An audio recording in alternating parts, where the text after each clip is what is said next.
ಲಕ್ಷಾಂತರ ವರ್ಷಗಳ ಹಾದಿಯಲ್ಲಿ ವಿಕಾಸಗೊಂಡ ಮಾನವ ಸೃಷ್ಟಿ ಜಗತ್ತಿನ ಶ್ರೇಷ್ಠನಾದ ಜೀವಿ. ಮಾನವ ಮಾತನಾಡುವ, ಯೋಚಿಸುವ, ಯೋಜಿಸುವ ಅದ್ಭುತ ನೆನಪಿನ ಶಕ್ತಿಯ ಮಾನವ ನಿಸರ್ಗದ ಅದ್ಭುತ ಸೃಷ್ಟಿ. ಮಾನವನ ಶ್ರೇಷ್ಠತೆಯ ಬಗ್ಗೆ ಅರಿತವರು ಬಹಳ ಅದ್ಭುತವಾಗಿ ಹೇಳಿದ್ದಾರೆ. ಇಂಗ್ಲೀಷ್ನಲ್ಲಿ ಹೇಳಿದ್ದಾರೆ, A dog is always B A dog. ಅಂದರೆ ಒಂದು ನಾಯಿ ಅಷ್ಟೇ. A rock is always B A rock, but man can surpass himself. ಅಂದರೆ ಮಾನವ ತನ್ನನ್ನು ಮೀರಿ ಬೆಳೆಯಬಲ್ಲ, ಭಗವಂತನೇ ಆಗಬಲ್ಲ. ಸೊ ಹೀಗಾಗಿ ಮನುಷ್ಯ ನಿಸರ್ಗದ ಶ್ರೇಷ್ಠ ಒಂದು ಸೃಷ್ಟಿ. ಅಷ್ಟೇ ಅಲ್ಲ, ಮಾನವನ ಈ ದೇಹ ಸಹ ಒಂದು ಸೃಷ್ಟಿಯ ಒಂದು ಅದ್ಭುತ. ಏನು, ಒಂದು ನಿಮಿಷಕ್ಕೆ ಸುಮಾರು 72 ಸಾರಿ ಆಗುವ ನಮ್ಮ ಹೃದಯದ ಬಡಿತ ಒಂದು ದಿನಕ್ಕೆ ಸುಮಾರು 1,00,000 ಸಾರಿ ಆಗುತ್ತೆ.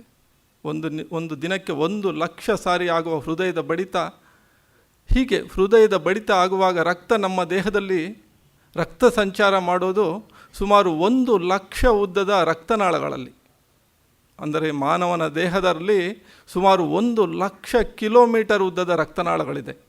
ಇಡೀ ಭೂಮಿಯನ್ನೇ ಒಂದು ಸುತ್ತು ಮಾಡೋದಕ್ಕೆ ಸರ್ಕಂಫರೆನ್ಸ್ ಆಫ್ ಅರ್ತ್ ಸುಮಾರು 40,000 ಕಿಲೋಮೀಟರ್.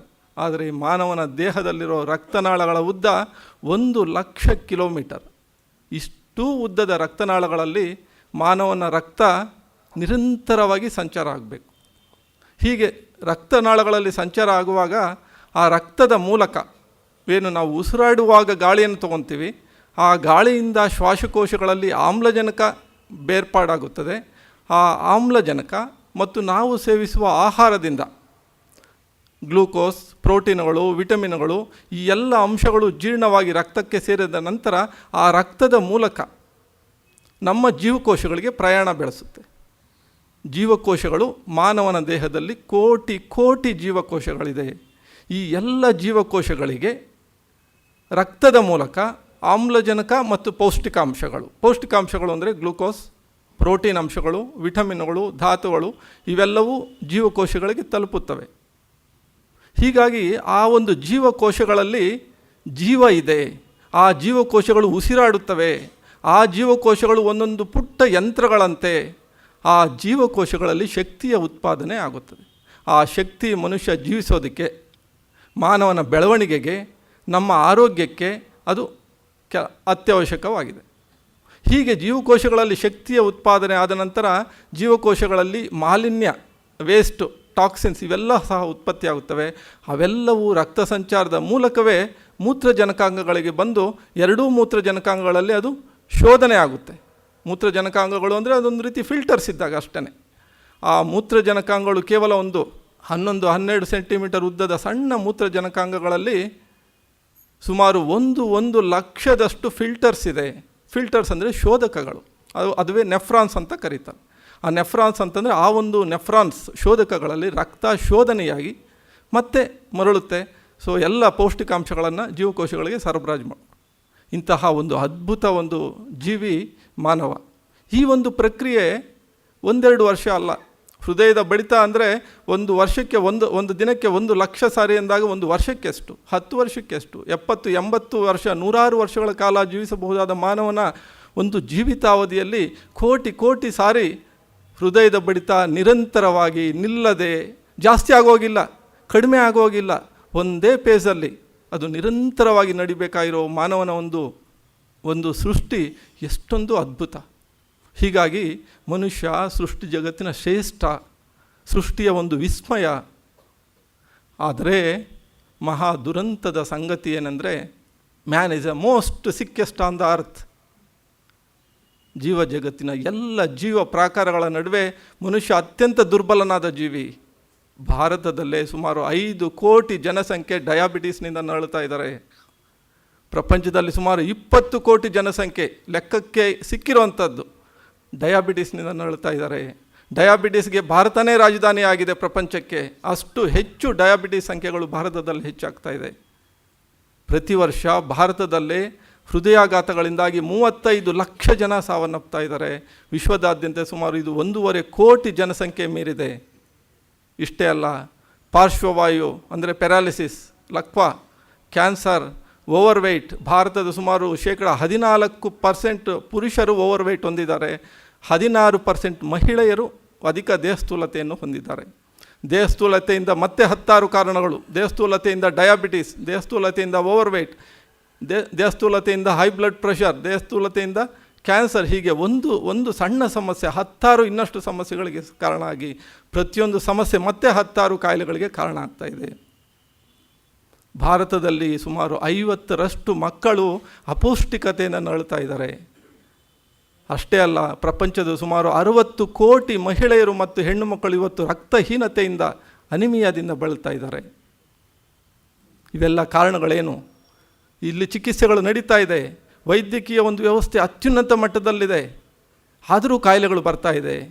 ಚಿಕಿತ್ಸೆಗಳು ಕಾಯಿಲೆಗಳಿಗೆ ಪರಿಹಾರ ಆಗ್ತಾ ಇಲ್ಲ. ಹೃದಯಾಘಾತಗಳಿರ್ಬೋದು, ಅಥವಾ ಡಯಾಬಿಟಿಸ್ ಇರ್ಬೋದು, ಕಿಡ್ನಿ ಸಮಸ್ಯೆಗಳಿರ್ಬೋದು, ಇವೆಲ್ಲದರ ಜೊತೆಗೆ ನಾವು ಹೊಂದಾಣಿಕೆ ಮಾಡಿಕೊಂಡು ನಮ್ಮ ಜೀವನ ನಡೆಸ್ತಾ ಇದ್ದೀವಿ. ಡಿಸೆಬಿಲಿಟಿ ಅಡ್ಜಸ್ಟೆಡ್ ಲೈಫ್ ಇಯರ್ಸ್ ಅಂದರೆ ನಮ್ಮ ಆಯುಸ್ಸು, ಮಾನವನ ಆಯುಸ್ಸು ಸ್ವಲ್ಪ ಹೆಚ್ಚಾಗಿದೆ, ಆದರೆ ರೋಗಗಳೊಂದಿಗೆ ಹೊಂದಾಣಿಕೆ ಮಾಡಿಕೊಂಡ ಬದುಕಿನ ವರ್ಷಗಳು ಜಾಸ್ತಿ ಆಗಿದೆ. ಹೀಗಾಗಿ ಮನುಷ್ಯ ಅತ್ಯಂತ ದುಃಖದ ಮಡುವಿನಲ್ಲಿದ್ದಾನೆ. ಏನು ಸುನಾಮಿಗಳಲ್ಲಿ ಸತ್ತವರಿಗಿಂತ ಅಥವಾ ಮಹಾಯುದ್ಧಗಳಲ್ಲಿ ಮಡಿದವರಿಗಿಂತ ಹೆಚ್ಚಾಗಿ ಪ್ರತಿ ವರ್ಷ ಕಾಯಿಲೆಗಳಿಂದನೇ ಸಾವನ್ನಪ್ತಾ ಇದ್ದಾರೆ. ಇದಕ್ಕೆ ಪರಿಹಾರ ಇಲ್ಲವೇ? ಸೊ ಒಂದೆಡೆ ಮಾನವ ಶ್ರೇಷ್ಠ ಜೀವಿ, ನಿಸರ್ಗದ ಅದ್ಭುತವಾದ ಸೃಷ್ಟಿ, ಆದರೆ ಇನ್ನೊಂದು ಕಡೆ ಮನುಷ್ಯ ಅತ್ಯಂತ ದುಃಖದ ಮಡುವಿನಲ್ಲಿ ಸಾವಿರಾರು ಕಾಯಿಲೆಗಳಿಂದಾಗಿ ಇವತ್ತು ನರಳ್ತಾ ಇದ್ದಾನೆ, ಬಳಲ್ತಾ ಇದ್ದಾನೆ.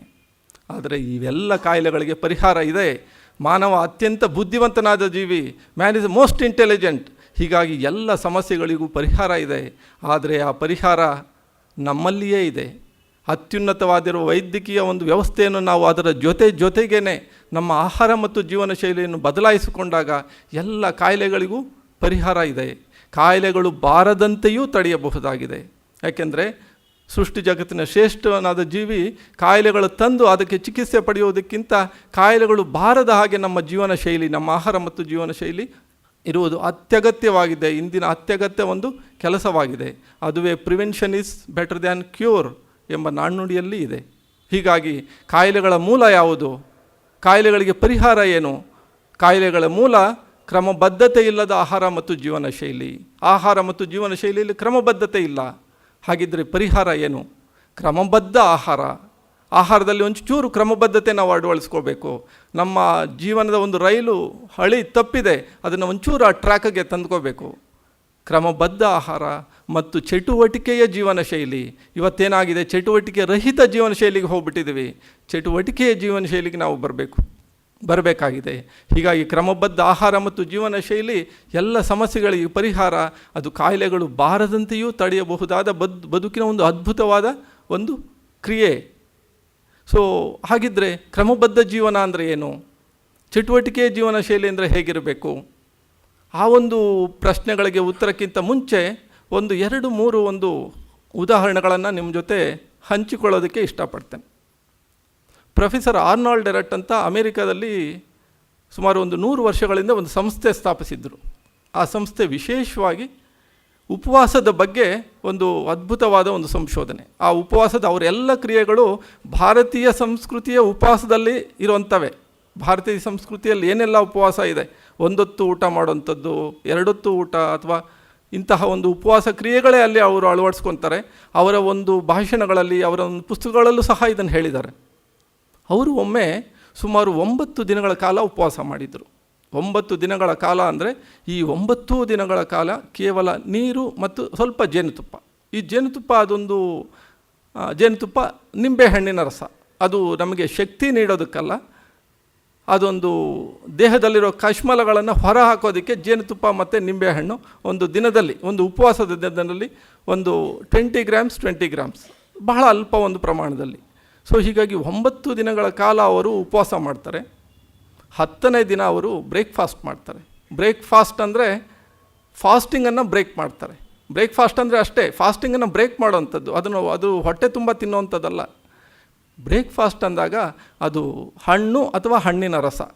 ಹಣ್ಣು ಅಂದಾಗ ರಸಭರಿತ ಹಣ್ಣು, ಬಾಳೆಹಣ್ಣು ರಸಭರಿತ ಹಣ್ಣಲ್ಲ, ಹಲಸಿನ ಹಣ್ಣು ರಸಭರಿತ ಹಣ್ಣಲ್ಲ. ಬ್ರೇಕ್ಫಾಸ್ಟ್ ಅಂದರೆ ಉಪವಾಸವನ್ನು ನಾವು ಅಂತ್ಯಗೊಳಿಸೋದು ರಸಭರಿತ ಹಣ್ಣು ಮತ್ತು ಅಥವಾ ಎಳ್ನೀರು ಅಥವಾ ಹಣ್ಣಿನ ರಸ, ಇಂಥವುಗಳಲ್ಲಿ ಬ್ರೇಕ್ಫಾಸ್ಟ್ ಮಾಡುವಂಥದ್ದು. ಅವರು 9 ದಿನಗಳ ಉಪವಾಸದ ನಂತರ ಸುಮಾರು 1 ಲೀಟ್ರ್ನಷ್ಟು ಒಂದು ಗ್ರೇಪ್ ಜ್ಯೂಸ್, ದ್ರಾಕ್ಷಿ ರಸ ಅವರು ಸೇವನೆ ಮಾಡ್ತಾರೆ. ಸೇವನೆ ಮಾಡಿ ಅವರು ಡಾಕ್ಟರ್ಸು, ಸೈಂಟಿಸ್ಟ್ಸು, ಪತ್ರಕರ್ತನೆಲ್ಲ ಕರೀತಾರೆ. 9 ದಿನಗಳ ನಂತರ ನನ್ನ ಶಕ್ತಿ ಸಾಮರ್ಥ್ಯ ಏನಿದೆ ಅಂತ ತೋರಿಸ್ತಾರೆ. ಸೊ ಆಗ ಅವರು ನಿರಂತರವಾಗಿ 48 ಗಂಟೆಗಳ ಕಾಲ ವಾಕಿಂಗ್ ಮಾಡ್ತಾರೆ, ಕಾಲ್ನಡಿಗೆ ಮಾಡ್ತಾರೆ. ಅಂದರೆ 9 ದಿನಗಳ ಒಂದು ನಿರಂತರ ಉಪವಾಸದ ನಂತರ 48 ಗಂಟೆಗಳ ಕಾಲ ಅವರು ನಿರಂತರ ಒಂದು ಕಾಲ್ನಡಿಗೆ ಅಂದರೆ ಎಲ್ಲರೂ ಆಶ್ಚರ್ಯಚಕಿತರಾಗಿ ಕೇಳ್ತಾರೆ, ಇದು ಹೇಗೆ ಸಾಧ್ಯ? ಪ್ರೊಫೆಸರ್ ಎರಟ್ ಉತ್ತರಿಸ್ತಾರೆ, ಇದು ಸಾಧ್ಯ, ಇದು ಪ್ರತಿಯೊಬ್ಬರಲ್ಲೂ ಇದು ಸಾಧ್ಯ ಇದೆ, ನನ್ನಲ್ಲಷ್ಟೇ ಅಲ್ಲ ಪ್ರತಿಯೊಬ್ಬ ವ್ಯಕ್ತಿಯಲ್ಲೂ ಇದು ಸಾಧ್ಯ ಇದೆ. ಆದರೆ ಏನಾಗಿದೆ, ನಮ್ಮ ದೇಹದ ಕೋಟ್ಯಂತರ ಜೀವಕೋಶಗಳಲ್ಲಿ ಮಾಲಿನ್ಯ ತುಂಬಿದೆ, ವೇಸ್ಟ್ ತುಂಬಿಕೊಂಡಿದೆ, ಟಾಕ್ಸಿನ್ಸ್ ತುಂಬಿಕೊಂಡಿದೆ. ಈ ಉಪವಾಸದ ಕ್ರಿಯೆಯಲ್ಲಿ, ಉಪವಾಸದ ಪ್ರಕ್ರಿಯೆಯಲ್ಲಿ ಅದು ಕಡಿಮೆ ಆಗ್ತಾ ಹೋಗುತ್ತೆ. ಮಾನವನ ಶಕ್ತಿ ಸಾಮರ್ಥ್ಯ ಏನು ಅಂತಂತಂದರೆ ಇದು ಒಂದು ಉದಾಹರಣೆ ಅಷ್ಟೇ, ಇದು ಪ್ರತಿಯೊಬ್ಬರಲ್ಲೂ ಸಾಧ್ಯ ಇದೆ ಅಂತ ಅವರು ಹೇಳ್ತಾರೆ. ಇನ್ನೊಂದು ಉದಾಹರಣೆ ಏನಂದರೆ, ಹೊವೆನ್ನೇಸಿಯನ್ ಅಂತ ಇರಾನಲ್ಲಿ ಸುಮಾರು ಒಂದು 60-70 ವರ್ಷಗಳಿಂದ ಜೀವಿಸಿದ್ದರು. ಅವರಿಗೆ ಸುಮಾರು 50-55ನೇ ವಯಸ್ಸಿಗೆ ಅವರಿಗೆ ಸುಮಾರು 18-20 ಕಾಯಿಲೆಗಳು ಬಂದಿರುತ್ತೆ. ಆರ್ಥ್ರೈಟಿಸು, ಡಯಾಬಿಟಿಸು, ಕಿಡ್ನಿ ಸಮಸ್ಯೆಗಳು, ಪದೇ ಪದೇ ಕಾಡುವ ಜ್ವರ, ನೆಗಡಿ, ಸೀನು, ಬ್ರಾಂಕೈಟಿಸ್ ಇಂಥ ಸುಮಾರು 18-20 ಕಾಯಿಲೆಗಳು ಬಂದು ಹಾರ್ಟ್ ಪ್ರಾಬ್ಲಮ್ಸು, ಹಾರ್ಟ್ ಬ್ಲಾಕೇಜು. ಅವರು ಹಾಸಿಗೆ ಮೇಲೆ ಇರ್ತಾರೆ, ಸಾವಿನ ಹಾಸಿಗೆ ಮೇಲೆ ಇರ್ತಾರೆ, ಸಾವು ಸನ್ನಿಹಿತ ಆಗಿರುತ್ತೆ ಅವ್ರಿಗೆ. ಅಂತಹ ಒಂದು ಸ್ಥಿತಿಯಲ್ಲಿ ಅವ್ರಿಗೊಂದು ಸಣ್ಣ ಪುಸ್ತಕ ಸಿಗುತ್ತೆ, ಆಹಾರ ಮತ್ತು ಜೀವನ ಶೈಲಿ ಅಂತ. ಆ ಒಂದು ಪುಸ್ತಕ ಓದಿ ಹೇಗೂ ಸಾಯ್ತಾ ಇದ್ದೀನಿ, ಕಳ್ಕೊಳ್ಳೋದೇನೂ ಇಲ್ಲ ಅಂತ ಶುರು ಮಾಡ್ತಾರೆ. ಆಹಾರದ ಸಂಪೂರ್ಣವಾಗಿ ಬದಲಾವಣೆ ಮಾಡ್ಕೊತಾರೆ. ಸುಮಾರು 6 ತಿಂಗಳ ಅವಧಿಯಲ್ಲಿ ಅವರು ಸಂಪೂರ್ಣವಾಗಿ ಗುಣಮುಖ ಆಗ್ತಾರೆ. ಸಂಪೂರ್ಣ ಗುಣಮುಖ ಆಗಿ ಅವರು ವಿಶ್ವವಿಖ್ಯಾತ ಒಬ್ಬ ಪ್ರತಿಪಾದಕರಾಗ್ತಾರೆ, ನಿಸರ್ಗ ಜೀವನದ ಪ್ರತಿಪಾದಕರಾಗ್ತಾರೆ. ಒಂದು ಪುಸ್ತಕ ಬರೆದಿದ್ದಾರೆ, ದ ರಾ ಈಟಿಂಗ್. ಅದೊಂದು ಅದ್ಭುತವಾದ ಪುಸ್ತಕ. ಆ ಪುಸ್ತಕದ ಮುನ್ನುಡಿಯಲ್ಲಿ ಅವ್ರು ಹೇಳ್ತಾರೆ, 6 ತಿಂಗಳ ಅವಧಿಯಲ್ಲಿ, ಆ ಪುಸ್ತಕದ ಮುನ್ನುಡಿಯಲ್ಲಿ ಅವರು ಹೀಗೆ ಹೇಳ್ತಾರೆ, 6 ತಿಂಗಳ ಅವಧಿಯಲ್ಲಿ ಸಂಪೂರ್ಣವಾಗಿ ಗುಣಮುಖನಾಗಿದ್ದೇನೆ. ಎದ್ದು ನಿಲ್ಲಲಾರದವನು ಈಗ ದಿನಕ್ಕೆ 24 ಕಿಲೋಮೀಟರ್ ನಡಿಗೆ ಮಾಡುವಷ್ಟು ನನಗೆ ಶಕ್ತಿ ಬಂದಿದೆ. ಈಗ ಒಂದು 55 ವರ್ಷ, ಇನ್ನೊಂದು 55-60 ವರ್ಷ ಜೀವಿಸುವಷ್ಟು ಧೈರ್ಯ ಬಂದಿದೆ.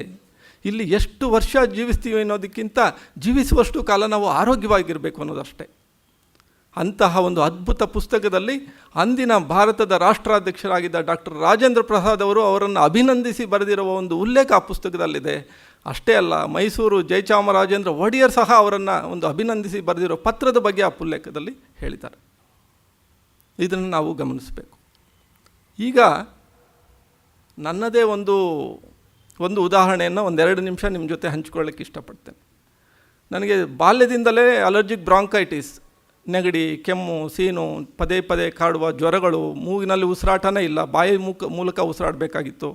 ಸೊ ಒಂದು 25 ವರ್ಷಕ್ಕೆ BP ಹೆಚ್ಚಾಯಿತು, ಹೈ BP. ಅದು ಒಂದು 27-28ನೇ ವಯಸ್ಸಿಗೆ ಹಾರ್ಟ್ ಬ್ಲಾಕೇಜ್ ಆಯಿತು. ಹಾರ್ಟ್ ಬ್ಲಾಕೇಜ್ ಅಂದರೆ ಗ್ರೇಡ್ 4 ಆಂಜೈನಾ. ಆಂಜೈನಾ ಅಂದರೆ ಎದೆ ನೋವಿನಲ್ಲಿ ಯಾಕೆ ಬರುತ್ತೆ ಅಂದರೆ ಅದು ಚೆಸ್ಟ್ ಹಾರ್ಟ್ ಬ್ಲಾಕೇಜಿಂದ ಬರುತ್ತೆ. ಗ್ರೇಡ್ 4 ಅಂತಂದರೆ 90%, ಮೋರ್ ದೆನ್ 90% ಬ್ಲಾಕೇಜ್.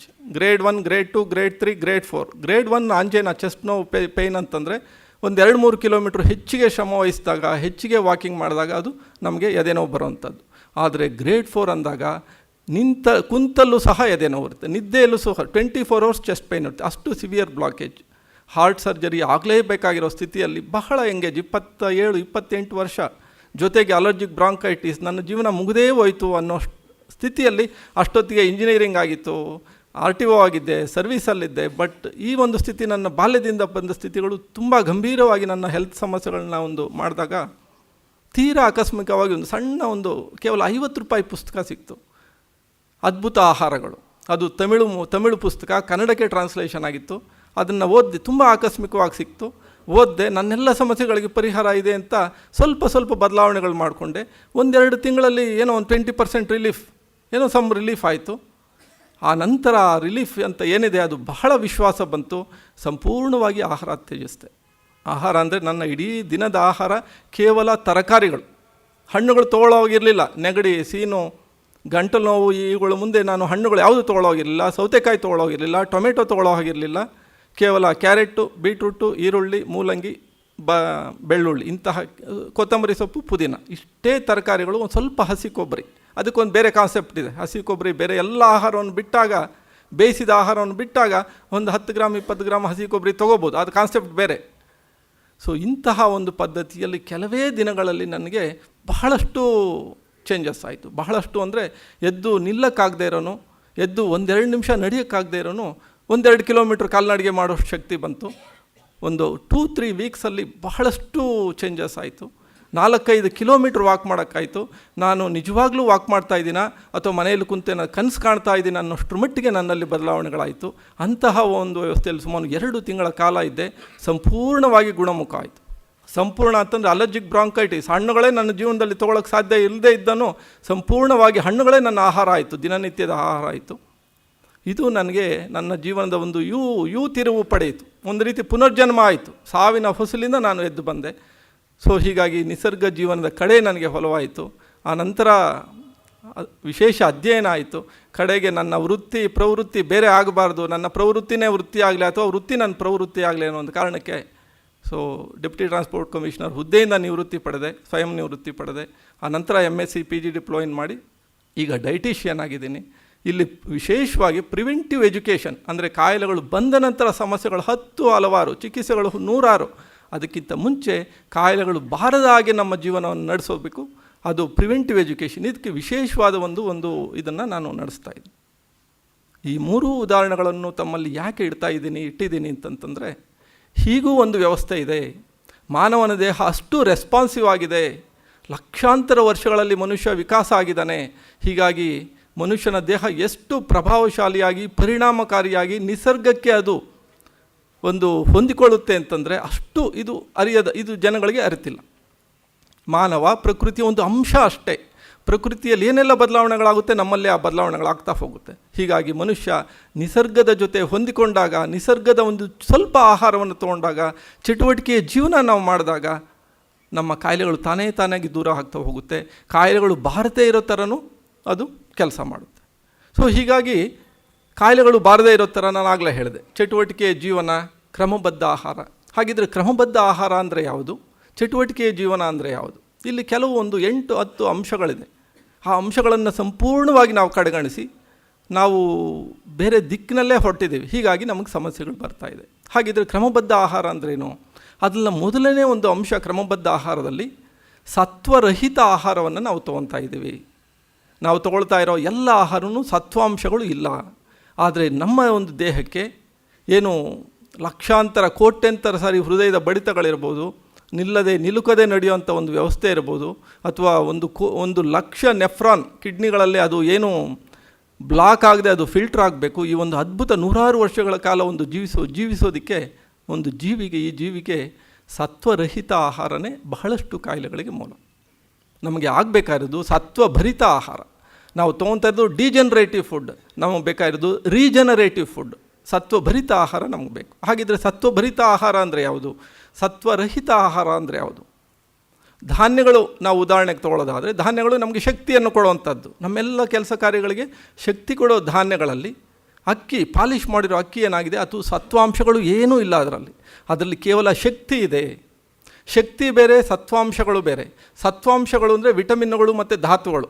ವಿಟಮಿನ್ಗಳು ಅಂದಾಗ vitamin A, vitamin ಬಿನಲ್ಲಿ B1, B2, B3, B6, B9, B12 ಇಂತಹ 4-6 ವಿಟಮಿನ್ ಬಿ ವಿಧಗಳು. ವಿಟಮಿನ್ ಸಿ, ವಿಟಮಿನ್ ಡಿ ನಮಗೆ ಆಹಾರದಲ್ಲಿ ಸಿಗಲ್ಲ, ಅದು ಸೂರ್ಯನ ಬೆಳಕಿನ ಸಹಾಯದಿಂದ ನಮ್ಮ ದೇಹದಲ್ಲಿ ಸ್ವಯಂ ಉತ್ಪತ್ತಿ ಆಗುತ್ತೆ. ವಿಟಮಿನ್ ಇ ನಮಗೆ ಆಹಾರದಿಂದ ಬೇಕು. ವಿಟಮಿನ್ ಕೆ, ಇವೆಲ್ಲವೂ ವಿಟಮಿನ್ಗಳು ನಮಗೆ ಆಹಾರದ ಮೂಲಕನೇ ಬೇಕು. ಜೊತೆಗೆ ಧಾತುಗಳು ಅಂದರೆ ಮಿನರಲ್ಸ್, ಕಬ್ಬಿಣಾಂಶ, sodium, potassium, calcium, magnesium, selenium, copper, chromium ಇಂಥ ಸುಮಾರು 16 ಧಾತುಗಳು ನಮಗೆ ಆಹಾರದ ಮೂಲಕನೇ ಬೇಕು. ಇವೆಲ್ಲವೂ ಪೌಷ್ಟಿಕಾಂಶಗಳು ಅಂದರೆ ಸತ್ವಾಂಶಗಳು ನಮಗೆ ಸತ್ವರಹಿತ ಆಹಾರದಲ್ಲಿ ಸಿಗಲ್ಲ. ಅಂದರೆ ಅಕ್ಕಿ, ಪಾಲಿಷ್ ಆಗಿರೋ ಅಕ್ಕಿನಲ್ಲಿ ಆ ಹೊಟ್ಟು, ಭತ್ತದ ಏನು ಅಕ್ಕಿ ಹೊರಗಡೆ ಹೊಟ್ಟು ಅದು ಪೂರ್ಣವಾಗಿ ತೆಗೆದು 1 ಸರಿ ಅಲ್ಲ 2 ಸರಿ ಪಾಲಿಷ್ ಮಾಡಿ ಅದನ್ನು ಸಂಪೂರ್ಣವಾಗಿ ವಿಟಮಿನ್ ಬಿ ಅಂಶಗಳು ಅದರಲ್ಲಿ ಹೊಟ್ಟೋಗುತ್ತೆ. ಸೊ ವಿಟಮಿನ್ ಬಿ ವಿಧಗಳು ಪಾಲಿಷ್ ಅಕ್ಕಿಯಲ್ಲಿ ಯಾವುದೂ ನಮಗೆ ಸಿಗ್ತಾ ಇಲ್ಲ. ಜೊತೆಗೆ ನಾರಿನಂಶ ಹೊರಟೋಗುತ್ತೆ. ಅತಿಯಾಗಿ ಅಕ್ಕಿಯನ್ನು ಪಾಲಿಷ್ ಮಾಡಿರೋದ್ರಿಂದ ನಾರಿನಂಶ ಫೈಬರ್ ಹೊರಟೋಗುತ್ತೆ. ಹೀಗಾಗಿ ನಾರಿನಂಶ ಮತ್ತು ಬಹಳ ಸತ್ವಾಂಶ ರಹಿತ ಅಕ್ಕಿಯನ್ನು ಅತಿ ಹೆಚ್ಚಾಗಿ ಸೇವಿಸ್ತಾ ಇರೋದು ಬಹಳಷ್ಟು ಕಾಯಿಲೆಗಳಿಗೆ ಮೂಲವಾಗಿದೆ. ಇದು ಸಾವಿರಾರು ಸಂಶೋಧನೆಗಳ ಮೂಲಕ ಪ್ರಪಂಚದ ಎಲ್ಲ ದೇಶಗಳಾದ್ಯಂತ ಇದು ಪ್ರೂವ್ ಆಗಿದೆ.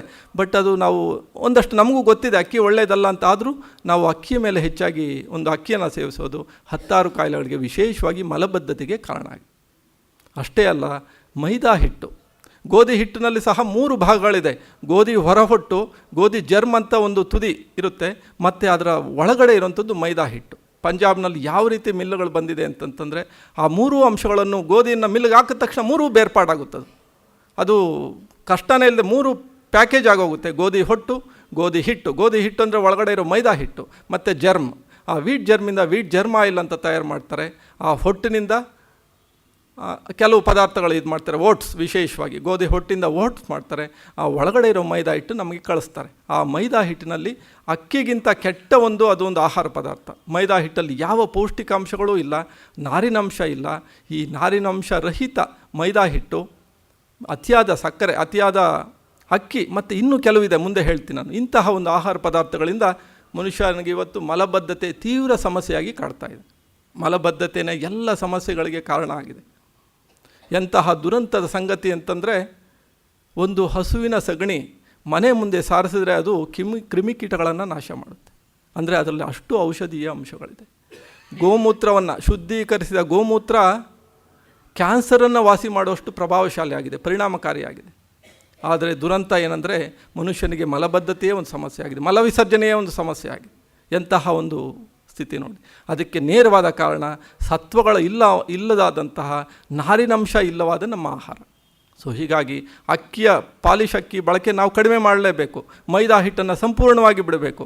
ಆ ಸ್ಥಾನದಲ್ಲಿ ಗೋಧಿ ಹಿಟ್ಟು ಬರಲಿ.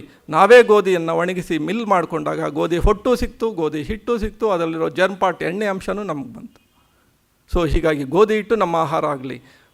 ಅಕ್ಕಿಯ ಬದಲಿಗೆ ಅಥವಾ ಅಕ್ಕಿಯ ಪ್ರಮಾಣ ಕಡಿಮೆ ಮಾಡಿಕೊಂಡು, ಅಕ್ಕಿನೂ ನಮಗೆ ಬೇಕು, ಯಾಕೆಂದರೆ ಕೆಲವು ಅಕ್ಕಿಯಲ್ಲಿರೋ ಅಂಶಗಳು ಗೋಧಿಯಲ್ಲಿ ಸಿಗಲ್ಲ, ಗೋಧಿಯಲ್ಲಿರೋದು ರಾಗಿ ಸಿಗಲ್ಲ.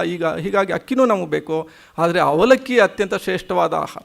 ಯಾಕೆಂದರೆ ಅವಲಕ್ಕಿ ಅತ್ಯಂತ ಹೆಚ್ಚು ಕಬ್ಬಿಣಾಂಶ ಇರುವಂಥ ಆಹಾರ. 100 ಗ್ರಾಮ್ ಅವಲಕ್ಕಿಯಲ್ಲಿ 20 ಮಿಲಿಗ್ರಾಮಷ್ಟು ಕಬ್ಬಿಣಾಂಶ ಇದೆ. ಆದರೆ ಅಕ್ಕಿನಲ್ಲಿ 1 ಮಿಲಿಗ್ರಾಮ್ ಇದೆ. ಎಲ್ಲ ಕಬ್ಬಿಣಾಂಶನೂ ಅದರಲ್ಲಿ ಹೋಯಿತು. ಹೀಗಾಗಿ ಅವಲಕ್ಕಿ ನಮಗೆ ಅತ್ಯದ್ಭುತವಾದ ಒಂದು ಆಹಾರ. ಅದರಲ್ಲಿ ಇನ್ನಷ್ಟು ಧಾತುಗಳಿದೆ. ಹೀಗಾಗಿ ಅವಲಕ್ಕಿ ಸೇವನೆ ಪ್ರಾರಂಭ ಆಗಬೇಕು, ಅಕ್ಕಿಯ ಸೇವನೆ ಕಡಿಮೆ ಆಗಬೇಕು, ಗೋಧಿ ಹಿಟ್ಟು ಉಪಯೋಗ ಆಗಬೇಕು. ಇನ್ನು ರಾಗಿ ಬಂದಾಗ, ರಾಗಿನಲ್ಲಿ ಹೊಟ್ಟು ಬೇರೆ ಹಿಟ್ಟು ಬೇರೆ ವ್ಯವಸ್ಥೆನೇ ಇಲ್ಲ. ನಾವು ಹೇಗೆ ಬೆಳಿತೀವಿ ಅದನ್ನು ಹಾಗೆ ನಾವು ಸೇವಿಸ್ತಾ ಹೋಗ್ತೀವಿ. ರಾಗಿ ಒಂದು ಅದ್ಭುತ ಆಹಾರ, ಅತ್ಯಂತ ಪೌಷ್ಟಿಕ ಆಹಾರ. ರಾಗಿನಲ್ಲಿ ಅತಿ ಹೆಚ್ಚು ಕ್ಯಾಲ್ಶಿಯಂ ಅಂಶ ಇರುವಂಥದ್ದು ರಾಗಿನಲ್ಲಿ. ಧಾನ್ಯಗಳ ಪೈಕಿ ಅತಿ ಹೆಚ್ಚು ಕ್ಯಾಲ್ಶಿಯಂ ಹೊಂದಿರುವಂಥ ಆಹಾರ ರಾಗಿ. ಆದರೆ ಇಲ್ಲಿ ರಾಗಿ ರಾತ್ರಿ ಹೊತ್ತು ತೊಗೊಂಡಾಗ ಅದು ಸ್ವಲ್ಪ ಜೀರ್ಣ ಆಗೋದು ಕಷ್ಟ. ಹೀಗಾಗಿ ಹೆಚ್ಚಿಗೆ ವಾಕಿಂಗ್ ಮಾಡಬೇಕು, ಅಥವಾ ಮಧ್ಯಾಹ್ನದ ಹೊತ್ತು ನಾವು ಲೈಟಾಗಿ ತೊಗೋಬೇಕು.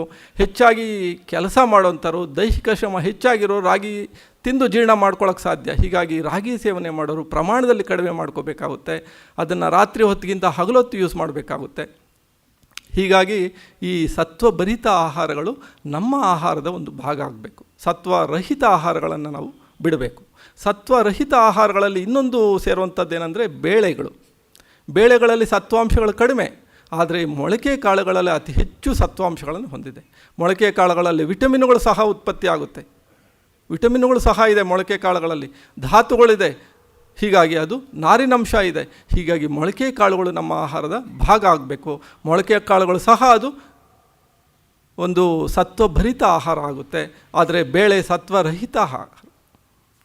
ಸೊ ಇದು ಒಂದು ಅಂಶ, ಸತ್ವರಹಿತ ಮತ್ತು ಸತ್ವಭರಿತ ಆಹಾರಗಳು.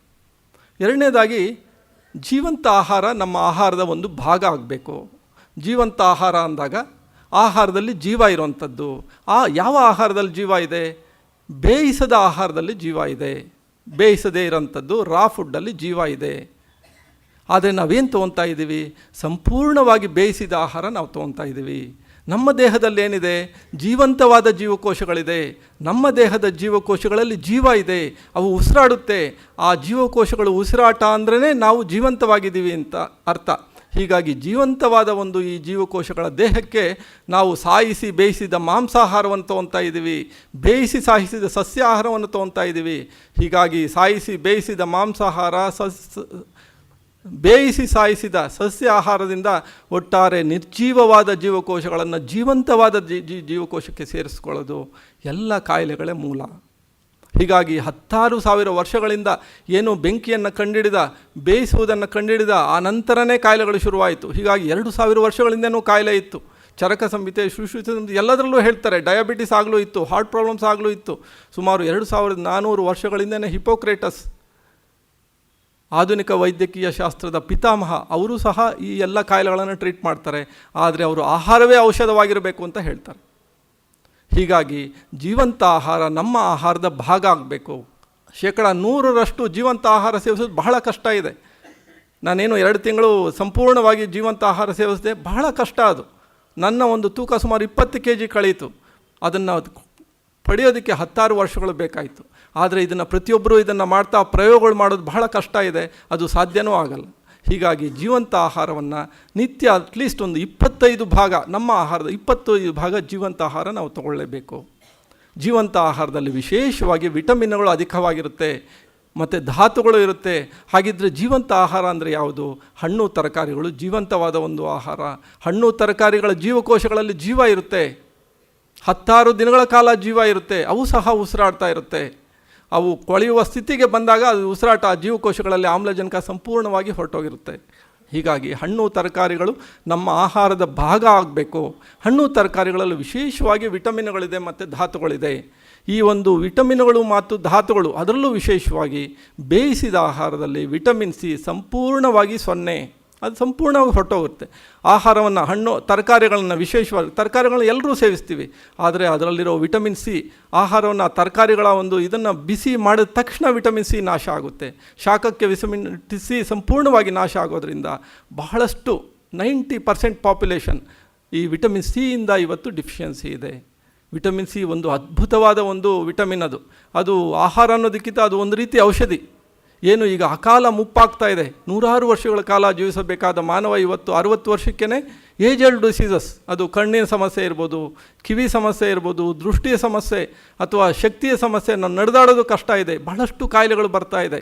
ಹೀಗಾಗಿ ಈ ಅರ್ಲಿ ಏಜಿಂಗ್ ಅಥವಾ ಅಕಾಲ ಮುಪ್ಪಿಗೆ ಕಾರಣ ವಿಟಮಿನ್ ಸಿ ಕೊರತೆ ಆಗಿದೆ. ಹೋಲ್ ಪಾಪ್ಯುಲೇಷನ್ಗೆ ಕೊರತೆ ಆಗಿದೆ. ಎಲ್ಲ ತರಕಾರಿಗಳು ತೊಗೊತೀವಿ, ಬೇಯಿಸಿ ತೊಗೊತೀವಿ. ಹೀಗಾಗಿ ತರಕಾರಿಗಳನ್ನ, ಹಸಿ ತರಕಾರಿಗಳನ್ನ, ಸಾಧ್ಯವಾದ ಕೆಲವೇ ಹಸಿ ತರಕಾರಿಗಳನ್ನ, ಎಲ್ಲವೂ ನಾವು ಸೇವಿಸೋಕ್ಕಾಗಲ್ಲ. ವಿಶೇಷವಾಗಿ ಹಸಿ ತರಕಾರಿಗಳು ಅಂದಾಗ ಎಲೆಕೋಸು ಮತ್ತು ಹೂಕೋಸನ್ನು ಸಂಪೂರ್ಣವಾಗಿ ಆಚೆ ಇಡಬೇಕು. ಅತಿ ಹೆಚ್ಚು ಪೆಸ್ಟಿಸೈಡ್ಸ್ನ ಇರುವಂಥ ಆಹಾರ. ಸೊ ಅದನ್ನು ಮುಕ್ತವಾಗಿ, ಪೆಸ್ಟಿಸೈಡ್ಸು ಇಲ್ಲಿ ಒಂದು ಸಮಸ್ಯೆ ಹೇಳ್ತಾರೆ. ತರಕಾರಿಗಳು ಅಂದರೆ ಪೆಸ್ಟಿಸೈಡ್ಸ್, ಒಂದು ಔಷಧಿಗಳಿರುತ್ತೆ, ಕ್ರಿಮಿನಾಶಕಗಳಿರುತ್ತೆ. ಆದರೆ ಇಂದಿಗೂ ಸಹ ಕ್ಯಾರೆಟನ್ನು ಪೆಸ್ಟಿಸೈಡ್ಸ್ ಇಲ್ಲದೆ ಬೆಳೀತಾ ಇದ್ದಾರೆ. ಅದು ಪೆಸ್ಟಿಸೈಡ್ ಹಾಕಿದ್ರೆ ಅಥವಾ ರಾಸಾಯನಿಕ ಗೊಬ್ಬರಗಳು ಹಾಕಿದ್ರೆ ಅದು ಬೆಳೆಯೋದೇ ಕಡಿಮೆ. ಅದಕ್ಕೆ ಓನ್ಲಿ ಆರ್ಗ್ಯಾನಿಕ್ ಗೊಬ್ಬರನೇ ಕೊಡಬೇಕು, ತಿಪ್ಪೆ ಗೊಬ್ಬರನೇ ಕೊಡಬೇಕು ಕ್ಯಾರೆಟ್ ಬೆಳಿಬೇಕು ಅಂದರೆ. ಸೌತೆಕಾಯಿ, ಅದಕ್ಕೆ ಯಾವ ಪೆಸ್ಟಿಸೈಡ್ಸು ಬಳಸೋದಿಲ್ಲ, ಒಂದು ಚೂರು ಕೆಮಿಕಲ್ ಫರ್ಟಿಲೈಸರ್ಸ್ ಕೊಡ್ಬೋದು. ಮೂಲಂಗಿ ಪೆಸ್ಟಿಸೈಡ್ಸ್ ಬೇಕಾಗಿಲ್ಲ. ಹೀಗಾಗಿ ಕ್ಯಾರೆಟು, ಮೂಲಂಗಿ, ಸೌತೆಕಾಯಿ, ನವಿಲುಕೋಸು, ಈರುಳ್ಳಿ, ಇಂತಹ ಒಂದು ಆಹಾರಗಳ ಸಲಾಡು ನಮ್ಮ ಜೀವನದ ಪ್ರತಿನಿತ್ಯ ಸುಮಾರು 200ರಿಂದ 250 ಗ್ರಾಮ್ ಬೇಕೇ ಬೇಕಿದು. ಇದು ವೈಜ್ಞಾನಿಕವಾಗಿ ನ್ಯೂಟ್ರಿಷನ್ ಸೈನ್ಸ್ ಪ್ರಕಾರ, ಎಲ್ಲ ವಿಜ್ಞಾನದ ಪ್ರಕಾರವೂ ಇದನ್ನು ಹೇಳ್ತಾರೆ. ಆಹಾರದ ಪಿರಮಿಡ್ ಅಂತ ಇದೆ. ಆ ಆಹಾರದ ಪಿರಮಿಡ್ನಲ್ಲಿ ಸ್ಪಷ್ಟವಾಗಿ ಹೇಳಿದ್ದಾರೆ, ದಿನನಿತ್ಯ 250 ಗ್ರಾಮ್ ಹಣ್ಣು ಮತ್ತು 250 ಗ್ರಾಮ್ ಹಸಿ ತರಕಾರಿ ನಮಗೆ ಬೇಕೇ ಬೇಕು. ಹಸಿ ತರಕಾರಿ ತಿಂತಾ ಇದ್ದೀವಿ, ಹಸಿ ತರಕಾರಿ ತಿಂತಾ ಇಲ್ಲ. ಹೀಗಾಗಿ ಸಂಪೂರ್ಣ ಒಂದು ಜನಸಂಖ್ಯೆ ಏನಾಗಿದೆ, ವಿಟಮಿನ್ ಸಿಯಿಂದ ವಂಚಿತ ಆಗಿದೆ. ಇಷ್ಟೇ ಇಂಪಾರ್ಟೆಂಟ್ ಆಗಿರೋದು ವಿಟಮಿನ್ ಎ. ವಿಟಮಿನ್ ಎ ಸಾಮಾನ್ಯವಾಗಿ ನಾವು ತಿಳಿದುಕೊಂಡಿರೋದು ಕಣ್ಣಿನ ಆರೋಗ್ಯಕ್ಕೆ ವಿಟಮಿನ್ ಎ ಬೇಕು. ಆದರೆ ಅದಕ್ಕಿಂತ ಒಂದು ಅದ್ಭುತವಾದ ಒಂದು ಕೆಲಸ ವಿಟಮಿನ್ ಎಗಿದೆ. ನಾವು ಎಷ್ಟೆಲ್ಲ ಆಹಾರ ತೊಗೊತೀವಿ, ಅಕ್ಕಿ, ಗೋಧಿ, ರಾಗಿ, ಬೇಳೆ, ಕಾಳು, ಮೊಟ್ಟೆ, ಹಾಲು, ತರಕಾರಿಗಳು, ಹಣ್ಣುಗಳು, ಎಷ್ಟೆಲ್ಲ 100 ಆಹಾರಗಳನ್ನು ತೊಗೊತೀವಿ. ಆದರೆ ಆಹಾರ ನಮ್ಮ ದೇಹದೊಳಕ್ಕೆ ಹೋದ್ಮೇಲೆ ಅದು ಕೆಲವು ಅಂಶಗಳಾಗಿ ಪರಿವರ್ತನೆ ಆಗುತ್ತೆ. ಕಾರ್ಬೋಹೈಡ್ರೇಟ್ಗಳು ಅಂದರೆ ಪಿಷ್ಟದ ಪದಾರ್ಥ ಗ್ಲೂಕೋಸ್ ಆಗಿ ಪರಿವರ್ತನೆ ಆಗುತ್ತೆ. ಬೇಳೆಕಾಳುಗಳು, ಮಾಂಸಾಹಾರ, ಇದರಲ್ಲಿರೋ ಪ್ರೋಟೀನ್ ಅಂಶಗಳು ಅಮೈನೋ ಆಸಿಡ್ಗಳಾಗಿ ಪರಿವರ್ತನೆ ಆಗುತ್ತೆ. ವಿಟಮಿನ್ಗಳು ಹಾಗೇ ಇರುತ್ತೆ, ಕೊಬ್ಬಿನ ಅಂಶ ಸಹ ಹಾಗೇ ಇರುತ್ತೆ. ಈ 5 ಅಂಶಗಳು ಅಂದರೆ ಗ್ಲೂಕೋಸ್ ಅಂಶ, ಪ್ರೋಟೀನ್ ಅಂಶಗಳು, ಕೊಬ್ಬಿನ ಅಂಶ ಮತ್ತು ವಿಟಮಿನ್ಗಳು, ಧಾತುಗಳು ನಮ್ಮ ದೇಹದ ಒಳಗಡೆ ಹೋದ್ಮೇಲೆ ಅದು ಪರಿವರ್ತನೆ ಆಗಬೇಕು. ಪರಿವರ್ತನೆ ಅಂದರೆ ನಮ್ಮ ಬಾಯಲ್ಲಿ ಜೊಲ್ಲು ರಸ ಉತ್ಪತ್ತಿ ಆಗಬೇಕು, ಜಠರದಲ್ಲಿ ಜಠರರಸ ಉತ್ಪತ್ತಿ ಆಗಬೇಕು, ಪ್ಯಾನ್ಕ್ರಿಯಾಸಲ್ಲಿ ಇನ್ಸುಲಿನ್ ಉತ್ಪತ್ತಿ ಆಗಬೇಕು. ಹಾಗೆ ಎಷ್ಟೊಂದು ಹಾರ್ಮೋನ್ಸು, ಎನ್ಸೈಮ್ಸು, ಕಣ್ಣಿನಲ್ಲೇ ಬೇರೆ ಜೀವಕೋಶಗಳು, ದೃಷ್ಟಿ ನೋಡುವಂಥದ್ದು, ಹೃದಯದಲ್ಲೇ ಬೇರೆ ಜೀವಕೋಶಗಳು, ಹೀಗೆ ನಮ್ಮ ದೇಹದ ಒಂದೊಂದು ಅಂಗಗಳಲ್ಲಿ, ಅಂಗಾಂಶಗಳಲ್ಲಿ ಬೇರೆ ಬೇರೆ ಜೀವಕೋಶಗಳು ಉತ್ಪತ್ತಿ ಆಗೋದಕ್ಕೆ ಆಹಾರದ ಪರಿವರ್ತನೆ ಆಗಬೇಕು. ಈ ಆಹಾರದ ಪರಿವರ್ತನೆಗೆ ವಿಟಮಿನ್ ಎ ಬೇಕು. ಹೀಗಾಗಿ ವಿಟಮಿನ್ ಎ ಇನ್ನೊಂದು ಸಿ ಅಷ್ಟೇ ಒಂದು ಅತ್ಯವಶ್ಯಕ ಒಂದು ಅಂಶ. ಈ ವಿಟಮಿನ್ ಎ ಸಹ ಒಂದು 100 ಡಿಗ್ರಿ ಸೆಂಟಿಗ್ರೇಡ್ ಅಂದರೆ ನೀರು ಕುದಿಯುವ ಬಿಂದುಗಿಂತ ನೀರು ಹೆಚ್ಚಾದಾಗ ವಿಟಮಿನ್ ಎ ನಾಶ ಆಗಿ ಹೋಗುತ್ತೆ. ಸೂರ್ಯನ ಬೆಳಕಿಗೆ ಕತ್ತರಿಸಿಟ್ಟ ಹಣ್ಣುಗಳಿಂದ ಸಹ ವಿಟಮಿನ್ ಎ ನಾಶ ಆಗುತ್ತೆ. ಸೂರ್ಯನ ಬೆಳಕಿಗೆ ವಿಟಮಿನ್ ಎ ನಾಶ ಆಗುತ್ತೆ. ಆದಾಗ್ಯೂ ಸಹ ಹಸಿ ಸೊಪ್ಪುಗಳಲ್ಲಿ ವಿಶೇಷವಾಗಿ ಅತಿ ಹೆಚ್ಚು ವಿಟಮಿನ್ ಸಿ ಎ ಹೊಂದಿದೆ, ವಿಟಮಿನ್ ಸಿ ಸಹ ಹೊಂದಿದೆ. ಹೀಗಾಗಿ ವಿಟಮಿನ್ ಎ ಮತ್ತು ವಿಟಮಿನ್ ಸಿ ನಾವು ನಿತ್ಯ ಪಡೆಯಬೇಕಾಗಿರೋದು ಅಗತ್ಯವಾಗಿದೆ. ವಿಟಮಿನ್ ಎ ಅಂಶಗಳು ಬಹಳ ಸುಲಭವಾಗಿ ನೆನಪಿನಲ್ಲಿಟ್ಟುಕೊಳ್ಳುವ ವಿಧಾನ ಹೇಗೆಂದರೆ, ವಿಟಮಿನ್ ಎ ಸೊಪ್ಪುಗಳಲ್ಲಿದೆ ಮತ್ತು ಆರೆಂಜ್ ಬಣ್ಣದ ಹಣ್ಣು ತರಕಾರಿಗಳಲ್ಲಿದೆ. ಆರೆಂಜ್ ಬಣ್ಣದ ಹಣ್ಣು ತರಕಾರಿಗಳು ಅಂದರೆ ಅದು ಕಿತ್ತಳೆ ಹಣ್ಣು ಆರೆಂಜ್, ಮಾವಿನ ಹಣ್ಣು ಪಪ್ಪಾಯ, ಕ್ಯಾರೆಟ್. ಈ ಆರೆಂಜ್ ಬಣ್ಣದ ಹಣ್ಣು ತರಕಾರಿಗಳಲ್ಲಿ ಅತಿ ಹೆಚ್ಚು ವಿಟಮಿನ್ ಎ ಇದೆ ಮತ್ತು ಸೊಪ್ಪುಗಳಲ್ಲಿ ವಿಟಮಿನ್ ಎ ಅತಿ ಹೆಚ್ಚು ಇದೆ. ಜೊತೆಗೆ ವಿಟಮಿನ್ ಸಿ ಯಾವುದರಲ್ಲಿದೆ ಅನ್ನೋದು ಅದು ಬಹಳ ಸುಲಭವಾಗಿ ನೆನಪಿನಲ್ಲಿಟ್ಕೊಳ್ಳೋ ವಿಧಾನ ಎಂದರೆ, ವಿಟಮಿನ್ ಸಿ ಅಂಶ ಹಳದಿ ಬಣ್ಣದ ಹಣ್ಣು ತರಕಾರಿಗಳಲ್ಲಿದೆ.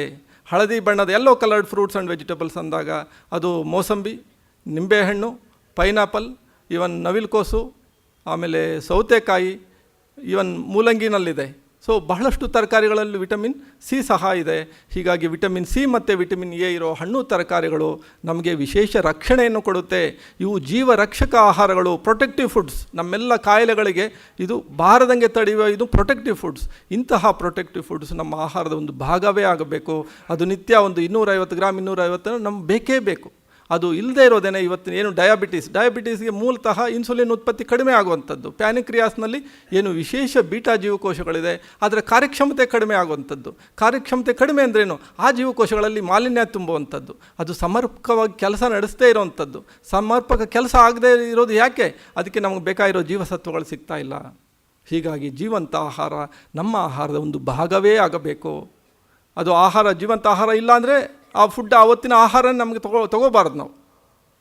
ಸೊ ಇಷ್ಟು ಜೀವಂತ ಆಹಾರದ ಇನ್ನೊಂದು ವಿಶೇಷವಾಗಿ ಜೀವಂತ ಆಹಾರದಲ್ಲಿ ಈಗ ಇತ್ತೀಚೆಗೆ ಆ್ಯಂಟಿ ಆಕ್ಸಿಡೆಂಟ್ಸ್ ಅಂತ ಒಂದು ಔಷಧೀಯ ಅಂಶಗಳನ್ನು ಕಂಡುಹಿಡಿದಿದ್ದಾರೆ. ಆ್ಯಂಟಿ ಆಕ್ಸಿಡೆಂಟ್ಸ್ ಅಂತಂದರೆ ಆಹಾರದಲ್ಲಿರೋ ಔಷಧೀಯ ಅಂಶಗಳು. ಈ ಆಹಾರದಲ್ಲಿರೋ ಔಷಧೀಯ ಅಂಶಗಳು ನಮ್ಮೆಲ್ಲ ಈ ಡಿಜನರೇಟಿವ್ ಡಿಸೀಸಸ್ ಅಂದರೆ ಆಹಾರ ಮತ್ತು ಜೀವನ ಶೈಲಿಯ ಸಮಸ್ಯೆಗಳು, cancer, diabetes, heart problems, kidney ಸಮಸ್ಯೆಗಳು, ಇವೆಲ್ಲವೂ ಆಹಾರ ಮತ್ತು ಜೀವನ ಶೈಲಿ ಸಮಸ್ಯೆಗಳು. ಇವುಗಳಿಗೆ ನೇರವಾದ ಕಾರಣ ಇದೇನೆ, ನೇರವಾದ ಕಾರಣ. ಸೊ ಈ ಎಲ್ಲ ಸಮಸ್ಯೆಗಳಿಗೆ ಪರಿಹಾರ ಯಾವುದು ಅಂತಂದರೆ ಆ್ಯಂಟಿ ಆಕ್ಸಿಡೆಂಟ್ಸ್ ಯುಕ್ತ ಆಹಾರ. ಆ ಆ್ಯಂಟಿ ಆಕ್ಸಿಡೆಂಟ್ಸ್ ಅನ್ನೋ ಒಂದು ಅಂಶಗಳು, ಔಷಧೀಯ ಅಂಶಗಳು ಹಣ್ಣು ತರಕಾರಿಗಳಲ್ಲಿ, ವಿಶೇಷವಾಗಿ ಬೇಯಿಸದ ಒಂದು ಪದಾರ್ಥಗಳಲ್ಲಿ ಅದು ಇದೆ. ಮೊಳಕೆ ಕಾಳುಗಳಲ್ಲೂ ಸಹ ಇದೆ. ಇದು ಜೀವಂತ ಆಹಾರ. ಸೊ ಇನ್ನೊಂದು ಬಹಳ ಒಂದು ಗಂಭೀರವಾಗಿ ನಾವು ತಗೋಬೇಕಾಗಿರೋದು ಇನ್ನೊಂದು ಅಂಶ ಇದೆ, ಮೂರನೇ ಅಂಶ. ಅದು ಎಣ್ಣೆ, ಸಕ್ಕರೆ ಮತ್ತು ಉಪ್ಪು. ಈ ಎಣ್ಣೆ, ಸಕ್ಕರೆ ಮತ್ತು ಉಪ್ಪು ಇವತ್ತು ಮಾನವ ಜನಾಂಗವನ್ನು ಒಂದು ವಿನಾಶದತ್ತ ಕರ್ಕೊಂಡು ಹೋಗ್ತಾ ಇದೆ. ವಿಶೇಷವಾಗಿ ಉಪ್ಪು ಏನಾಗಿದೆ, ನಮ್ಮ ಒಂದು ಮಿದುಳಿನ ಕಾರ್ಯಚಟುವಟಿಕೆಗಳಿಗೆ ಕಡಿಮೆ ಆಗ್ತಾ ಇದೆ. ನಮಗೆ ವರ್ಲ್ಡ್ ಹೆಲ್ತ್ ಆರ್ಗನೈಸೇಷನ್, ವಿಶ್ವ ಆರೋಗ್ಯ ಸಂಸ್ಥೆ ಈ ಉಪ್ಪಿನ ಸೇವನೆ ಕುರಿತು ಬಹಳ ಗಂಭೀರವಾಗಿ ತೊಗೊಂಡಿದೆ. ಅದು ಪ್ರಪಂಚದ ಎಲ್ಲ ದೇಶಗಳಲ್ಲಿ, ಎಲ್ಲ ಜನಾಂಗಗಳಲ್ಲಿ ಅವರ ಆಹಾರ ಸೇವನೆ, ಅವರ ಆರೋಗ್ಯ ಇದನ್ನೆಲ್ಲ ಗಮನಿಸಿ ಒಂದು ಸ್ಟ್ಯಾಂಡರ್ಡ್ಸ್ ಫಿಕ್ಸ್ ಮಾಡಿದೆ. ಮಾನವನಿಗೆ ಗರಿಷ್ಠ ಒಂದು ಉಪ್ಪಿನ ಪ್ರಮಾಣ ದಿನಕ್ಕೆ 5 ಗ್ರಾಮ್ ಅಷ್ಟೇ, ಓನ್ಲಿ 5 ಗ್ರಾಮ್ಸ್ ಪರ್ ಡೇ. ಇದು ಗರಿಷ್ಠವಾದ ಪ್ರಮಾಣ. ಯಾಕೆ ಅಂತಂದರೆ ನಮ್ಮೆಲ್ಲ ಆಹಾರ ಪದಾರ್ಥಗಳಲ್ಲಿ ಉಪ್ಪಿನ ಅಂಶ ಇದೆ. ಉಪ್ಪು ಅಂತಂದರೆ ಬೇಸಿಕ್ಕಾಗಿ ಉಪ್ಪಿನಲ್ಲಿರೋ ಒಂದು ಸೋಡಿಯಂ ಅಂಶ, ಅದು ನಮಗೆ ಬೇಕೇ ಬೇಕು. ಆ ಸೋಡಿಯಂ ಯಾಕೆ ಬೇಕು ಅಂತಂದರೆ ಮಾನವನ ದೇಹದ ಒಂದು ನೀರಿನ ಮಟ್ಟ ಕಾಪಾಡೋದಕ್ಕೆ. ನಾವು ದಿನಕ್ಕೆ 10 ಲೀಟ್ರ್ ಕುಡಿಲಿ, ನಮ್ಮ ದೇಹದಲ್ಲಿ ಎಷ್ಟು ನೀರು ಇರಬೇಕು ಅಷ್ಟೇ ಇರುತ್ತೆ. ಮಾನವನ ದೇಹದಲ್ಲಿ ಸುಮಾರು, ಮಹಿಳೆಯರ ದೇಹದಲ್ಲಿ ಸುಮಾರು 55 ಭಾಗ ನೀರಿರುತ್ತೆ, ಪುರುಷರ ದೇಹದಲ್ಲಿ ಸುಮಾರು 60 ಭಾಗ ನೀರಿರುತ್ತೆ. 60 ಭಾಗ ನೀರು ಅಂದರೆ ಸುಮಾರು 60 kg ತೂಕದ ವ್ಯಕ್ತಿಯಲ್ಲಿ 60 ಭಾಗ ನೀರು ಅಂದರೆ 36 kg ನೀರಿರುತ್ತೆ. ಮಾನವನ ದೇಹನೇ ಪೂರ್ತಿ ನೀರು. ಇಡೀ ಭೂಮಿಯಲ್ಲೇ 70 ಭಾಗ ನೀರಿದೆ, ಮಾನವನ ದೇಹದಲ್ಲಿ 60 ಭಾಗ ನೀರಿದೆ. ಈ ನೀರಿನ ಮಟ್ಟ ಕಾಪಾಡೋದಕ್ಕೆ ಸೋಡಿಯಂ ಬೇಕು. ಸೋಡಿಯಂ ಹೇಗೆ ಅಂತಂದರೆ 5 ಗ್ರಾಮ್ ಇದ್ದಾಗ ನೀರಿನ ಮಟ್ಟ ಕಾಪಾಡುತ್ತೆ. ಸೊ 5 ಗ್ರಾಮ್ಗಿಂತ ಹೆಚ್ಚಿಗೆ ಆದಾಗ ನೀರಿನ ಮಟ್ಟ ದೇಹದಲ್ಲಿ ಜಾಸ್ತಿ ಆಗುತ್ತೆ. ಸೋಡಿಯಮ್ದೊಂದು ಪೆಕ್ಯುಲಿಯರ್ ಕ್ಯಾರೆಕ್ಟರ್ ಅಂದರೆ sodium retains water in the body. ದೇಹದಲ್ಲಿ ನೀರಿನ ಅಂಶವನ್ನು ಹಿಡಿದಿಟ್ಕೊಂಡ್ಬಿಡುತ್ತೆ ಜಾಸ್ತಿ ಸೋಡಿಯಂ. 5 ಗ್ರಾಮ್ ಉಪ್ಪಾದರೆ ಅದು ನಮ್ಮೆಲ್ಲ ಜೀವಕೋಶಗಳಿಗೆ ಎಲ್ಲ ಕೆಲಸಗಳಿಗೆ ಸರಿ ಹೋಗುತ್ತೆ. ಆದರೆ 5 ಗ್ರಾಮ್ಗಿಂತ ಹೆಚ್ಚಿಗೆ ಆದಾಗ ಒಂದು ಅರ್ಧ ಗ್ರಾಮ್ ಅಥವಾ 1 ಗ್ರಾಮ್ ಅಷ್ಟು ಯೂರಿನಲ್ಲಿ ಬೆವರಿನ ಮೂಲಕ ಹೋಗುತ್ತೆ. ಆದರೆ ಉಳಿದ ಹೆಚ್ಚಿಗೆ ತಗೊಳ್ಳೋ ಉಪ್ಪೆಲ್ಲ ದೇಹದಲ್ಲಿ ಸ್ಟೋರ್ ಆಗ್ತಾ ಹೋಗುತ್ತೆ. ಒಂದು ಗಾದೆ ಇದೆ, ಅದು ಅರ್ಥ ಗೊತ್ತಿದ್ದೋ ಗೊತ್ತಿಲ್ಲದೋ ಒಂದು ಕನ್ನಡದ ಒಂದು ನಾಣ್ಣುಡಿ ಇದೆ, ಉಪ್ಪು ತಿಂದವ ನೀರು ಕುಡಿಬೇಕು. ಅದಕ್ಕೆ ಬೇರೆ ಅರ್ಥಕ್ಕೆ ಹೇಳ್ತೀವಿ, ತಪ್ಪು ಮಾಡಿದ್ರೆ ಶಿಕ್ಷೆ ಅನುಭವಿಸ್ಬೇಕು ಅಂತ ಹೇಳ್ತೀವಿ. ಆದರೆ ವಾಸ್ತವಿಕ ಅಂಶ ಏನಂದರೆ ಹೆಚ್ಚಿಗೆ ಉಪ್ಪು ತಿಂದರೆ ಹೆಚ್ಚಿಗೆ ನೀರು ಕುಡಿಲೇಬೇಕು. ಯಾಕೆಂತಂದರೆ ಹೆಚ್ಚಿಗೆ ಸೋಡಿಯಂ ದೇಹದಲ್ಲಿ ಸ್ಟೋರ್ ಆಗ್ತಾ ಅದಕ್ಕೆ ನೀರು ಹಿಡಿದಿಟ್ಕೊಳ್ಳುತ್ತದೆ, ನೀರು ಕುಡಿಲೇಬೇಕು ನಾವು, ಬಾಯಾರಿಕೆ ಆಗುತ್ತದು. ಯಾಕೆಂದರೆ ಜೀವಕೋಶಗಳು ನೀರು ಬೇಕು ಅಂತ ಅದು ಕಾರ್ವೇಷನ್ ಅದು ಬೇಕು ಅಂತ ಅನಿಸುತ್ತೆ ಅದಕ್ಕೆ. ಹೀಗಾಗಿ ನಾವು ಹೆಚ್ಚಿಗೆ ನೀರು ಕುಡಿತೀವಿ. ಅದೇನಾಗುತ್ತೆ, ಎಕ್ಸಸ್ ಸೋಡಿಯಂ ಬಾಡಿಯಲ್ಲಿ ದೇಹದಲ್ಲಿ ನೀರಿನ ಅಂಶವನ್ನು ಹೆಚ್ಚಿಗೆ ಹಿಡಿದಿಟ್ಕೊಳ್ಳೋದ್ರಿಂದ ದೇಹದಲ್ಲಿ ನೀರಿನ ಪ್ರಮಾಣ ಜಾಸ್ತಿ ಆಗುತ್ತೆ. ನೀರಿನ ಪ್ರಮಾಣ ಜಾಸ್ತಿ ಆಗ್ತಾ ಇದ್ದಂಗೆ ರಕ್ತದ ಪ್ರಮಾಣ ಜಾಸ್ತಿ ಆಗುತ್ತೆ ದೇಹದಲ್ಲಿ. ಯಾಕೆಂದರೆ ರಕ್ತದಲ್ಲಿ 90% ಹೆಚ್ಚಿನ ಭಾಗ ನೀರೇ ಆಗಿದೆ. ಸೊ ನೀರಿನ ಪ್ರಮಾಣ ಜಾಸ್ತಿ ಆಗ್ತಾ ಇದ್ದಂಗೆ ಬ್ಲಡ್ ವಾಲ್ಯೂಮ್ ಜಾಸ್ತಿ ಆಗುತ್ತೆ. ರಕ್ತದ ಪ್ರಮಾಣ ಜಾಸ್ತಿ ಆದ ಹಾಗೆ ಇಮ್ಮಿಡಿಯೇಟಾಗಿ ಬ್ಲಡ್ ಪ್ರೆಷರ್ ಜಾಸ್ತಿ ಆಗುತ್ತೆ. ಸೊ ರಕ್ತದ ಒಂದು ಒತ್ತಡಕ್ಕೆ, ಅತಿಯಾದ ರಕ್ತ ಒತ್ತಡ ಇವತ್ತೇನಿದೆ ಭಾರತದಲ್ಲಿ ಸುಮಾರು 7 ಕೋಟಿ ಜನಸಂಖ್ಯೆ ಅಧಿಕ ರಕ್ತದ ಒತ್ತಡದಿಂದ ಬಳಲ್ತಾ ಇದ್ದಾರೆ. ರಕ್ತದ ಒತ್ತಡ 120/80 ಅನ್ನೋದು ಈಗ ಸ್ಟ್ಯಾಂಡರ್ಡಾಗಿ 140/90ಗೆ ಬಂದುಬಿಟ್ಟಿದೆ. ಈಗ ಅಪ್ ಟು 140/90 ಓಕೆ. ಅದು ಉಪ್ಪೇ ಅದಕ್ಕೆ ಕಾರಣ ಆಗಿದೆ. ಯಾಕೆಂದರೆ ಅಧಿಕ ಉಪ್ಪು ಅಧಿಕ ರಕ್ತದ ಒಂದು ಪ್ರಮಾಣಕ್ಕೆ ಕಾರಣ ಆಗಿ ಹೆಚ್ಚು ರಕ್ತ ನಮ್ಮಲ್ಲಿ ಆಗೋದರಿಂದ, ಯಾಕೆಂದರೆ ರಕ್ತದ ಬಹುತೇಕ ಭಾಗ ನೀರಿನ ಅಂಶ ಆಗೋದರಿಂದ ನೇರವಾದ ಕಾರಣ. ಒಮ್ಮೆ ಹೈ ಬ್ಲಡ್ ಪ್ರೆಷರ್ ಬಂತು ಅಂತಂದರೆ ಅದರಿಂದ 4-6 ಬಹಳ ಡೇಂಜರಸ್ ಸಮಸ್ಯೆಗಳು. ಒಂದು ಹೃದಯಾಘಾತ, ಒಂದು ಮಿದುಳಿನ ಆಘಾತ. ಹೃದಯಾಘಾತ ಹೇಗೆ ಮಿದುಳಿನ ಆಘಾತನೂ ಹಾಗೆಯೇ. ಹೃದಯದಲ್ಲಿ ಬ್ಲಾಕೇಜ್ ಆದಾಗ ಹೃದಯಕ್ಕೆ ಬ್ಲಡ್ ಸಪ್ಲೈ ಕಡಿಮೆ ಆಗುತ್ತೆ. ಬ್ರೈನಲ್ಲಿ ಬ್ಲಾಕೇಜ್ ಆದಾಗ ಮಿದುಳಿಗೆ ರಕ್ತ ಸರಬರಾಜು ಕಡಿಮೆ ಆಗುತ್ತೆ. ಹೀಗಾಗಿ ಮಿದುಳಿನ ಆಘಾತ ಅಥವಾ ಪ್ಯಾರಾಲಿಸಿಸ್ ಅಥವಾ ಲಕ್ವ ಏನು ಕರಿತೀವಿ, ಅದು ಅಷ್ಟೇ ಅಲ್ಲ, ದೃಷ್ಟಿನಾಶಕ್ಕೆ, ಮೂತ್ರಜನಕಾಂಗಗಳ ವೈಫಲ್ಯಕ್ಕೆ ಕಾರಣ ಆಗ್ತಾ ಹೋಗುತ್ತೆ. ಸೊ ಒಂದೊಂದು ಕಾಯಿಲೆ ಮತ್ತೆ 10 ಕಾಯಿಲೆಗಳಿಗೆ ಕಾರಣ ಹೋಗ್ತಾ ಹೋಗುತ್ತೆ. ಹೀಗಾಗಿ ಉಪ್ಪಿನ ಸೇವನೆಯನ್ನು ನಾವು ಮಿತಗೊಳಿಸಲೇಬೇಕಾಗಿದೆ. ವಿಶೇಷವಾಗಿ ಇಲ್ಲಿ ಉಪ್ಪಿನ ಸೇವನೆ ಮಿತಗೊಳಿಸೋದು ಅಂದರೆ ನಾವು ಎಷ್ಟು ತೊಗೊತಾ ಇದ್ದೀವಿ ಅಂತಲೇ ಗೊತ್ತಿಲ್ಲ ಜನಗಳಿಗೆ. ದಿನಕ್ಕೆ 5 ಗ್ರಾಮ್ ಅಂದರೆ ಹೇಗೆ ಲೆಕ್ಕಾಚಾರ ಹಾಕಿ ದಿನಕ್ಕೆ 5 ಗ್ರಾಮ್ ತೊಗೊಳ್ಳೋದು, ಅದು ಕಷ್ಟದ ಕೆಲಸ ಅಂತೀವಿ. ಆದರೆ ಬಹಳ ಸುಲಭ. ಒಬ್ಬ ವ್ಯಕ್ತಿಗೆ ದಿನಕ್ಕೆ ಗರಿಷ್ಠ 5 ಗ್ರಾಮ್ ಅಂದಾಗ ತಿಂಗಳಿಗೆ 150 ಗ್ರಾಮ್. ಒಬ್ಬ ವ್ಯಕ್ತಿಗೆ ಮನೆಯಲ್ಲಿ ಎಷ್ಟು ಜನ ಇದ್ದೀವಿ, ಇಂಟು 150 ಗ್ರಾಮ್ಸ್ ಅಂದಾಗ ನಮ್ಮ ಒಂದು ತಿಂಗಳ ಅವಶ್ಯಕತೆ ಬಂತು. ಉದಾಹರಣೆಗೆ ಮನೆಯಲ್ಲಿ 4 ಜನ ಇದ್ವಿ, ಒಬ್ಬರಿಗೆ 150 ಗ್ರಾಮ್ ತಿಂಗಳಿಗೆ 600 ಗ್ರಾಮ್ ಆಯಿತು. ಸೊ 600 ಗ್ರಾಮಲ್ಲಿ ನಾವು ತಿಂಗಳನ್ನು ವ್ಯವಹರಿಸಬೇಕು ಉಪ್ಪಿನಲ್ಲಿ. ಅಷ್ಟೇ, ಬಹಳ ಸುಲಭ. ಹೆಚ್ಚು ಕಡಿಮೆ ಆಗ್ಬೋದು. ಸೊ ಹೀಗಾಗಿ ತಿಂಗಳಿಗೆ ಒಂದು 500 ಗ್ರಾಮ್ 600 ಗ್ರಾಮ್, ಅಥವಾ ಒಂದು ಮನೆಯಲ್ಲಿ ಇಬ್ಬರೇ ಇದ್ವಿ, ತಿಂಗಳ ಅವಶ್ಯಕತೆ 300 ಗ್ರಾಮ್. ಆದರೆ ಈಗ ಏನಾಗ್ತಾ ಇದೆ, ಉಪ್ಪು ತರ್ತಾ ಇರ್ತೀವಿ, ತಿಂತಾ ಇರ್ತೀವಿ, ಆಗೋದಾಗ ತರ್ತಾ ಇದ್ದೀವಿ. ಎಷ್ಟು ಉಪ್ಪು ತೊಗೊತಾ ಇದ್ದೀವಿ ಅಂತ ನಮ್ಗೆ ಗೊತ್ತಿಲ್ಲ. ಅತಿ ಹೆಚ್ಚು ತೊಗೊತಾ ಇದ್ದೀವಿ. ಸಮೀಕ್ಷೆಗಳ ಪ್ರಕಾರ ಭಾರತದಲ್ಲಿ ಸುಮಾರು 15 ಗ್ರಾಮ್ ಸರಾಸರಿ ಉಪ್ಪನ್ನು ತೊಗೊತಾ ಇದ್ದಾರೆ. More than 90% population. ಅದರಲ್ಲೂ ವಿಶೇಷವಾಗಿ ನಗರ ಜೀವನದ ಜನತೆ ಉಪ್ಪಿನ ಪ್ರಮಾಣ 15 ಗ್ರಾಮ್ ಅಂದಾಗ 5-6 ಗ್ರಾಮ್ ಅದು ನಮ್ಮ ಉಪಯೋಗಗಳಾಗ್ತಾ ಇದ್ರೂ ಇನ್ನು 8-10 ಗ್ರಾಮ್ ಅದು ಹೆಚ್ಚಾಗ್ತಾನೇ ಇದೆ. ಒಂದು ಸಮೀಕ್ಷೆಯ ಪ್ರಕಾರ ಉಪ್ಪು ನಮ್ಮ ಸ್ನಾಯುಗಳ ಸ್ಥಿತಿಸ್ಥಾಪಕತ್ವ ಅದು ಕಡಿಮೆ ಮಾಡುತ್ತೆ. ಸ್ನಾಯುಗಳು ಅಂದರೆ ನಮ್ಮ ಮಸಲ್ಸ್ ಸ್ಥಿತಿಸ್ಥಾಪಕತ್ವ ಕಡಿಮೆಯಾಗಿ ಯಾವ ಜೀವ ಪ್ರಭೇದದಲ್ಲೂ ಇಲ್ಲದೇ ಇರೋ ಒಂದು ಸಿಸೇರಿಯನ್ ಹೆರಿಗೆಗೆ ಇವತ್ತು ಕಾರಣ ಆಗಿದೆ. ಸೊ ಬೇರೆ ಯಾವ ಜೀವ ಪ್ರಭೇದದಲ್ಲೂ ಇಲ್ಲ, ಮನುಷ್ಯನಿಗೆ ಮಾತ್ರ ಇದೆ. ಇದು ಅತಿಯಾದ ಉಪ್ಪಿನ ಸೇವನೆಯೇ ಆಗಿದೆ. ಸೊ ಹೀಗಾಗಿ ಉಪ್ಪಿನ ಸೇವನೆ ಕುರಿತು ನಾವು ಅತ್ಯಂತ ಗಂಭೀರವಾಗಿ ತಗೋಬೇಕಾಗಿದೆ. ನಮ್ಮ ಮನೆಯಲ್ಲಿ ಎಷ್ಟು ಉಪ್ಪು ಬರ್ತಾ ಇದೆ ತಿಂಗಳಿಗೆ, ನಾವು ಎಷ್ಟು ಸೇವನೆ ಮಾಡ್ತಾ ಇದ್ದೀವಿ, ಸ್ವಲ್ಪ ಲೆಕ್ಕಾಚಾರ ಹಾಕಬೇಕಾಗಿದೆ. ಇದೇನು ಬಹಳ ಕಷ್ಟ ಏನಿಲ್ಲ. ಅನ್ನಕ್ಕೆ ಉಪ್ಪು ಹಾಕೋದು ಬಿಡಬೇಕಾಗಿದೆ, ಅನ್ನಕ್ಕೆ ಉಪ್ಪು ಹಾಕಬೇಕಾಗಿಲ್ಲ, ಚಪಾತಿಗೆ ಉಪ್ಪು ಬೇಕಾಗಿಲ್ಲ, ಮುದ್ದೆಗೆ ಉಪ್ಪು ಬೇಕಾಗಿಲ್ಲ, ಉಪ್ಪಿನಕಾಯಿ ಬೇಕಾಗೇ ಇಲ್ಲ. ಏನೋ ಅಪರೂಪಕ್ಕೆ ಸಾಂಬಾರು ಚೆನ್ನಾಗಿಲ್ಲ ಅಂದಾಗ ಒಂಚೂರು ಉಪ್ಪಿನಕಾಯಿ ತೊಗೋಬೇಕೇ ವಿನಃ ದಿನನಿತ್ಯ ತಟ್ಟೆದಿಗೆ ಉಪ್ಪಿನಕಾಯಿ ಬೇಕಾಗಿಲ್ಲ. ನಾವು ಹೊರಗಡೆ ಫಂಕ್ಷನ್ಸಲ್ಲಿ ಉಪ್ಪು ಹಾಕ್ತೀವಲ್ಲ, ಅದು ಕೂಡ ಹಾಕ್ಲೇಬಾರ್ದು. ಸೊ ಅದ್ರ ಬದಲಿಗೆ ಒಂದಷ್ಟು ತರಕಾರಿಗಳು ಕೊಟ್ಟರೆ ಬಹಳ ಶ್ರೇಷ್ಠ. ಹೀಗಾಗಿ ಉಪ್ಪಿನ ಸೇವನೆಯನ್ನು ನಾವು ಮಿತಗೊಳಿಸಲೇಬೇಕಾಗಿದೆ. ಈ ಉಪ್ಪು ಎಷ್ಟು ಅಪಾಯಕಾರಿ ಇದೆ ಅಂತಂದರೆ, ಅದಕ್ಕಿಂತ ಅಪಾಯಕಾರಿಯಾದ ಇನ್ನೊಂದು ಪದಾರ್ಥ ಏನಂದರೆ ಸಕ್ಕರೆ. ಇದನ್ನು ಬಹಳ ಹಿಂದೆಯೇ ಮಹಾತ್ಮ ಗಾಂಧೀಜಿಯವರು ಸಕ್ಕರೆಯನ್ನು ವೈಟ್ ಪಾಯ್ಸನ್ ಅಂತ ಹೇಳಿದ್ದಾರೆ, ಬಿಳಿಯ ವಿಷ. ಸಕ್ಕರೆ ಅನ್ನೋದು ಬಿಳಿಯ ವಿಷ ಅಂತ ಬಹಳಷ್ಟು ಹಿಂದೆಯೇ ಹೇಳಿಬಿಟ್ಟಿದ್ದಾರೆ. ಸಕ್ಕರೆ ಬಗ್ಗೆ ಒಂದು ಪ್ರಪಂಚದಲ್ಲೇ ಅತ್ಯಂತ ಒಂದು ಶ್ರೇಷ್ಠವಾದ ಒಂದು ಸಂಶೋಧನೆ ಮಾಡಿದ್ದಾರೆ. 106 ಸಂಶೋಧನೆಗಳಾಗಿದೆ. ಅದರ ಪೈಕಿ ಒಂದು ಅತ್ಯಂತ ಅದ್ಭುತವಾದ ಸಂಶೋಧನೆ ಅಂತಂದರೆ ಅಮೇರಿಕಾದ ಡಾಕ್ಟರ್ ನ್ಯಾನ್ಸಿ ಆಪಲ್ಟನ್ ಅಂತ ಪೌಷ್ಟಿಕಾಂಶ ತಜ್ಞೆ ಒಂದು ಸಂಶೋಧನೆ ಮಾಡಿದ್ದಾರೆ. ಅದರಲ್ಲಿ ಸಕ್ಕರೆಯ ಒಂದು ಅಪಾಯಕಾರಿ ಕಾಯಿಲೆಗಳು ಎಷ್ಟು ಬರ್ತಾ ಇದೆ ಅಂತ ಅವ್ರು ಲೆಕ್ಕ ಹಾಕಿ ಹೇಳಿದ್ದಾರೆ. ಸಕ್ಕರೆಯಿಂದ ಸುಮಾರು 141 ಕಾಯಿಲೆಗಳಿಗೆ ಸಕ್ಕರೆ ಕಾರಣ ಆಗಿದೆ. 141 ಡಿಸೀಸಸ್. ಇದನ್ನು ವೆಬ್ಸೈಟಲ್ಲಿ ನೋಡ್ಬೋದು. ಡಾಕ್ಟರ್ ನ್ಯಾನ್ಸಿ ಆಪಲ್ಟನ್ಸ್ ಶುಗರ್ ಎಫೆಕ್ಟ್ಸ್ ಅಂತ ಕೊಟ್ಟ ತಕ್ಷಣ ಬರುತ್ತದೆ. 141 ಡಿಸೀಸಸ್. ಆ 141 ಕಾಯಿಲೆಗಳ ಪೈಕಿ ಫಸ್ಟ್ ಕಾಯಿಲೆನೇ ಡಯಾಬಿಟೀಸ್. ಡಯಾಬಿಟೀಸ್ ಬಂದಮೇಲೆ ಸಕ್ಕರೆ ತಿನ್ನೋ ಹಾಗಿಲ್ಲ. ಆದರೆ ದುರಂತ ಏನಂದರೆ ಡಯಾಬಿಟೀಸ್ ಬಂದಿರೋದೇ ಸಕ್ಕರೆಯಿಂದ, ಬರ್ತಾ ಇರೋದೇ ಸಕ್ಕರೆಯಿಂದ. ಅದು ಹೇಗೆ ಅಂತ ವಿವರಿಸಿದ್ದಾರೆ, ವೈಜ್ಞಾನಿಕವಾಗಿ ಅದನ್ನು ವಿವರಿಸಿದ್ದಾರೆ. ಏಕೆ ಅಂತಂದರೆ ಸಕ್ಕರೆ ಜೀರ್ಣ ಆಗೋದಕ್ಕೆ ಹೆಚ್ಚಾಗಿ ಇನ್ಸುಲಿನ್ ಬೇಕು. ಹೀಗಾಗಿ ಪ್ಯಾನಿಕ್ರಿಯಾಸ್ ಹೆಚ್ಚಿಗೆ ಉತ್ಪತ್ತಿ ಮಾಡಿ ಸಕ್ಕರೆ ಉಪಯೋಗ ಹುಟ್ಟಿನಿಂದನೇ ಶುರುವಾಗ್ತಾ ಇದೆ. ಹೀಗಾಗಿ ಸಕ್ಕರೆ ಅತಿ ಹೆಚ್ಚು ನಾವು ಹುಟ್ಟಿನಿಂದನೇ ತೊಗೊಳ್ತಾ ಇರೋದ್ರಿಂದ ಚಿಕ್ಕ ಒಂದು ಶಿಶುವಿನಿಂದನೇ ಇನ್ಸುಲಿನ್ ಹೆಚ್ಚಿಗೆ ಉತ್ಪತ್ತಿಯಾಗಿ ಆ ಇನ್ಸುಲಿನ್ ಸ್ರವಿಸುವ ಬೀಟಾ ಜೀವಕೋಶಗಳು, ಪ್ಯಾನಿಕ್ರಿಯಾಸ್ನಲ್ಲಿರೋ ಬೀಟಾ ಜೀವಕೋಶಗಳು ಕೇವಲ ಒಂದು 40 ವರ್ಷಕ್ಕೋ 50 ವರ್ಷಕ್ಕೋ ಅದರ ಆಯಸ್ಸು ಮುಗಿದೋಗುತ್ತೆ. ಅದರ ಕಾರ್ಯಕ್ಷಮತೆ ನಿಂತೋಗುತ್ತೆ, ಕಡಿಮೆ ಆಗೋಗುತ್ತೆ. ಹೀಗಾಗಿ ಬೀಟಾ ಜೀವಕೋಶಗಳ ಕಾರ್ಯಕ್ಷಮತೆ ಕಡಿಮೆ ಆದ ತಕ್ಷಣ 40-50 ವರ್ಷಕ್ಕೆ ಡಯಾಬಿಟಿಸ್ ಬರ್ತಾಯಿದೆ. ಹೀಗಾಗಿ ಡಯಾಬಿಟಿಸ್ನ ನೇರ ಕಾರಣ ಸಕ್ಕರೆ. ಎರಡನೇ ಒಂದು ಮುಖ್ಯ ಕಾರಣ ಏನಂತಂದರೆ ಸಕ್ಕರೆ ಇದು ಕ್ಯಾಲ್ಶಿಯಂ. ಸಕ್ಕರೆ ಜೀರ್ಣತೆಗೆ ಕ್ಯಾಲ್ಶಿಯಂ ಬೇಕು. ಸಕ್ಕರೆ ಜೀರ್ಣ ಆಗೋದಕ್ಕೆ ಕ್ಯಾಲ್ಶಿಯಂ ಅಂಶ ಬೇಕು. ಆ ಕ್ಯಾಲ್ಶಿಯಂ ಅಂಶ ನಮ್ಮ ಒಂದು ದೇಹದ ಮೂಳೆ ಮತ್ತು ಹಲ್ಲುಗಳಿಂದ ತೊಗೊಂಡ್ಬಿಡುತ್ತೆ. ನಾವೇನು ಆಹಾರದಿಂದ ತೊಗೊತೀವಿ ಕ್ಯಾಲ್ಶಿಯಮ್ಮು, ಅದು ನಮ್ಮ ದೇಹದ ಇತರ ಚಟುವಟಿಕೆಗಳಿಗೆ ಹೋದರೆ ಸಕ್ಕರೆ ಜೀರ್ಣ ಆಗೋದಕ್ಕೆ ನಮ್ಮ ಮೂಳೆಗಳಿಂದ ಕ್ಯಾಲ್ಶಿಯಂ ಹೋಗೋದ್ರಿಂದ ಮೂಳೆಗಳು ದುರ್ಬಲ ಆಗ್ತಾಯಿದೆ. ಮೂಳೆಗಳು ದುರ್ಬಲತೆ ಹೀಗಾಗಿ ಬಹಳ ಬೇಗ ಬೆನ್ನೋವು, ಕಾಲು ನೋವು ಇವತ್ತು ಜನಗಳಿಗೆ ಕಾಡ್ತಾ ಇದೆ. ಬಹಳ ಬೇಗ 40 ವರ್ಷಕ್ಕೇ ಎಲ್ಲ ಒಂದು ಸಮಸ್ಯೆಗಳು. ಹೀಗಾಗಿ ಇಂತಹ ಸುಮಾರು 141 ಕಾಯಿಲೆಗಳಿದೆ. ಖಿನ್ನತೆ, ಅರೆತಲೆನೋವು, ಅಧಿಕವಾಗುವ LDL ಕೊಲೆಸ್ಟ್ರಾಲ್, ಕಡಿಮೆಯಾಗುವ HDL ಕೊಲೆಸ್ಟ್ರಾಲ್, ಹಾರ್ಟ್ ಬ್ಲಾಕೇಜ್, ಮಕ್ಕಳ ಸಹಜ ಶಕ್ತಿ ಬೆಳವಣಿಗೆ ಕಡಿಮೆ ಆಗಿರುವಂಥದ್ದು. ಈಗ ಮಕ್ಕಳ ಬೆಳವಣಿಗೆನೇ ಕಡಿಮೆ ಆಗಿದೆ.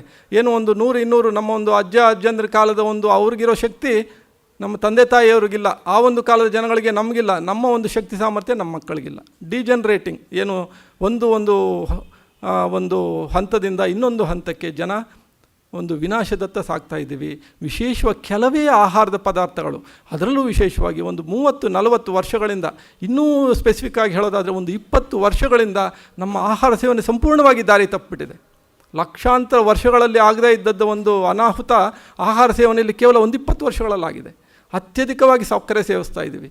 ಈ ಸಕ್ಕರೆ ಸೇವನೆ ನಾವು ಸೈಡ್ಲೈನ್ ಮಾಡಲೇಬೇಕಾಗಿದೆ. ಅದರ ಬದಲಿಗೆ ಏನು, ಬೆಲ್ಲ ಮತ್ತು ಜೇನುತುಪ್ಪ. ಬೆಲ್ಲ ಒಂದು ಅದ್ಭುತ ಆಹಾರ. ಅದಕ್ಕಿಂತ ಅದ್ಭುತ ಆಹಾರ ಜೇನುತುಪ್ಪ. ಜೇನುತುಪ್ಪ ಆಹಾರ ಅಷ್ಟೇ ಅಲ್ಲ, ಅದು ಔಷಧಿ ಸಹ ಹೌದು. ಬೆಲ್ಲದಲ್ಲಿ ವಿಶೇಷವಾಗಿ ಅತಿ ಹೆಚ್ಚು ಕಬ್ಬಿಣಾಂಶ ಇದೆ.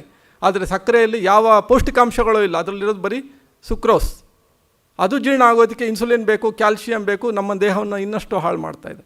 ಹೀಗಾಗಿ ಸಕ್ಕರೆ ಉಪಯೋಗ ನಾವು ಕಡಿಮೆ ಮಾಡಲೇಬೇಕು. ಕಡಿಮೆ ಮಾಡಬೇಕು ಅಷ್ಟೇ. ಸಂಪೂರ್ಣವಾಗಿ ಬಿಡ್ಬೋದು, ಆದರೆ ಅಪರೂಪ. ನಾನು ಬಿಟ್ಟಿದ್ದೀನಿ ಸಕ್ಕರೆ 99% ಬಿಟ್ಟಿದ್ದೀನಿ. ಆದರೂ 1% ಇದೆ, ತೊಂದರೆ ಇಲ್ಲ. ಸೊ ನಾವು ಅದನ್ನು ಬಿಡೋವತ್ತ ಗಮನ ಹರಿಸ್ಬೇಕು. ಪ್ಯಾರಲಾಗಿ ಜೇನುತುಪ್ಪ ಉಪಯೋಗ ಮಾಡಬೇಕು. ಆದರೆ ಜೇನುತುಪ್ಪದಲ್ಲಿ 2 ಎಚ್ಚರಿಕೆ ಅಂಶಗಳನ್ನು ನಾವು ಗಮನಿಸಬೇಕಾಗಿರೋದೇನೆಂದರೆ, ಬಿಸಿ ನೀರಿಗೆ, ಬಿಸಿ ಹಾಲಿಗೆ ಜೇನುತುಪ್ಪ ಹಾಕಬಾರ್ದು ಒಂದು ಅಂಶ. ಅದಕ್ಕೆ ಸಾಮಾನ್ಯವಾಗಿ ಉಗುರು ಬೆಚ್ಚಗಿನ ನೀರಿಗೆ ಎಲ್ಲರೂ ಜೇನುತುಪ್ಪ ಹಾಕ್ಕೊತಾರೆ. ಅದು ಸೈಂಟಿಫಿಕ್ಕಾಗಿ ಅದು ನಿಜ. ಅದ್ರ ಜೊತೆಗೆ 2 ವರ್ಷಕ್ಕಿಂತ ಕಡಿಮೆ ಮಕ್ಕಳಿಗೆ ಜೇನುತುಪ್ಪ ಕೊಡಬಾರ್ದು. ಅದರಲ್ಲಿ ಜೇನುತುಪ್ಪದಲ್ಲಿ ವಿಶೇಷವಾದ ಕಿಣ್ವಗಳಿದೆ. ಅದು 2 ವರ್ಷಕ್ಕಿಂತ ಕಡಿಮೆ ಮಕ್ಕಳಲ್ಲಿ ಜೀರ್ಣತೆಗೆ ಕಷ್ಟ, ಅವ್ರಿಗೆ ಇನ್ಫೆಕ್ಷನ್ಸ್ ಆಗೋ ಸಾಧ್ಯತೆ ಇರೋದರಿಂದ 2 ವರ್ಷಕ್ಕಿಂತ ಹೆಚ್ಚಿನ ಮಕ್ಕಳಿಗೆ ಜೇನುತುಪ್ಪ ಒಂದು ಅದ್ಭುತ ಒಂದು ಔಷಧಿ. ವಿಶೇಷವಾಗಿ ರೆಸ್ಪಿರೇಟರಿ ಪ್ರಾಬ್ಲಮ್ಸ್ ಇರೋಂಥವ್ರಿಗೆ, ಉಸಿರಾಟದ ಸಮಸ್ಯೆಗಳಿರೋಂಥವ್ರಿಗೆ, ಮಕ್ಕಳಲ್ಲಿ ಕೆಮ್ಮು, ನೆಗಡಿ, ಇನ್ಫೆಕ್ಷನ್ಸ್ ಹೆಚ್ಚಿಗೆ ಇರೋಂಥವ್ರಿಗೆ, ಬೆಳೀತಾ ಇರೋ ಮಕ್ಕಳಿಗೆ ನಾವು ಜೇನುತುಪ್ಪನ ಪ್ರಾಕ್ಟೀಸ್ ಮಾಡಿ ಸಕ್ಕರೆಯನ್ನು ಕಡಿಮೆ ಮಾಡ್ತಾ ಹೋದರೆ ಬಹಳ ಬಲಶಾಲಿಯಾಗಿ ಬೆಳೀತಾರೆ. ಬಹಳ ರೋಗ ನಿರೋಧಕತೆ ಅವರಿಗೆ ಇಂಪ್ರೂವ್ ಆಗುತ್ತದೆ. ಸೊ ಸಕ್ಕರೆ ಮತ್ತು ಬೆಲ್ಲದ ಪ್ರಶ್ನೆ ಬಂದಾಗ, ಬೆಲ್ಲದಲ್ಲಿ ಬಿಳಿ ಬೆಲ್ಲಗಿಂತ ಕೆಂಪು ಬೆಲ್ಲ ಉತ್ತಮ. ಬಿಳಿ ಬೆಲ್ಲದಲ್ಲಿ ವಿಶೇಷವಾಗಿ ಉಪ್ಪಿನಾಂಶ ಇರುತ್ತೆ. ಸೊ ಹೀಗಾಗಿ ಬಿಳಿ ಬೆಲ್ಲ, ಅಚ್ಚು ಬೆಲ್ಲ ಏನಿದೆ ಚೆನ್ನಾಗಿದೆ ಅಂತ ತೊಗೊತೀವಲ್ಲ, ಅದನ್ನು ಒಂಚೂರು ನಾವು ಆ ಅಭ್ಯಾಸ ಕಡಿಮೆ ಮಾಡಬೇಕಾಗಿದೆ. ಕೆಂಪು ಬೆಲ್ಲ ಅತ್ಯಂತ ಶ್ರೇಷ್ಠವಾದದ್ದು, ನಾವು ಉಪಯೋಗ ಮಾಡ್ಬೋದು. ಇನ್ನು 3ನೇ ಅಂಶ ಎಣ್ಣೆ, ಉಪ್ಪು, ಸಕ್ಕರೆ. ಎಣ್ಣೆ ಅಂಶ ಬಂದಾಗ ಇದು ಸಹ ಸಕ್ಕರೆ ಅಷ್ಟೇ ಅಪಾಯಕಾರಿಯಾಗಿದೆ. ಇಲ್ಲೂ ಸಹ ವಿಜ್ಞಾನಿಗಳು ಹೇಳ್ತಾರೆ, ಇದೆಲ್ಲ ಸತ್ಯಗಳು. ನಮಗೆ ಎಷ್ಟು ಸಕ್ಕರೆ ಬೇಕು ಅಥವಾ ಎಷ್ಟು ಉಪ್ಪು ಬೇಕು, ಎಷ್ಟು ಎಣ್ಣೆ ಬೇಕು, ಇವೆಲ್ಲ ಸತ್ಯಗಳು. ಅದನ್ನು ತೊಗೊಂಡಾಗ ನಮಗೆ ಅದ್ಭುತ ಒಂದು ಪರಿಹಾರಗಳು ಮತ್ತು ಅದರಿಂದ ಒಂದು ಉಪಯೋಗಗಳು ನಮ್ಗೆ ಕಾಣ್ತಾ ಹೋಗುತ್ತೆ. ನಮಗೆ ಈಗ ಬರ್ತಾ ಇರೋ ಕಾಯಿಲೆಗಳು ಅದನ್ನು ನಾವು ತೊಗೊಳ್ಳದೇ ಇರೋದೇ ಕಾರಣ ಆಗಿದೆ.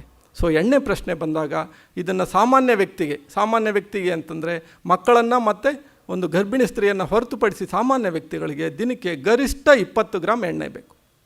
ಗರಿಷ್ಠ, ಮ್ಯಾಕ್ಸಿಮಮ್ 4 ಟೀ ಸ್ಪೂನ್. 1 ಟೀ ಸ್ಪೂನ್ಗೆ 5 ಚಮಚೆ, 4 ಟೀ ಸ್ಪೂನ್ ಅಂದರೆ 20 ಚಮಚೆ, 15ರಿಂದ 20 ಗ್ರಾಮ್ ಅಂದರೆ 3ರಿಂದ 4 ಟೀ ಚಮಚ ಅಷ್ಟೇ ನಮಗೆ ಎಣ್ಣೆ ಬೇಕಾಗಿರೋಂಥದ್ದು. ನಮ್ಮ ಒಂದು ದೇಹದ ಒಂದು ಸರಿಯಾದ ಒಂದು ಕ್ರಮಕ್ಕೆ, ಆರೋಗ್ಯಕ್ಕೆ ಒಂದು 20 ಗ್ರಾಮ್ ಎಣ್ಣೆ ಬೇಕು. ಆದರೆ ಸರಾಸರಿ ಸುಮಾರು 40ರಿಂದ 50 ಗ್ರಾಮ್ ಎಣ್ಣೆ ಇವತ್ತು ಸೇವನೆ ಆಗ್ತಾಯಿದೆ. ಸೊ ಎಣ್ಣೆ ಸೇವನೆ ಅತಿಯಾಗಿರೋದು ಓವರ್ ವೆಯ್ಟ್ಗೆ ಒಂದು ಕಾರಣ. ಏರಿಕೆಯಾಗಿರೋ ಟ್ರೈಗ್ಲಿಸರೈಡ್ಸ್, ರಕ್ತದಲ್ಲಿರೋ ಟ್ರೈಗ್ಲಿಸರೈಡ್ಸ್ ಅಂಶ, ಟ್ರೈಗ್ಲಿಸರೈಡ್ಸ್ ಅಂದರೆ ಅದು ಎಣ್ಣೆನೇ, ಜಿಡ್ಡೆ, ಇನ್ನೇನು ಅಲ್ಲ, ಬೇರೆ ಏನೂ ಅಲ್ಲ, ಅದು ನೇರವಾಗಿ ಹೋಗಿ ರಕ್ತದಲ್ಲಿ ಕೂತ್ಕೊಳ್ಳುತ್ತದೆ. ಹೀಗಾಗಿ ಹಾರ್ಟ್ ಬ್ಲಾಕೇಜ್ಗೆ ಕಾರಣ. ಅಷ್ಟೇ ಅಲ್ಲ, ಸೊ ಅಧಿಕವಾದ ಎಣ್ಣೆ ಸೇವನೆ ಕ್ಯಾನ್ಸರ್ಗೂ ಸಹ ಒಂದು ಕಾರಣ. ಹಾರ್ಟ್ ಪ್ರಾಬ್ಲಮ್, ಡಯಾಬಿಟಿಸ್ ಎಲ್ಲದಕ್ಕೂ ಅತಿಯಾದ ಎಣ್ಣೆನೂ ಒಂದು ಕಾರಣ. ಈ ಎಣ್ಣೆಯಲ್ಲಿ 2 ವಿಧ ಇದೆ, ಅದನ್ನು ನಾವು ಅತಿ ಸೂಕ್ಷ್ಮವಾಗಿ ಹೇಳ್ತೀನಿ. Saturated fats and unsaturated fats, ಅಂದರೆ ಸಂತೃಪ್ತ ಮತ್ತು ಅಸಂತೃಪ್ತ. ಸಂತೃಪ್ತ ಎಣ್ಣೆ ಅಥವಾ ಫ್ಯಾಟ್ ಅಂದಾಗ ಅದು ಮಾಂಸಾಹಾರದಲ್ಲಿದೆ, ಅದು ನಮ್ಮ ಹಾರ್ಟ್ ಬ್ಲಾಕೇಜ್ಗೆ ಅದು ಕಾರಣ ಆಗುತ್ತೆ, ಸಂತೃಪ್ತ ಎಣ್ಣೆ. ಅಸಂತೃಪ್ತ ಎಣ್ಣೆ ಅಂತಂದರೆ ಅನ್ಸ್ಯಾಚುರೇಟೆಡ್ ಫ್ಯಾಟಿ ಆಸಿಡ್ಸ್, ಇದು ಸಸ್ಯಾಹಾರದಲ್ಲಿದೆ, ಅದು ಬ್ಲಾಕೇಜ್ಗೆ ಅಷ್ಟು ಕಾರಣ ಆಗಲ್ಲ. ಆದರೆ ಅತಿಯಾದರೆ ಅದು ಸಹ ಕಾರಣ ಆಗಿ ಹೋಗುತ್ತೆ. ಹೀಗಾಗಿ ಎಣ್ಣೆ ಸೇವನೆ ನಾವು ಲಿಮಿಟ್ ಮಾಡಿಕೊಳ್ಳೇಬೇಕಾಗಿದೆ. ಇದು ಅಷ್ಟೇ, ಉಪ್ಪು ನಾವು ಹೇಗೆ ತೊಗೊತಾ ಇದ್ದೀವಿ, ಎಣ್ಣೆನ ನಾವು ನಿತ್ಯ ಒಂದು 20 ಗ್ರಾಮ್ ಒಬ್ಬರಿಗೆ ಅಂತ ಲೆಕ್ಕಾಚಾರ ಹಾಕಿ ತೊಗೊಳಕ್ಕಾಗಲ್ಲ. ಇಲ್ಲಿ ಮಕ್ಕಳಿಗೆ ಇನ್ನೊಂದು 5 ಗ್ರಾಮ್ ಹೆಚ್ಚಿಗೆ ಬೇಕು, ಅದನ್ನು ಹೇಳಲಿಕ್ಕೆ ಇಷ್ಟಪಡ್ತೇನೆ. ಬೆಳೆಯೋ ಮಕ್ಕಳಿಗೆ ಒಂದು ಸುಮಾರು 25 ಗ್ರಾಮ್ ಬೇಕು, ಗರ್ಭಿಣಿ ಸ್ತ್ರೀಯರಿಗೆ ಒಂದು 25-30 ಗ್ರಾಮ್ ಬೇಕು. ಅದೊಂದು ವಿಶೇಷ ಸಂದರ್ಭಗಳನ್ನು ಹೊರತುಪಡಿಸಿದ್ರೆ ಸಾಮಾನ್ಯವಾಗಿ 20 ಗ್ರಾಮ್ ಬೇಕು. ಸೊ ಒಬ್ಬರಿಗೆ 20 ಗ್ರಾಮ್ ದಿನಕ್ಕೆ ಅಂದಾಗ ಒಬ್ಬ ವ್ಯಕ್ತಿಯ ತಿಂಗಳ ಒಂದು ಅಗತ್ಯತೆ 600 ಗ್ರಾಮ್ ಗರಿಷ್ಠ. ಸೊ ಆ ಲೆಕ್ಕಾಚಾರದಲ್ಲಿ ನಾವು ಮನೇಲಿ ಎಷ್ಟು ಜನ ಇದ್ದೀವಿ, ಎಷ್ಟು ಎಣ್ಣೆ ಬೇಕಾಗುತ್ತೆ. ಆದರೆ ಇಲ್ಲಿ ಒಂದು ಎಚ್ಚರ ವಹಿಸಬೇಕು, ನಾವು ಹೊರಗಡೆ ತಿಂಡಿಗಳು ಜಾಸ್ತಿ ಇದ್ದರೆ ಅದು ಮತ್ತೆ ಸೇರ್ತಾ ಇರುತ್ತದೆ. ಮನೆಯಲ್ಲಿ 20 ಗ್ರಾಮ್ ಅಂತ ಹೊರಗಡೆ ಒಂದು 50 ಗ್ರಾಮ್ ಸೇರಿದ್ರೆ ಅದಕ್ಕೆ ಯಾವ ಅರ್ಥನೂ ಇಲ್ಲ. ಹೀಗಾಗಿ ಹೊರಗಡೆ ತಿನ್ನೋ ತಿಂಡಿಗಳ ಮೇಲೆ ನಾವು ವಿಶೇಷ ಗಮನ ಹರಿಸಬೇಕು. ವಿಶೇಷವಾಗಿ ಹೊರಗಡೆ ಒಂದು ಕರಿದ ತಿಂಡಿಗಳನ್ನು ಪದೇ ಪದೇ ಕಾಯಿಸ್ತಾರೆ. ಈ ಪದೇ ಪದೇ ಎಣ್ಣೆಯನ್ನು ಕಾಯಿಸಿದಾಗ ಅದರಲ್ಲಿ ಒಂದು ವಿಶೇಷ ಒಂದು ಕೆಮಿಕಲ್ಸ್, ಕಾರ್ಸಿನೋಜಿನ್ಸ್ ಅಥವಾ ಒಂದು ರ್ಯಾನ್ಸಿಡಿಟಿ ಅಂತಾಗುತ್ತೆ. ಅದರಲ್ಲಿ ಫ್ರೀ ರ್ಯಾಡಿಕಲ್ಸ್ ಅಂದರೆ ಒಂದು ವಿಶೇಷವಾದ ಕಣಗಳು.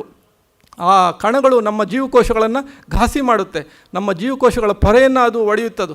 ಆ ಥರ ವಿಶೇಷವಾದ ಒಂದು ಫ್ರೀ ರ್ಯಾಡಿಕಲ್ಸ್ ಅನ್ನೋ ಅಂಶಗಳು ಪದೇ ಪದೇ ಕಾಯಿಸಿದ ಎಣ್ಣೆಯಿಂದ ಅದು ಹೆಚ್ಚಾಗಿರೋದ್ರಿಂದ ನಾವು ಹೊರಗಡೆ ತಿಂಡಿಗಳನ್ನ ಸಾಧ್ಯವಾದಷ್ಟು ಕಡಿಮೆ ಮಾಡಬೇಕು. ಅದರಲ್ಲೂ ವಿಶೇಷವಾಗಿ ಹೊರಗಡೆ ತಿಂಡಿಗಳು ಹೆಚ್ಚಾಗಿ ಪಾಮಾಯಿಲ್ ಯೂಸ್ ಮಾಡೋದ್ರಿಂದ, ಅದರಲ್ಲಿ ಸ್ಯಾಚುರೇಟೆಡ್ ಫ್ಯಾಟಿ ಆಸಿಡ್ಸ್ ಹೆಚ್ಚಿಗೆ ಇರೋದರಿಂದ ಹೊರಗಡೆ ತಿಂಡಿಗಳು ನಾವು ಅಪರೂಪಕ್ಕೇನು ತೊಂದರೆ ಇಲ್ಲ, ವಿಪರೀತ ಆಗಬಾರ್ದು. ವಾರಕ್ಕೋ 15 ದಿನಕ್ಕೋ ತಿಂಗಳಿಗೋ ನೋ ಪ್ರಾಬ್ಲಮ್. ಆದರೆ ದಿನನಿತ್ಯ ಮಿಕ್ಸ್ಚರು, ಚಿಪ್ಸು ಇಂಥ ಆಹಾರಗಳು ಆಗಲೇಬಾರದು. ಸೊ ಈ 3 ಅಂಶಗಳನ್ನು ನಾವು ಗಂಭೀರವಾಗಿ ತಗೋಬೇಕು. ಸೊ ಇನ್ನೊಂದು ಅಂಶ ಮಾಂಸಾಹಾರ. ಈ ಮಾಂಸಾಹಾರ ಅಂದಾಗ ಮಾಂಸಾಹಾರಿಗಳು 2 ಅಂಶಗಳನ್ನು ಗಮನ ಇಟ್ಕೋಬೇಕು. ಮಾಂಸಾಹಾರಿಗಳು 2 ಅಂಶಗಳನ್ನು ಗಮನ ಇಟ್ಕೋಬೇಕಾಗಿರೋದೇನೆಂದರೆ, ಅದರಲ್ಲಿ ಕೊಲೆಸ್ಟ್ರಾಲ್ ಇದೆ, ಅದರಲ್ಲಿ ಸ್ಯಾಚುರೇಟೆಡ್ ಫ್ಯಾಟ್ ಅಂದರೆ ಸಂತೃಪ್ತ ಎಣ್ಣೆ ಇದೆ. ಸಂತೃಪ್ತ ಎಣ್ಣೆ ಅದು ಹೃದಯಾಘಾತಕ್ಕೆ, ಹೃದಯದ blockage, heart blockage, brain blockage ಇದಕ್ಕೆ ಕಾರಣ ಆಗುತ್ತೆ ಸಂತೃಪ್ತ ಎಣ್ಣೆ. ಹೀಗಾಗಿ ಮಾಂಸಾಹಾರವನ್ನು ಲಿಮಿಟಲ್ಲಿರಬೇಕು ಮಾಂಸಾಹಾರಿಗಳು. ಅದರಲ್ಲಿ ಕೊಲೆಸ್ಟ್ರಾಲ್ ಇದೆ. ಈಗೇನು ಹೇಳ್ತಾರೆ, ಕೊಲೆಸ್ಟ್ರಾಲ್ಗೆ ಮಾಂಸಾಹಾರನೇ ಸೋರ್ಸ್ ಅಂತ ಬಂದುಬಿಟ್ಟಿದೆ. ಈಗ ಕೊಲೆಸ್ಟ್ರಾಲ್ ಬೇಕು ಅಂದರೆ ಮಾಂಸಾಹಾರ ತೊಗೋಬೇಕು. ಹೌದು, ಮಾಂಸಾಹಾರದಲ್ಲೇ ಕೊಲೆಸ್ಟ್ರಾಲ್ ಇರೋದು, ಸಸ್ಯಾಹಾರದಲ್ಲಿ ಕೊಲೆಸ್ಟ್ರಾಲ್ ಇಲ್ಲ. ಸೊ ಹೀಗಾಗಿ ಹಾಲಾದರೂ ತೊಗೊಳ್ಳಿ, ಎಣ್ಣೆ ತುಪ್ಪ ಆದರೂ ತೊಗೊಳ್ಳಿ ಅನ್ನೋ ಒಂದು ಇದು. ಆದರೆ ಇಲ್ಲಿ ನಾವು ಗಂಭೀರವಾಗಿ ಗಮನಿಸಬೇಕಾಗಿರೋದು, ಒಂದು ಕುರಿ ಅಥವಾ ಮೇಕೆ ತಿನ್ನೋದು ಬರೀ ಹುಲ್ಲಷ್ಟೇ, ಅದರ ದೇಹದಲ್ಲಿ ಹೇಗೆ ಕೊಬ್ಬು ಬಂತು, ಅದರ ದೇಹದಲ್ಲಿ ಹೇಗೆ ಕೊಲೆಸ್ಟ್ರಾಲ್ ಬಂತು? ವಿಪರ್ಯಾಸ. ಅಂದರೆ ಕುರಿ ಮತ್ತು ಕೋಳಿಯ ಲಿವರ್ನಲ್ಲಿ ಕೊಲೆಸ್ಟ್ರಾಲ್ ಸ್ಟೋರೇಜ್ ಆಗಿರುತ್ತೆ. ಅಂತಹ ಲಿವರ್ ನಮ್ಮ ಇವತ್ತು ಕೊಲೆಸ್ಟ್ರಾಲ್ಗೆ ನಮಗೆ ಸೋರ್ಸ್ ಆಹಾರ. ಮಾಂಸಾಹಾರಿಗಳಿಗೆ ಕೊಲೆಸ್ಟ್ರಾಲ್ ಬೇಕು ಅಂದರೆ ಲಿವರ್ ತೊಗೊಳ್ಳಿ, ಕಿಡ್ನಿ ತೊಗೊಳ್ಳಿ, ಅಲ್ಲಿ ಸ್ಟೋರ್ ಆಗಿರುತ್ತೆ. ಎಂತಹ ದುರಂತ ಅಂತಂದರೆ ಅದು ತಿನ್ನೋದು ಬರೀ ಫುಲ್ಲು, ಅದು ಅದರ ಒಂದು ಜೀವನಕ್ಕೆ, ಅದರ ಒಂದು ಬದುಕಿಗೆ ಸ್ಟೋರ್ ಆಗಿರೋ ಒಂದು ಕೊಲೆಸ್ಟ್ರಾಲ್ ನಮಗೆ ಸೋರ್ಸ್ ಆಫ್ ಕೊಲೆಸ್ಟ್ರಾಲ್. ಅದು ಬರೀ ಫುಲ್ಲಲ್ಲಿ ಎಲ್ಲಿದೆ ಕೊಲೆಸ್ಟ್ರಾಲ್ ಇಲ್ಲ, ಫುಲ್ಲಲ್ಲಿ ಕೊಬ್ಬಿನ ಅಂಶ ಇಲ್ಲ, ಫುಲ್ಲಲ್ಲಿ ಪ್ರೋಟೀನ್ ಅಂಶಗಳಿಲ್ಲ, ಅದರಲ್ಲೊಂದು ಶಕ್ತಿ ಇದೆ ಮತ್ತು ಧಾತುಗಳಿದೆ, ಹೇರಳವಾಗಿ ವಿಟಮಿನ್ಗಳಿದೆ. ಸೊ ಅದು ತಾನಾಗಿ ದೇಹದಲ್ಲಿ ಉತ್ಪತ್ತಿ ಆಗುತ್ತೆ. ನಮ್ಮ ದೇಹದ ಒಂದು ಲಿವರ್, ಪಿತ್ತಜನಕಾಂಗದಲ್ಲಿ ಸಹ ನಮಗೆ ಅಗತ್ಯವಾಗಿರೋ 95% ಕೊಲೆಸ್ಟ್ರಾಲ್ ನಮ್ಮಲ್ಲೇ ಉತ್ಪತ್ತಿ ಆಗುತ್ತೆ. ನಮಗೆ ಸರಾಸರಿ ಸುಮಾರು ದಿನನಿತ್ಯ 1100 ಮಿಲಿಗ್ರಾಮ್ ಅಷ್ಟು ಕೊಲೆಸ್ಟ್ರಾಲ್ ಬೇಕು. ಆದರೆ ಮೋರ್ ದೆನ್ 1000 ಮಿಲಿಗ್ರಾಮ್ಸ್ mg ಅಷ್ಟು ಕೊಲೆಸ್ಟ್ರಾಲ್ ನಮ್ಮ ದೇಹದಲ್ಲೇ ಉತ್ಪತ್ತಿ ಆಗುತ್ತೆ. ಹೀಗಾಗಿ ಸ್ವಲ್ಪ ಹಾಲು ತುಪ್ಪ ತೊಗೊಂಡ್ರೆ ಸಾಕು, ಅದು ಫುಲ್ಫಿಲ್ ಆಗೋಗುತ್ತೆ. ಹಣ್ಣು ತರಕಾರಿಗಳು ಹೆಚ್ಚಿಗೆ ತೊಗೊಂಡ್ರೆ ನಮ್ಮ ದೇಹದಲ್ಲೇ ಅದು ಒಂದು ಉತ್ಪಾದನೆ ಕ್ರಿಯೆ ಆಗುತ್ತೆ. ಹೇಗೆ ಒಂದು ಜೀವಿಗಳಲ್ಲಿ, ಸಸ್ಯಾಹಾರದ ಜೀವಿಗಳಲ್ಲಿ ಉತ್ಪಾದನೆ ಆಗುತ್ತೆ, ನಮ್ಮಲ್ಲೂ ಸಾಧ್ಯ ಇದೆ. ಆದರೆ ನಾವು ಅವುಗಳ ಜೊತೆಗೆ ಅತಿಯಾಗಿ ಮಾಂಸಾಹಾರ ತೊಗೊಂಡಾಗ ಅದು ಕೊಲೆಸ್ಟ್ರಾಲ್ ಹೆಚ್ಚಳಕ್ಕೆ ಕಾರಣ ಆಗುತ್ತೆ. ಹೀಗಾಗಿ ಮಾಂಸಾಹಾರಿಗಳು ಸ್ವಲ್ಪ ಎಚ್ಚರಿಕೆಯನ್ನು ವಹಿಸಬೇಕಾಗಿದೆ. ಅದರಲ್ಲೂ ವಿಶೇಷವಾಗಿ ಮಾಂಸಾಹಾರದಲ್ಲಿ ಹೆಚ್ಚು ಕೊಬ್ಬಿನಾಂಶ ಇದೆ, ಮತ್ತೆ ಅದನ್ನು ಫ್ರೈ ಮಾಡಿ ತೊಗೊಳ್ಳೋದು ಅಂದರೆ ಅದೊಂದು ಇನ್ನೂ ಕೆಟ್ಟ ಅಭ್ಯಾಸ. ಹೀಗಾಗಿ ಅದರಲ್ಲಿ ಇನ್ನೊಂದು ಮಾಂಸಾಹಾರದ ಪೈಕಿ ಮೀನು ಸ್ವಲ್ಪ ಒಳ್ಳೆಯದು. ಮೀನು ಹೃದಯ ರಕ್ಷಕ ಅಂತ ಒಂದು ಸಂಶೋಧನೆಗಳಿದೆ. ಮೀನು ಸ್ವಲ್ಪ ಒಳ್ಳೆಯದು, ಮೀನನ್ನು ಉಪಯೋಗ ಮಾಡ್ಬೋದು ಮಾಂಸಾಹಾರಿಗಳು. ಮೊಟ್ಟೆ ಅತ್ಯಂತ ಕೆಟ್ಟದ್ದು. 100 ಗ್ರಾಮ್ ಮೊಟ್ಟೆ ಯೆಲ್ಲೋ ಪಾರ್ಟ್ ಅಂತಂದರೆ ಅದರ ಯೋಕಲ್ಲಿ ಸುಮಾರು 1500 ಮಿಲಿಗ್ರಾಮ್ ಅಷ್ಟು ಕೊಲೆಸ್ಟ್ರಾಲ್ ಇದೆ. ವಾರದಲ್ಲಿ 2-3 ಮೊಟ್ಟೆ ತೊಗೊಂಡ್ರೆ ಸಾಕು, ನಮಗೆ ಬಂದುಬಿಡುತ್ತೆ ಏನೋ 1500 ಮಿಲಿಗ್ರಾಮ್ಸ್ ಅಷ್ಟು ಕೊಲೆಸ್ಟ್ರಾಲ್ ಇದೆ. ಸೊ ನಿತ್ಯ ಮೊಟ್ಟೆ ತಿನ್ನೋದು ಅಂತಂದರೆ ಬಹಳ ದುರಂತ. ಹೀಗಾಗಿ ಮಾಂಸಾಹಾರ ಸೇವನೆಯಲ್ಲಿ ನಾವು ಸ್ವಲ್ಪ ಎಚ್ಚರ ವಹಿಸಬೇಕಾಗಿದೆ. ಇವೆಲ್ಲದರ ನಂತರ ಜೀವನ ಶೈಲಿಯ ಅಂಶಗಳು, ಆಹಾರದ ಅಂಶಗಳು ಇಷ್ಟ ಆದರೆ ಜೀವನ ಶೈಲಿಯ ಅಂಶಗಳು ನಾವು ಸ್ವಲ್ಪ ಇನ್ನಷ್ಟು ಗಂಭೀರವಾಗಿ ತಗೋಬೇಕಾಗಿದೆ. ಜೀವನ ಶೈಲಿ ಅಂದಾಗ ಸೂರ್ಯನ ಬೆಳಕು ಅಂದರೆ ಬರೀ ಬೆಳಕಲ್ಲ. ಸೂರ್ಯನ ಬೆಳಕು ಅಂದ ತಕ್ಷಣ ನಮ್ಮ ಸಾಮಾನ್ಯವಾಗಿ ಹೇಳೋದಂತ ಏನಂತಂದರೆ ಸೂರ್ಯನ ಬೆಳಕಿನಿಂದ ನಮಗೆ ವಿಟಮಿನ್ ಡಿ ಉತ್ಪತ್ತಿ ಆಗುತ್ತೆ. ನಿಜ, ಸೂರ್ಯನ ಬೆಳಕು ನಮ್ಮ ಚರ್ಮದ ಮೇಲೆ ಬಿದ್ದ ತಕ್ಷಣ ಚರ್ಮದ ಅಡಿಯಲ್ಲಿ ಒಂದು ವಿಶೇಷವಾದ ಕೊಲೆಸ್ಟ್ರಾಲ್ ಇದೆ, 7D ಹೈಡ್ರೋಕೊಲೆಸ್ಟ್ರಾಲ್ ಅಂತ. ಆ 7D ಹೈಡ್ರೋಕೊಲೆಸ್ಟ್ರಾಲಲ್ಲಿ ಆ ಕೊಲೆಸ್ಟ್ರಾಲ್ ಪರಿವರ್ತನೆ ಆಗುತ್ತೆ, ವಿಟಮಿನ್ ಡಿ ಆಗಿ ಕನ್ವರ್ಟ್ ಆಗುತ್ತೆ. ಹೀಗಾಗಿ ವಿಟಮಿನ್ ಡಿ ನಮ್ಮ ದೇಹದಲ್ಲಿ ಉತ್ಪಾದನೆ ಆಗಬೇಕು ಅಂದರೆ ಸೂರ್ಯನ ಬೆಳಕು ಬೇಕು. ಆದರೆ ಅದಕ್ಕಿಂತ ಮುಖ್ಯವಾದ ಇನ್ನೊಂದು ವಿಚಾರ ಏನಂತಂದರೆ, ಸೂರ್ಯನ ಬೆಳಕು ಅಂದರೆ ಅದೊಂದು ಶಕ್ತಿ, ಸೋಲಾರ್ ಎನರ್ಜಿ. ಹೇಗೆ ಒಂದು ಸೋಲಾರ್ ಪ್ಯಾನಲ್ ಮೇಲೆ ಸೂರ್ಯನ ಬೆಳಕು ಬಿದ್ದ ತಕ್ಷಣ ಒಂದು ವಿದ್ಯುತ್ ಶಕ್ತಿಯಾಗಿ ಪರಿವರ್ತನೆ ಆಗಿ ಸ್ಟೋರ್ ಆಗುತ್ತೆ, ಹಾಗೆ ನಮ್ಮ ದೇಹದ ಮೇಲೆ ಸೂರ್ಯನ ಬೆಳಕು ಬಿದ್ದಾಗ ನಮ್ಮ ದೇಹದಲ್ಲೂ ಸಹ ಶಕ್ತಿಯ ಸಂಚಯ ಉಂಟಾಗುತ್ತೆ, ಶಕ್ತಿ ಸ್ಟೋರೇಜ್ ಆಗುತ್ತೆ. ಸೋಲಾರ್ ಎನರ್ಜಿ ನಮ್ಮ ದೇಹದಲ್ಲ ಸ್ಟೋರೇಜ್ ಕೆಪಾಸಿಟಿ ಇದೆ, ಅದುವೇ ನಮ್ಮ ಜೀವಶಕ್ತಿ. ಜೀವಶಕ್ತಿ ಎಲ್ಲಿಂದ ಬರುತ್ತೆ ಅಂದರೆ ಸೂರ್ಯನ ಬೆಳಕಿನಿಂದ ಬರುತ್ತೆ. ಹೀಗಾಗಿ ಸೂರ್ಯನ ಬೆಳಕು ನಮಗೆ ಅತ್ಯವಶ್ಯಕವಾಗ ಕೇವಲ ಒಂದು ವಿಟಮಿನ್ ಡಿ ಮಾತ್ರ ಅಲ್ಲ, ನಮ್ಮ ಜೀವಶಕ್ತಿಗೆ ಅದು ಸೂರ್ಯನ ಬೆಳಕು ಬೇಕು. ಇನ್ನೊಂದು ಸೂರ್ಯನ ಬೆಳಕಿನ ವಿಶೇಷ ಅಂಶ ಏನಂದರೆ, ಸೂರ್ಯನ ಬೆಳಕು ಕಡಿಮೆ ಆದರೆ ವಿಟಮಿನ್ ಡಿ ಕಡಿಮೆ ಆಗುತ್ತೆ. ವಿಟಮಿನ್ ಡಿ ಕಡಿಮೆ ಆದರೆ ನಮ್ಮ ಆಹಾರದಿಂದ ಕ್ಯಾಲ್ಶಿಯಂ ಅಂಶ ರಕ್ತಕ್ಕೆ ಸೇರೋದಿಲ್ಲ. ನಾವೇನು ಆಹಾರ ಸೇವಿಸ್ತೀವಿ, ಆಹಾರದಲ್ಲಿ ಕ್ಯಾಲ್ಶಿಯಂ ಇರುತ್ತೆ, ಕ್ಯಾಲ್ಶಿಯಂ ನಮ್ಗೆ ಬೇಕು. ಆ ಕ್ಯಾಲ್ಶಿಯಂ ಅಂಶ ರಕ್ತಕ್ಕೆ ಸೇರಬೇಕು ಅಂದರೆ ವಿಟಮಿನ್ ಡಿ ಬೇಕು. ರಕ್ತಕ್ಕೆ ಸೇರಿದ ನಂತರ ಅದು ಜೀವಕೋಶಗಳಿಗೆ ಸೇರಿದು ಕೆಲಸ ಮಾಡಬೇಕು ಅಂದರೂ ಸಹ ವಿಟಮಿನ್ ಡಿ ಬೇಕು. ಹೀಗಾಗಿ ವಿಟಮಿನ್ ಡಿ ಕೊರತೆ ಆಯಿತು ಅಂದರೆ ಕ್ಯಾಲ್ಶಿಯಂ ಕೊರತೆ ಆಗುತ್ತೆ. ಕ್ಯಾಲ್ಶಿಯಂ ಕೊರತೆ ಇನ್ನಷ್ಟು ಸಮಸ್ಯೆಗಳಿಗೆ ಹೋಗುತ್ತದೆ. ಹೀಗಾಗಿ ಸೂರ್ಯನ ಬೆಳಕು ಕೇವಲ ವಿಟಮಿನ್ ಡಿ ಅಲ್ಲ, ಅದು ನಮ್ಮ ದೇಹದಲ್ಲಿ ಕ್ಯಾಲ್ಶಿಯಂ ಒಂದು ಜೀರ್ಣತೆಗೆ, ಕ್ಯಾಲ್ಶಿಯಂ ಲಭ್ಯತೆಗೆ ನಮಗೆ ಸೂರ್ಯನ ಬೆಳಕು ಬೇಕೇ ಬೇಕಾಗಿದೆ. ಹೀಗಾಗಿ ನಾವು ನಿತ್ಯ ಸೂರ್ಯನ ಬೆಳಕಿನೊಂದಿಗೆ ಜೀವನವನ್ನು ಸ್ವಲ್ಪ ಆದರೂ ನಾವು ಮಾಡಲೇಬೇಕಾಗಿದೆ. ಅದಕ್ಕೆ ಕಾಲ್ನಡಿಗೆ ಬೇಕಾಗಿದೆ. ಮನೆಯಲ್ಲೇ ಟ್ರೆಡ್ಮಿಲ್ ಇಟ್ಕೊಂಡ್ರೆ ಎಕ್ಸರ್ಸೈಸ್ ಆಗೋಯ್ತು, ಆದರೆ ಸೂರ್ಯನ ಬೆಳಕು ಎಲ್ಲಿಂದ ಬಂತು? ಹೀಗಾಗಿ ಹೊರಗಡೆ ಪ್ರಕೃತಿಯ ನಡುವೆ ಸೂರ್ಯ ಮತ್ತು ಸೂರ್ಯನ ಬೆಳಕಿನ ನಡುವೆ ನಮ್ಮ ಒಂದು ಕಾಲ್ನಡಿಗೆ ಒಂದು ಸ್ವಲ್ಪ ಆದರೂ ಆಗಲೇಬೇಕಾಗಿದೆ. ಸೊ ಸೂರ್ಯನ ಬೆಳಕಿನ ನಂತರ ಆಹಾರ ಮತ್ತು ಜೀವನ ಶೈಲಿಯ ಇನ್ನೊಂದು ಅಂಶ ಏನಂತಂದರೆ ಒತ್ತಡರಹಿತ ಜೀವನ. ಈ ನಮಗೆ ಒತ್ತಡ ಅನ್ನೋದು ಬಹಳ ಅತಿಯಾಗಿದೆ. ಅತಿ ಅಂತಂದರೆ ಈಗ ಒತ್ತಡವೇ ಬಹಳಷ್ಟು ಕಾಯಿಲೆಗಳಿಗೆ ಕಾರಣ ಆಗಿದೆ. ಒತ್ತಡದಿಂದಾಗಿ ನಮ್ಮ ಎಲ್ಲ ಹಾರ್ಮೋನುಗಳ ಒಂದು ಪ್ರಭಾವ ಮತ್ತು ಅದು ಸೆಕ್ರೀಷನ್ ಬಹಳ ಕಡಿಮೆ ಆಗ್ತಾಯಿದೆ. ಸೊ ಹೇಗೆ ಒತ್ತಡ ಅಥವಾ ಟೆನ್ಷನ್, ಸ್ಟ್ರೆಸ್ ಹೇಗೆ ಕಡಿಮೆ ಆಗ್ತಾ ಇದೆ ಅನ್ನೋದ್ರ ಬಗ್ಗೆ ಒಂದು ಅದ್ಭುತವಾದ ಒಂದು ಸಂಶೋಧನೆ ಆಗಿದೆ. ಈ ಸಂಶೋಧನೆಯಲ್ಲಿ ಏನು ಮಾಡ್ತಾರೆ ಅಂದರೆ 2 ಬೆಕ್ಕುಗಳನ್ನು ತೊಗೊಂಬರ್ತಾರೆ. ಒಂದು ಬೆಕ್ಕನ್ನು ಒಂದು ಜಾಗದಲ್ಲಿ, ಇನ್ನೊಂದು ಬೆಕ್ಕು ಸಪ್ರೇಟ್ ಬೇರೆ ಜಾಗದಲ್ಲಿ ಕಟ್ಟಾಕಿರ್ತಾರೆ. ಆ ಬೆಕ್ಕುಗಳಿಗೆ ಹಸಿದಿದೆ, ಅದಕ್ಕೆ ಊಟ ಹಾಕ್ತಾರೆ. ಒಂದು ಬೆಕ್ಕಿಗೆ ಊಟ ಹಾಕ್ತಾರೆ, ಆ ಜಾಗ ತುಂಬ ನಿಶ್ಶಬ್ದವಾಗಿದೆ, ಅಲ್ಲೇನೂ ಡಿಸ್ಟರ್ಬೆನ್ಸ್ ಇಲ್ಲ, ಹಸಿವಾಗಿದೆ. ಆ ಆಹಾರ ನೋಡ್ತಾ ಇದ್ದಂಗೆ ಅದರಲ್ಲಿ ಬಾಯಲ್ಲಿ ರಸ ಉತ್ಪತ್ತಿ ಆಗುತ್ತೆ, ತಿಂತಾ ಇದ್ದಂಗೆ ಜಠರಸಗಳು ಉತ್ಪತ್ತಿ ಆಗುತ್ತೆ. ಎಲ್ಲ ರಸಗಳು ಉತ್ಪತ್ತಿಯಾಗಿ ಕೆಲವೇ ಗಂಟೆಗಳಲ್ಲಿ ಜೀರ್ಣ ಆಗಿ ಸಂಪೂರ್ಣವಾಗಿ ಅದು ಆರೋಗ್ಯವಾಗಿರುತ್ತೆ. ಅದನ್ನೆಲ್ಲ ಒಂದು ಕಂಪ್ಯೂಟರ್ ಮೂಲಕ ನೋಡ್ತಾ ಇರ್ತಾರೆ ಅವರು, ಹೇಗೆ ಹೊಟ್ಟೆಯಲ್ಲಿ ಬಹಳಷ್ಟು ಚೇಂಜಸ್ ಆಗ್ತಾ ಇದೆ ಅಂತ. ಇದು ಒಂದು ಬೆಕ್ಕಿನ ಕತೆ. ಅದೇ ಟೈಮಲ್ಲಿ ಇನ್ನೊಂದು ಜಾಗದಲ್ಲಿ ಇನ್ನೊಂದು ಬೆಕ್ಕು ಕಟ್ಟಾಕಿರ್ತಾರೆ, ಅಲ್ಲೂ ಸಹ ಅದಕ್ಕೂ ಹಸಿವಾಗಿದೆ. ಅಲ್ಲಿ ಏನು ಮಾಡ್ತಾರೆ, ಬೆಕ್ಕಿಗೆ ಆಹಾರ ಕೊಡ್ತಾರೆ, ಆದರೆ ಅದರ ಜೊತೆಗೆ ಒಂದಷ್ಟು ದೂರದಲ್ಲಿ ಒಂದು ನಾಯಿನ ಕಟ್ಟಾಕ್ತಾರೆ. ನಾಯಿಗೆ ಊಟ ಕೊಟ್ಟಿರಲ್ಲ. ಮೊದಲೇ ಬೆಕ್ಕನ್ನು ಕಂಡ್ರೆ ನಾಯಿಗಾಗಲ್ಲ. ಸೊ ಬೆಕ್ಕಿಗೆ ಊಟ ಕೊಡ್ತಾರೆ, ನಾಯಿ ಬೊಗಳಕ್ಕೆ ಶುರುವಾಗುತ್ತೆ. ಅದು ಬೊಗಳ್ತಾ ಇದ್ದಂಗೆ ಇದಕ್ಕೆ ಟೆನ್ಷನ್ನು, ಸ್ಟ್ರೆಸ್ಸು, ಯಾವ ರಸಗಳು ಉತ್ಪತ್ತಿ ಆಗಲ್ಲ. ಬಾಯಲ್ಲಿ ಜೊಲ್ಲು ರಸನೂ ಉತ್ಪತ್ತಿ ಆಗಲ್ಲ, ಅದ್ರ ಗ್ಯಾಸ್ಟ್ರಿಕ್ ಜ್ಯೂಸಸ್ಸು ಉತ್ಪತ್ತಿ ಆಗಲ್ಲ, ಅದ್ರ ಡೈಜೆಸ್ಟಿವ್ ಜ್ಯೂಸಸ್ಸು ಉತ್ಪತ್ತಿ ಆಗಲ್ಲ. ಅದು ಆಹಾರ ಕೊಳೆಯೋಕ್ಕೆ ಶುರುವಾಗುತ್ತೆ. ಇವತ್ತು ಮಾನವನ ಸ್ಥಿತಿ ಏನಾಗಿದೆ? ಆ ಬೆಕ್ಕಿನ ಮುಂದೆ, ನಾಯಿಯ ಮುಂದೆ ಕಟ್ಟಾಗಿರೋ ಬೆಕ್ಕಿಗಿಂತ ನಮ್ಮ ಸ್ಥಿತಿ ಕಡೆ ಆಗಿದೆ. ನಾವು ಮೊಬೈಲ್ಗಳು ಇಟ್ಕೊಂಡ್ಬಿಟ್ಟಿದ್ದೀವಿ, ಟಿ ವಿ ಇಟ್ಕೊಂಡ್ಬಿಟ್ಟಿದ್ದೀವಿ. ನಮ್ಮ ಊಟ ಎಲ್ಲ ಟಿ ವಿ ಮುಂದೆ ನಡೀತಾ ಇದೆ, ಮೊಬೈಲ್ಗಳ ಜೊತೆ ನಡೀತಾ ಇದೆ. ಹೀಗಾಗಿ ಊಟ ಟಿ ವಿ ಮುಂದೆ ನಡೀತಾ ಇದ್ದರೆ, ಆ ಟಿ ವಿನಲ್ಲಿ ಅಳ್ತಾ ಇದ್ದರೆ ನಾವು ಅಳ್ತಾ ಇರ್ತೀವಿ. ನಮ್ಮ ಜ್ಯೂಸಸ್ ಎಲ್ಲ ನಿಂತೋಗಿರುತ್ತೆ. ನಾವು ಗೊತ್ತಿಲ್ಲದೇ ನುಂಗ್ತಾ ಇರ್ತೀವಿ, ಮಾತಾಡ್ತಾ ಇರ್ತೀವಿ, ಟಿ ವಿ ನೋಡ್ತಾ ಇರ್ತೀವಿ. ಹೀಗಾಗಿ ನಮ್ಮ ಜೀರ್ಣಕ್ರಿಯೆ ಏನೋ ನಡೀತಾ ಇದೆ. ಆದರೂ ಮನುಷ್ಯ ಅದ್ಭುತವಾದ ಜೀವಿ, ಲಕ್ಷಾಂತರ ವರ್ಷಗಳಿಂದ ವಿಕಾಸ ಆಗಿ ಬಹಳ ಶ್ರೇಷ್ಠ ಜೀವಿ. ಹೀಗಾಗಿ ನಾವು ಏನು ತಿಂದರೂ ಅದು ನಡ್ಕೊಂಡು ಹೋಗ್ತಾ ಇದೆ 60-70 ವರ್ಷದ ಕಾಲ. ಆದರೆ ಏನಾಗ್ತಾ ಇದೆ, ಕಾಯಿಲೆಗಳು ಬರ್ತಾ ಇದೆ, ನಮ್ಮ ದೇಹದಲ್ಲಿ ಕೊಳೆ ತುಂಬಿಕೊಂಡಿದೆ, ನಮ್ಮ ದೇಹದಲ್ಲಿ ವೇಸ್ಟ್ ತುಂಬಿಕೊಂಡಿದೆ. ಈ ಕೊಳೆನೇ ಎಲ್ಲ ಕಾಯಿಲೆಗಳಿಗೆ ಕಾರಣ ಆಗಿದೆ. ಹೀಗಾಗಿ ಅಟ್ಲೀಸ್ಟ್ ಊಟದ ಸಮಯದಲ್ಲಾದರೂ ಮೊಬೈಲು ಟಿ ವಿ ಆಫ್ ಮಾಡಲೇಬೇಕಾಗಿರೋದು ನಮ್ಮ ಜೀವನ ಧರ್ಮ ಆಗಿದೆ. ನಮಗೆಲ್ಲದಕ್ಕೂ ಟೈಮ್ ಇದೆ, ಹರಟೆ ಹೊಡೆಯೋಕ್ಕೆ ಟೈಮ್ ಇದೆ, ತಿನ್ನೋದಕ್ಕಂತೂ ಬಹಳ ಟೈಮ್ ಇದೆ, ಕೆಲಸಕ್ಕೆ ಟೈಮ್ ಇದೆ, ನಮ್ಮ ಜೀವನ ಎಲ್ಲ ಕೆಲಸ ಮಾಡೋಕ್ಕೆ ಆಗಿದೆ. ಆದರೆ ಒಂದು ಊಟಕ್ಕೆ ಮಾತ್ರ ನಮ್ಗೆ ಟೈಮ್ ಇಲ್ಲ. ಊಟದಲ್ಲೂ ಮೊಬೈಲು ಟಿ ವಿ ಅನ್ನೋದು ಬಹಳ ಒಂದು ದುರಂತದ ಒಂದು ಸಂಗತಿ. ಅಟ್ಲೀಸ್ಟ್ ಒಂದು ಅರ್ಧ ಗಂಟೆ, ದಿನದ 1 ಗಂಟೆ ಕಾಲ ನಾವು ಅದನ್ನು ಆಚೆ ಬರಲೇಬೇಕು. ಆ ನಂತರ ಇನ್ನೊಂದು ಬಹಳ ಮುಖ್ಯವಾದ ಒಂದು ವಿಚಾರ, ನಿದ್ದೆ ದಿನಕ್ಕೆ 8 ಗಂಟೆ ಕಾಲ ಬೇಕು, 7 ಗಂಟೆ ಆದರೂ ಬೇಕೇ ಬೇಕು. ನಿದ್ದೆ ಏನು ಮಾಡುತ್ತೆ, ನಮ್ಮ ನಿರಂತರ ಯೋಚನೆಗಳಿಗೆ ಅದು ಒಂದು ಸ್ಟಾಪ್ ಕೊಡುತ್ತೆ. ಮತ್ತೆ ಯೋಚನೆಗಳು ಒರಿಜಿನೇಟ್ ಆಗಬೇಕು, ಪ್ರಾರಂಭ ಆಗಬೇಕು ಅಂದರೆ ಮತ್ತೆ ಕೆಲವು ಗಂಟೆಗಳು ತೊಗೋಬೇಕಾಗುತ್ತೆ. ಹೀಗಾಗಿ ನಿದ್ದೆ ಅನ್ನೋದು ಒಂದು ಅದ್ಭುತವಾದ ಕ್ರಿಯೆ. 8 ಗಂಟೆ ದಿನಕ್ಕೆ ಅಂದಾಗ ಅದಕ್ಕೆ ಎಷ್ಟು ಇಂಪಾರ್ಟೆನ್ಸ್ ಇದೆ ಅಂತಂದರೆ, ದಿನದ 3ನೇ 1 ಭಾಗ ನಿದ್ದೆ ಅಲ್ವಾ? ದಿನದ 3ನೇ 1 ಭಾಗ ನಿದ್ದೆ. 75 ವರ್ಷದ ಜೀವಿತಾವಧಿಯಲ್ಲಿ 25 ವರ್ಷ ನಿದ್ದೆ. ಹೀಗಾಗಿ ನಿದ್ದೆ ಅಷ್ಟು ಒಂದು ಅದ್ಭುತವಾದ ಅತ್ಯವಶ್ಯಕವಾದ ಒಂದು ಕ್ರಿಯೆ. ಸೊ ಅದನ್ನು ನಾವು ತಪ್ಪದೇ ಮಾಡಬೇಕಾಗಿದೆ. ಆದರೆ ಇಲ್ಲಿ ನಿದ್ದೆ ಯಾವಾಗ ಸ್ಟಾರ್ಟ್ ಮಾಡಬೇಕು, ಯಾವಾಗ ಮುಕ್ತಾಯ ಮಾಡಬೇಕೇ ಗೊತ್ತಿಲ್ಲ. ವೈಜ್ಞಾನಿಕವಾಗಿ ಮಧ್ಯರಾತ್ರಿ 12 ಗಂಟೆ ನಿದ್ದೆ ಕೇಂದ್ರ ಸ್ಥಾನ ಆಗಿರಬೇಕು, ಕೇಂದ್ರ ಸಮಯ ಆಗಿರಬೇಕು. ಮಧ್ಯರಾತ್ರಿ 12 ಗಂಟೆ ಕೇಂದ್ರ ಸಮಯ ಆಗಿರಬೇಕು ನಿದ್ದೆ. ಅಂದರೆ 12 ಗಂಟೆಗಿಂತ ಮುಂಚೆ 8 ಗಂಟೆಗೆ ಸ್ಟಾರ್ಟಾಗಿ 4 ಗಂಟೆವರೆಗೂ ಆಗಬೇಕು. ಅಲ್ಲಿ ಇನ್ನೊಂದಿದೆ, ಮಧ್ಯರಾತ್ರಿಯ ಮುಂಚೆ, ರಾತ್ರಿ 12 ಗಂಟೆಗೆ ಮುಂಚೆ ನಾವು ನಿದ್ದೆ ಮಾಡಿದಾಗ 1 ಗಂಟೆ ನಿದ್ರೆ 2 ಗಂಟೆಗೆ ಸಮ. ಆದರೆ ಮಧ್ಯರಾತ್ರಿ ನಂತರ ನಿದ್ದೆ ಮಾಡಿದ್ದು 1 ಗಂಟೆ ಅರ್ಧ ಗಂಟೆಗೆ ಸಮ. ಆದರೆ ದುರದೃಷ್ಟವಶಾತ್ ನಮ್ಮ ನಿದ್ದೆ ಸ್ಟಾರ್ಟ್ ಆಗೋದೇ 12 ಗಂಟೆಗೆ, 11 ಗಂಟೆಗೆ. ಹೀಗಾಗಿ ನಾವು ಅದನ್ನು ಗಂಭೀರವಾಗಿ ತಗೋಬೇಕಾಗಿದೆ. ಯಾಕೆಂದರೆ ನಾವು ಆರೋಗ್ಯವಾಗಿರಲೇಬೇಕಾಗಿದೆ. ಇಲ್ಲಾಂದರೆ ಕಾಯಿಲೆಗಳ ಜೊತೆ ನಾವು ಹೊಂದಾಣಿಕೆ ಮಾಡಿಕೊಂಡು ಜೀವನ ನಡೆಸಬೇಕಾಗಿದೆ. ಹೀಗಾಗಿ ನಿದ್ದೆಗೆ ನಾವು ಪ್ರಾಮುಖ್ಯತೆ ಕೊಡಬೇಕಾಗಿದೆ. ಅಂತಿಮವಾಗಿ ಚಟುವಟಿಕೆ ಜೀವನ ನಮಗೆ ಅತಿ ಅಗತ್ಯವಾಗಿದೆ. ಯಾಕೆಂತಂದರೆ ಮನುಷ್ಯ ಲಕ್ಷಾಂತರ ವರ್ಷಗಳಲ್ಲಿ ವಿಕಾಸ ಆಗೋದಕ್ಕೆ ನಮ್ಮ ದೈಹಿಕ ಚಟುವಟಿಕೆಗಳೇ ಕಾರಣ. ಯಾರಲ್ಲಿ ದೈಹಿಕ ಚಟುವಟಿಕೆಗಳಿಲ್ಲ ಅವರಲ್ಲಿ ತಾನಾಗಿ ಶಕ್ತಿ ಸಾಮರ್ಥ್ಯ ಕಡಿಮೆ ಆಗ್ತಾ ಹೋಗುತ್ತೆ. ದೈಹಿಕ ಚಟುವಟಿಕೆಗಳಿಂದ ಒಂದು ನೇರವಾಗಿ ನಮ್ಮ ರಕ್ತ ಪರಿಚಲನೆ ಇಂಪ್ರೂವ್ ಆಗುತ್ತೆ.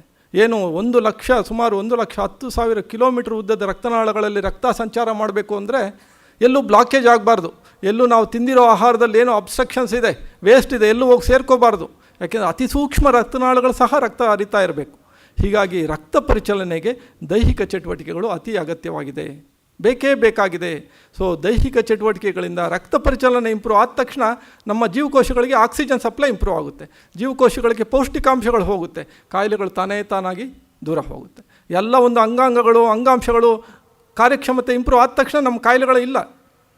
ಪ್ಯಾನಿಕ್ರಿಯಾಸಲ್ಲಿ ತುಂಬಿಕೊಂಡಿರೋ ವೇಸ್ಟ್ ಹೋದ ತಕ್ಷಣ ಇನ್ಸುಲಿನ್ ಸೆಕ್ರೇಷನ್ ಸ್ಟಾರ್ಟ್ ಆಗುತ್ತಲ್ಲಿ. ಹೀಗಾಗಿ ಬಹಳಷ್ಟು ಡಯಾಬಿಟಿಸ್ ಸಮಸ್ಯೆಗಳು, ವಿಶೇಷವಾಗಿ ಡಯಾಬಿಟಿಸ್ ಮ್ಯಾನೇಜ್ಮೆಂಟ್ ಅಂತ ಇದೆ, 3 ಪಾರ್ಟ್ಸ್ ಆಫ್ ಡಯಾಬಿಟಿಸ್ ಮ್ಯಾನೇಜ್ಮೆಂಟ್. ಅದರಲ್ಲಿ ಒಂದು ಔಷಧ, ಇನ್ನೊಂದು ಆಹಾರ, 3ನೇ ಅಂಶ ದೈಹಿಕ ಚಟುವಟಿಕೆ ಇಲ್ಲ ಅಂದರೆ ಡಯಾಬಿಟಿಸ್ 1/3 ಕಂಟ್ರೋಲ್ ಆಗಲ್ಲ, 3ನೇ 1 ಭಾಗ ಡಯಾಬಿಟಿಸ್ ಕಂಟ್ರೋಲ್ ಆಗಲ್ಲ. ಡಯಾಬಿಟಿಸ್ ಕಂಟ್ರೋಲ್ ಅಂದರೆ 3 ಮುಖ್ಯವಾದ ಅಂಶಗಳಲ್ಲಿ ಡಯಾಬಿಟಿಸ್ ಸಹ ಒಂದು: ಆಹಾರ, ಔಷಧ ಮತ್ತು ದೈಹಿಕ ಚಟುವಟಿಕೆ. ಔಷಧಿ ತೊಗೊತೀವಿ ಅಂದರೆ 1/3 ಅಷ್ಟೇ, 3ನೇ 1 ಭಾಗ ಕಂಟ್ರೋಲ್ ಆಗುತ್ತೆ.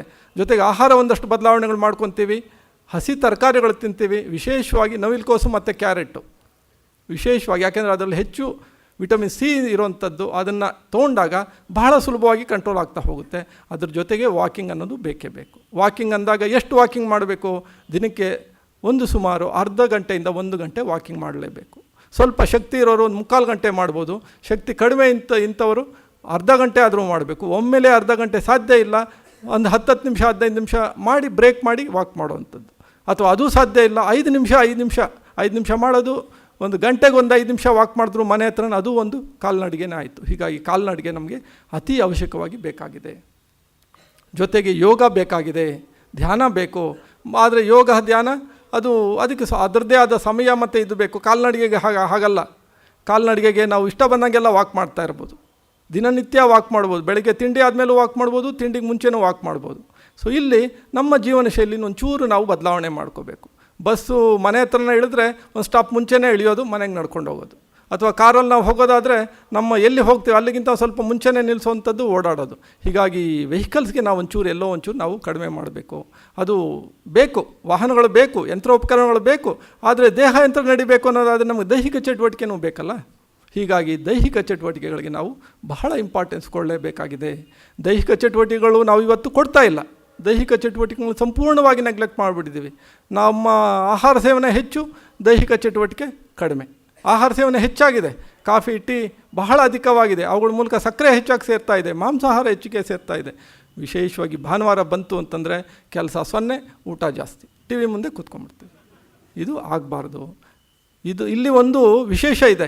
ಯಾರು ದೈಹಿಕ ಚಟುವಟಿಕೆ ಮಾಡಲ್ವೋ, ಯಾರು ಕಾಲ್ನಡಿಗೆ ಒಂದು ಅರ್ಧ ಗಂಟೆನೋ 1 ಅವರ್ ಮಾಡಲ್ವೋ, ಅವರಿಗೆ ಅವತ್ತಿನ ಒಂದು ಹೊತ್ತಿನ ಊಟಕ್ಕೆ ತೊಗೊಳೋದಕ್ಕೆ ಅವರಿಗೆ ಯೋಗ್ಯತೆ ಇಲ್ಲ. ಬಹಳ ಸಿಂಪಲ್ ಇದು. ಯಾಕೆಂತಂದರೆ ನಾವು ತಗೊಳ್ಳೋ ಆಹಾರದಲ್ಲಿ ಒಂದು 30% 30% ನಮ್ಮ ದೈಹಿಕ ಚಟುವಟಿಕೆಗಳಿಗೆ ಹೋಗುತ್ತೆ. ಏನು 100% ಶಕ್ತಿ ಅಂತಂದರೆ ಅದರಲ್ಲಿ 30% ಗ್ಲೂಕೋಸು ದೈಹಿಕ ಚಟುವಟಿಕೆಗಳಿಗೆ ಹೋಗಬೇಕು.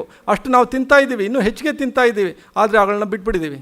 ದೈಹಿಕ ಚಟುವಟಿಕೆಗಳು ಬಿಟ್ಟ ತಕ್ಷಣ ಆ ಗ್ಲೂಕೋಸ್ ಏನಾಗ್ತಾ ಇದೆ, ಆ ಗ್ಲೂಕೋಸು ನಮ್ಮ ದೇಹದಲ್ಲಿ ಕೊಬ್ಬಾಗಿ ಪರಿವರ್ತನೆ ಆಗ್ತಾಯಿದೆ. ಆಗುತ್ತದು ಅತಿಯಾಗಿ ಸಕ್ಕರೆ, ಅತಿಯಾಗಿ ಅನ್ನ, ಅತಿಯಾಗಿ ಕಾರ್ಬೋಹೈಡ್ರೇಟ್ಸ್ ತೊಗೊಂಡು ಕೆಲಸಗಳು ಕಡಿಮೆ ಆದಾಗ ನಮ್ಮ ದೇಹದಲ್ಲಿ ಕೊಬ್ಬಾಗಿ ಪರಿವರ್ತನೆ ಆಗುತ್ತೆ. ಹೀಗಾಗಿ ಎಣ್ಣೆ ತೊಗೊಳ್ಳೇಬೇಕು ಅಂತೇನಿಲ್ಲ. ಅತಿ ಹೆಚ್ಚು ಸಕ್ಕರೆ, ಅತಿ ಹೆಚ್ಚು ರೈಸ್ ಇಂಥ ತೊಗೊಂಡಾಗ ಸಹ ಅದು ಕೊಬ್ಬಾಗಿ ಪರಿವರ್ತನೆ ಆಗುತ್ತೆ. ಅದಕ್ಕೆ 30% ಆ ಒಂದು ಏನು ದೈಹಿಕ ಚಟುವಟಿಕೆಗಳಿಗೆ ಮೀಸಲಾಗಿರೋ ಒಂದು ಗ್ಲೂಕೋಸ್ ಅಥವಾ ಶಕ್ತಿ ಅಂಶ ವ್ಯಯ ಮಾಡಬೇಕು. ಹೀಗಾಗಿ ನಾವು ಕಾಲ್ನಡಿಗೆ ಮಾಡಲೇಬೇಕಾಗಿದೆ. ಕಾಲ್ನಡಿಗೆ ಅನ್ನೋದು ಒಂದು ಶ್ರೇಷ್ಠವಾದ ಒಂದು ದೈಹಿಕ ಚಟುವಟಿಕೆ ಅಂತ 2400 ವರ್ಷಗಳ ಹಿಂದೆ ಹಿಪೋಕ್ರೇಟಸ್ ಹೇಳಿದ್ದಾರೆ. ಶ್ರೇಷ್ಠವಾದ ಒಂದು ದೈಹಿಕ ಚಟುವಟಿಕೆ ಕಾಲ್ನಡಿಗೆ ಆಗಲೇಬೇಕು. ಆದರೆ ಏನಾಗ್ತಾಯಿದೆ ಇವತ್ತು, ದೈಹಿಕ ಚಟುವಟಿಕೆಗಳನ್ನ ಸಂಪೂರ್ಣವಾಗಿ ಬಿಟ್ಟಿದ್ದೀವಿ. ಅದು ಆಗಲೇಬೇಕಾಗಿದೆ. ಇದು ಹೇಗೆ ಅಂತಂದರೆ, ಮಾನವ ಹಣ್ಣು ತರಕಾರಿಗಳು ತೊಗೊಳ್ತಾ ಇಲ್ಲ, ದೈಹಿಕ ಚಟುವಟಿಕೆ ಇಲ್ಲ, ಅತಿಯಾದ ಆಹಾರ ಸೇವನೆ ಆಗಿದೆ. ನಮ್ಮ ಏನು ನಿಸರ್ಗದ ನಿಯಮಗಳನ್ನೆಲ್ಲ ನಾವು ಬಿಟ್ಟು ಬದುಕ್ತಾ ಇದ್ದೀವಿ. ನಿಸರ್ಗದ ನಿಯಮಗಳು ಎಷ್ಟು ಇಂಪಾರ್ಟೆಂಟ್ ಅಂದರೆ, ಒಂದು ವೃಕ್ಷಗಳು, ಮರಗಳೇನಾದರೂ ನನಗೆ ಭೂಮಿ ಬೇಡ, ನನಗೆ ಆಕಾಶ ಬೇಡ, ನನಗೆ ಸೂರ್ಯ ಬೇಡ, ನನಗೆ ಮಳೆ ಬೇಡ ಅಂದರೆ ಮರಗಳು ಹೇಗೆ ಬದುಕೋಕ್ಕೆ ಸಾಧ್ಯ? ಮರಗಳು ಆತ್ಮಹತ್ಯೆ ಮಾಡ್ಕೋಬೇಕು, ಒಣಗೋಬೇಕು, ಸತ್ತೋಗ್ಬೇಕಷ್ಟೇ. ಆದರೆ ಮನುಷ್ಯ ಇವತ್ತೇನಾಗಿದ್ದಾನೆ, ಇವೆಲ್ಲವನ್ನು ಮೀರಿ ಇವೆಲ್ಲವನ್ನು ಬಿಟ್ಟು ಬದುಕ್ತಾ ಇದ್ದಾನೆ. ಸೂರ್ಯನ ಬೆಳಕಿಲ್ಲ, ಸರಿಯಾದ ಆಹಾರ ಇಲ್ಲ, ಹೋಗಲಿ ಈ ಭೂರಮೆಯ ಪಾದ ಸ್ಪರ್ಶವೇ ಇಲ್ಲ ಮನುಷ್ಯನಿಗೆ. ಚಪ್ಪಲಿ ಬಂದುಬಿಟ್ಟಿದೆ, ಮನೆಯಲ್ಲೂ ಚಪ್ಪಲಿ ಬಂದುಬಿಟ್ಟಿದೆ, ಭೂಮಿನ ಟಚ್ ಮಾಡೋದೇ ಹೋಗ್ಬಿಟ್ಟಿದೆ. ರಕ್ತ ಪರಿಚಲನೆ ಹೀಗಾಗಿ ಕಡಿಮೆ ಆಗಿದೆ. ಈ ರಕ್ತ ಪರಿಚಲನೆ ಕಡಿಮೆ ಆಗಿರೋದು ನಮ್ಮ ಒಂದು ಜೀವಕೋಶಗಳಿಗೆ ಒಂದು ಆಕ್ಸಿಜನ್ ಸಪ್ಲೈ ಕಡಿಮೆ ಆಗಿದೆ. ಹೀಗಾಗಿ ಎಲ್ಲ ಸಮಸ್ಯೆಗಳು ಬರ್ತಾಯಿದೆ. ಇವೆಲ್ಲವನ್ನು ನಾವು ಗಂಭೀರವಾಗಿ ತೊಗೋಬೇಕಾಗಿದೆ.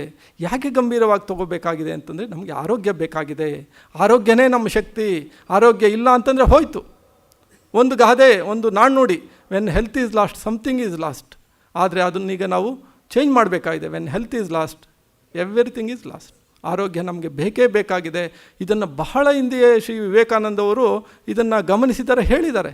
Health is strength. ನಮ್ಮ ಆರೋಗ್ಯನೇ ನಮ್ಮ ಶಕ್ತಿ.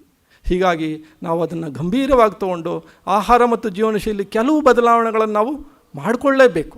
ಈ ಮಾಡ್ಕೊಳ್ಳೋದ್ರಿಂದ ನಮಗೆ ಒಂದು ಕಾಯಿಲೆಗಳ ನಿಯಂತ್ರಣಕ್ಕೆ ಬಹಳ ಸುಲಭ ಆಗುತ್ತೆ. ಔಷಧಿಗಳು ಬಹಳ ಪರಿಣಾಮಕಾರಿಯಾಗಿ ಕೆಲಸ ಮಾಡುತ್ತೆ. ಇನ್ಸುಲಿನ್ ಬಹಳ ಪರಿಣಾಮಕಾರಿಯಾಗಿ ಕೆಲಸ ಮಾಡುತ್ತೆ ಯಾವಾಗ ವಾಕಿಂಗ್ ಮತ್ತು ಆಹಾರದಲ್ಲಿ ಅಲ್ಪ ಬದಲಾವಣೆಗಳನ್ನು ಮಾಡಿಕೊಂಡಾಗ. ಹೀಗಾಗಿ ಇದು ಟ್ರೀಟ್ಮೆಂಟು ಆಯಿತು, ಜೊತೆಗೆ ಪ್ರಿವೆಂಟಿವ್, ಕಾಯಿಲೆಗಳು ಬಾರದೇ ಇರೋ ಥರ ಒಂದು ಜೀವನ ಶೈಲಿನೂ ಆಯಿತು. ಕಾಯಿಲೆಗಳು ಯಾವುದೂ ಬರೋದಿಲ್ಲ. ಒಮ್ಮೆ ಈ ಒಂದು ಕೆಲವು ಆಹಾರದ ಅಂಶಗಳು, ಉಪ್ಪು ಕಡಿಮೆ ಮಾಡುವಂಥದ್ದು, ಎಣ್ಣೆ ನಾವು ಎಷ್ಟು ಸೇವಿಸ್ತಾ ಇದ್ದೀವಿ ಅನ್ನೋ ಕಡೆ ಗಮನ ಹರಿಸಿ ಕಂಟ್ರೋಲ್ ಮಾಡುವಂಥದ್ದು, ಮಾಂಸಾಹಾರಿಗಳಾಗಿದ್ದಲ್ಲಿ ಮಿತ ಸೇವನೆ, ಮತ್ತು ಸತ್ವಭರಿತ ಆಹಾರಗಳನ್ನು ಒಂಚೂರು ಬದಲಾವಣೆ ಮಾಡ್ಕೊಳ್ಳುವಂಥದ್ದು, ಮತ್ತು ಕೆಲವು ಜೀವನ ಶೈಲಿಯ ಅಂಶಗಳು, ಅದು ವಾಕಿಂಗ್ ಇರ್ಬೋದು ಅಥವಾ ನಿದ್ದೆ ಇರ್ಬೋದು, ಸ್ವಲ್ಪ ಒತ್ತಡವನ್ನು ಕಡಿಮೆ ಮಾಡ್ಕೊಳ್ಳೋದಕ್ಕೆ ಧ್ಯಾನ ಇರ್ಬೋದು, ವಾಕಿಂಗ್ ಇರ್ಬೋದು, ಮತ್ತು ಯೋಗ ಇರ್ಬೋದು. ಈ ಕೆಲವು ಆಹಾರ ಮತ್ತು ಜೀವನ ಶೈಲಿಯ ಅಂಶಗಳನ್ನು ನಾವು ಪಾಲನೆ ಮಾಡಿದಾಗ ರೋಗರಹಿತ ಜೀವನವೂ ಸಾಧ್ಯ, ರೋಗಗಳು ಬಾರದೇ ಇರೋದಕ್ಕೂ ಸಾಧ್ಯ. ಇದು ಅಗತ್ಯವಾಗಿ ಆಗಲೇಬೇಕಾಗಿದೆ. ಯಾಕೆಂತಂದರೆ ಒಂದು ಸಿದ್ಧಾಂತ ಪ್ರಕಾರ ಇದೊಂದು ಜೀವನ ಅಷ್ಟೇ, ನಮಗೆ ಹಿಂದೆ ಗೊತ್ತಿಲ್ಲ, ಮುಂದೆ ಗೊತ್ತಿಲ್ಲ. ಈ ಒಂದು ಜೀವನ ಏನಿದೆ, ಇವು ಒಮ್ಮೆ ಮಾತ್ರ ಜೀವಿಸುವ ಈ ಜೀವನ ಆರೋಗ್ಯವಾಗಿ ಇರಬೇಕಾಗಿದೆ. ಆರೋಗ್ಯನೇ ಭಾಗ್ಯ, ಆರೋಗ್ಯನೇ ನಮ್ಮ ಶಕ್ತಿ. ಸೊ ಇಷ್ಟು ಹೇಳ್ತಾ ಈ ಒಂದು ಮಾತನ್ನು ಮುಗಿಸ್ತೀನಿ. ಸರ್ವೇ ಜನ ಸುಖಿನೋ ಭವಂತು. ನಮಸ್ಕಾರ.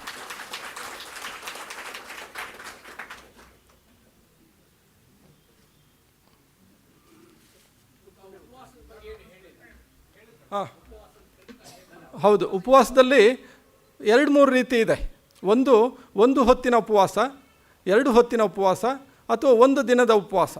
1 ಹೊತ್ತಿನ ಉಪವಾಸ ಅಂದಾಗ ಯಾವುದಾದ್ರೂ 1 ಹೊತ್ತು ಬಿಡುವಂಥದ್ದು. ಏನಿದೆ 3 ಹೊತ್ತು ಊಟ ಇದೆ ಇವತ್ತು, ಆ್ಯಕ್ಚುಲಿ 2 ಹೊತ್ತು ಊಟನೇ. ಏನು ಬೆಳಿಗ್ಗೆ 10 ಗಂಟೆಗೆ ಊಟ ಇತ್ತು, ಸಂಜೆ ಇತ್ತು, ಆ 2 ಹೊತ್ತು ಊಟ ಹೋಗಿ 3 ಹೊತ್ತು ಬಂತು, ಬೆಳಗ್ಗೆ ಬ್ರೇಕ್ಫಾಸ್ಟ್ ಅಂತ ಬಂತು. ಇರಲಿ, ಅದೂ ಇರಲಿ. ದುರದೃಷ್ಟ ಈಗ ಸಂಜೆನೂ ಒಂದು ಸೇರ್ಕೊಂತು. ಪಾನಿಪುರಿ, ಬೇಲ್ಪುರಿ, ಸಂಜೆ ಸ್ನ್ಯಾಕ್ಸು, ಅದು ರೆಗ್ಯುಲರ್ ಆಗಿಬಿಟ್ಟಿದೆ ಸಂಜೆ ಸ್ನ್ಯಾಕ್ಸ್. ಸೊ 4 ಹೊತ್ತು ಊಟ ಆಗಿದೆ. ಸೊ ಹೀಗಾಗಿ 2 ಹೊತ್ತು ಊಟ ಬಹಳ ಶ್ರೇಷ್ಠತೆ. ಬಟ್ 2 ಹೊತ್ತು ಊಟ ಮಾಡಿದಾಗ ಇನ್ನು 1 ಹೊತ್ತು ಅಥವಾ 2 ಹೊತ್ತು ನಾವು ಬೇಯಿಸಿರೋದನ್ನು ಬಿಟ್ಟು ಹಣ್ಣುಗಳಿಗೆ ಹೋಗಬೇಕಾಗುತ್ತೆ. ಹಣ್ಣುಗಳಿಗೆ ಹೋದಾಗ 2 ಹೊತ್ತು ರೆಗ್ಯುಲರ್ ಮೀಲ್ಸು, 1 ಅಥವಾ 2 ಹೊತ್ತು ಹಣ್ಣುಗಳು. ಹೀಗಾಗಿ ಹಣ್ಣುಗಳು ತಿನ್ನೋದಕ್ಕೆ ನಮ್ಗೆ ಟೈಮ್ ಸಿಗುತ್ತೆ, ಇಲ್ಲಾಂದರೆ ಹಣ್ಣು ತಿನ್ನೋದಕ್ಕೆ ಟೈಮ್ ಇಲ್ಲ. ಆ ಉಪವಾಸದಲ್ಲಿ ಏನಾಗುತ್ತೆ ಅಂತಂದರೆ ಜೀರ್ಣಾಂಗ ವ್ಯವಸ್ಥೆಗೆ ಒಂದು ಲೀಜರ್ ಸಿಗುತ್ತೆ. ಈಗೇನಾಗಿದೆ, ಜೀರ್ಣಾಂಗ ವ್ಯವಸ್ಥೆ ದಿನದ 24 ಗಂಟೆ ಕಾಲ ನಡೆಯುತ್ತೆ.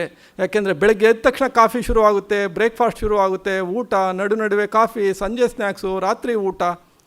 ದಿನದ 24 ಗಂಟೆ, ರಾತ್ರಿ 9-10 ಗಂಟೆಗೆ ಊಟ ಮಾಡಿದ್ರೆ ಅದು ಬೆಳಗ್ಗೆವರೆಗೂ ಜೀರ್ಣಕ್ರಿಯೆ ನಡೀತಾನೆ ಇರುತ್ತದೆ. ಯಾಕೆಂದರೆ 7-8 ಗಂಟೆ ಕಾಲ ಬೇಕು. ಇಲ್ಲಿ ಇನ್ನೊಂದಿದೆ, ಸಂಜೆ 6 ಗಂಟೆ 7 ಗಂಟೆಗೆ ಊಟ ಮಾಡಿದ್ರೆ ಬಹಳ ಬೇಗ ಜೀರ್ಣ ಆಗುತ್ತೆ. ಯಾಕೆಂದರೆ ಸೂರ್ಯನ ಶಕ್ತಿ ನಮ್ಮಲ್ಲಿ ಹೆಚ್ಚಿಗೆ ಇರುತ್ತೆ ಸಂಜೆ 6-7 ಗಂಟೆಗೆ. ಆದರೆ ರಾತ್ರಿ 8-9-10 ಗಂಟೆಗೆ ಲೇಟ್ ಮಾಡ್ತಾ ಇದ್ದಾಗೆ ನಮ್ಮ ಜೀರ್ಣಶಕ್ತಿ ಕಡಿಮೆ ಆಗ್ತಾ ಹೋಗುತ್ತೆ. ಯಾಕೆಂದರೆ ನಮ್ಮ ಜೀವಶಕ್ತಿ ಕಡಿಮೆ ಆಗುತ್ತೆ, ಯಾಕೆಂದರೆ ಸೂರ್ಯನ ಶಕ್ತಿ ಕಡಿಮೆ ಆಗಿರುತ್ತೆ. ಹೀಗಾಗಿ ರಾತ್ರಿ ಊಟನ ಬೇಗ ಮಾಡುವಂಥದ್ದು, ದಿನಕ್ಕೆ 2 ಹೊತ್ತು ಊಟ ಮಾಡುವಂಥದ್ದು. ಆದರೆ ಇಲ್ಲಿ 2 ಹೊತ್ತು ಅಂದಾಗ ಸ್ವಲ್ಪ ಡಯಾಬಿಟಿಕ್ಸ್ಗೆ ವಿಶೇಷವಾಗಿ ಗಮನ ಹರಿಸ್ಬೇಕು. ಅವ್ರು 2 ಹೊತ್ತು ಮಾಡೋಕ್ಕೆ ಸ್ವಲ್ಪ ಕಷ್ಟ ಆಗುತ್ತೆ, ಅದು ಸ್ವಲ್ಪ ಮ್ಯಾನೇಜ್ ಮಾಡಬೇಕು. ಅಲ್ಲಿ ಡಯಾಬಿಟಿಕ್ ಇರೋಂಥವ್ರು ವಿಶೇಷವಾಗಿ ಒಂದು ಕೌನ್ಸಿಲಿಂಗ್ ತೊಗೋಬೇಕಾಗುತ್ತೆ. ಊಟದಲ್ಲಿ ಏನು ಪ್ರಾಬ್ಲಮ್ಸ್ ಇದೆ, ಆರೋಗ್ಯ ಸಮಸ್ಯೆಗಳೇನಿದೆ. ಬಟ್ ನಾರ್ಮಲ್ ಪರ್ಸನ್ಸು, ಆರೋಗ್ಯವಂತರು ದಿನಕ್ಕೆ 2 ಹೊತ್ತು ಊಟ, 2 ಹೊತ್ತು ಹಣ್ಣು ಬಹಳ. ಇದು ಒಂದು ಹೊತ್ತು ದಿನಕ್ಕೆ ಬಿಟ್ಟರೆ, 1 ಹೊತ್ತು ನಾವು ಸ್ಕಿಪ್ ಮಾಡಿದ್ರೆ ತಿಂಗಳಲ್ಲಿ ಎಷ್ಟೊತ್ತು ಬಿಟ್ಟಂಗೆ, 30 ಮೀಲ್ಸ್ ಬಿಟ್ಟಂಗೆ. ಅಂದರೆ 10 ದಿನ ಉಪವಾಸ ಮಾಡಿದಾಗೆ ತಿಂಗಳಿಗೆ. ಇದು ಬಹಳ ಈಸಿಯಾಗಿ ಕೆಲಸ ಆಗೋಗುತ್ತೆ.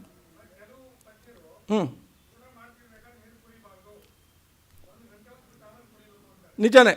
ಊಟ ಮಾಡೋ ಜೊತೆಗೆ ನೀರು ಸೇವನೆ ಆಗಬಾರ್ದು. ಯಾಕೆಂತಂದರೆ ಊಟದಲ್ಲಿ ಎಷ್ಟೆಲ್ಲ ಒಂದು ಜೊಲ್ಲುರಸ, ಸಲೈವ ಉತ್ಪತ್ತಿ ಆಗಿರುತ್ತೆ, ಹೊಟ್ಟೆಯಲ್ಲಿ ಗ್ಯಾಸ್ಟ್ರಿಕ್ ಜ್ಯೂಸ್ ಉತ್ಪತ್ತಿ ಆಗಿರುತ್ತೆ. ಅದ್ರ ಜೊತೆಗೆ ನೀರು ಹೋದಾಗ ಏನಾಗುತ್ತೆ, ನೀರು 15-20 ನಿಮಿಷದಲ್ಲಿ ಜೀರ್ಣ ಆಗೋಗುತ್ತೆ.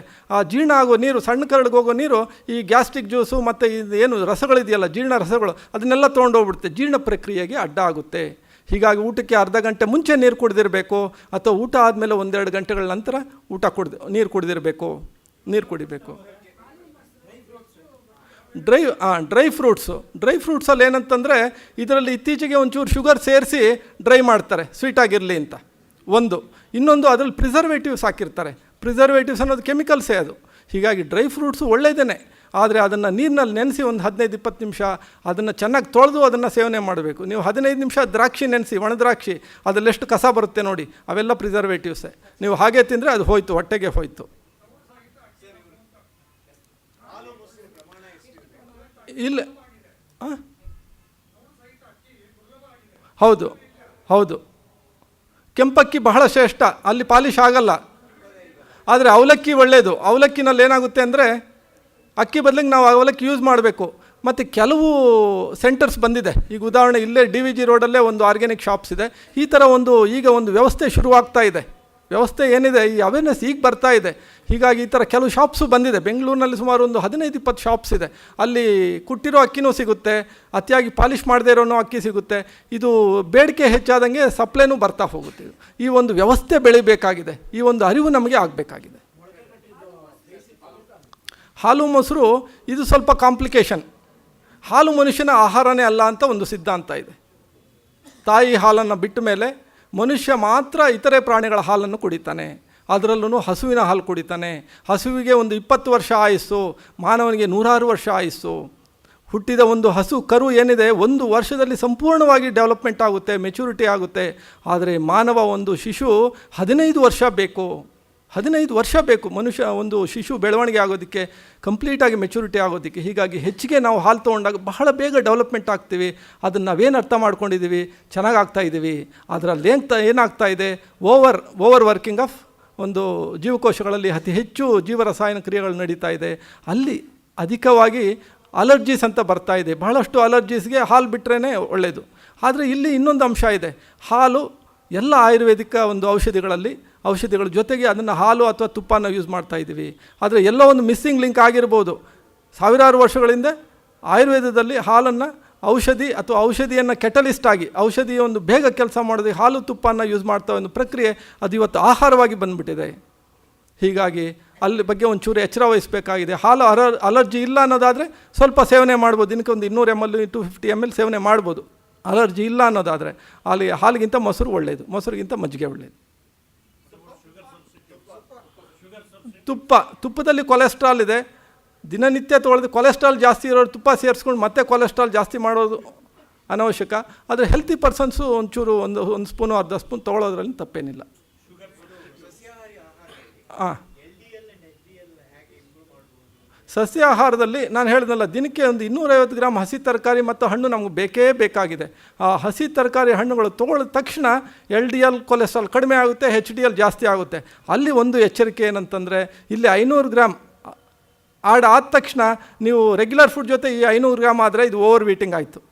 ಆದರೆ ನಿಮ್ಮ ರೆಗ್ಯುಲರ್ ಏನು ಅನ್ನ ಬೇಳೆ ಸಾರು ದಿನನಿತ್ಯ ನಾವು ಕಾಫಿ ಟೀಗಳನ್ನ ಒಂಚೂರು ಕಡಿಮೆ ಮಾಡ್ಕೋಬೇಕು.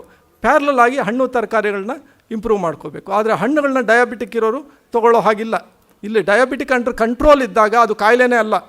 ಡಯಾಬಿಟಿಸ್ ಏನಿದೆ ಫಾಸ್ಟಿಂಗ್, ಅದು 80ರಿಂದ 100 ಫಾಸ್ಟಿಂಗ್ ಇದ್ದಾಗ ಅದು ಕಾಯಿಲೆನೇ ಅಲ್ಲ, with medical support, with food and exercise support ಬಂದಾಗ. ಆದರೆ ಡಯಾಬಿಟಿಸ್ ಅನ್ಕಂಟ್ರೋಲ್ ಇದ್ದಾಗ ಯಾವ ಹಣ್ಣುಗಳು ಸಹ ತೊಗೊಳ್ಳೋ ಹಾಗಿಲ್ಲ.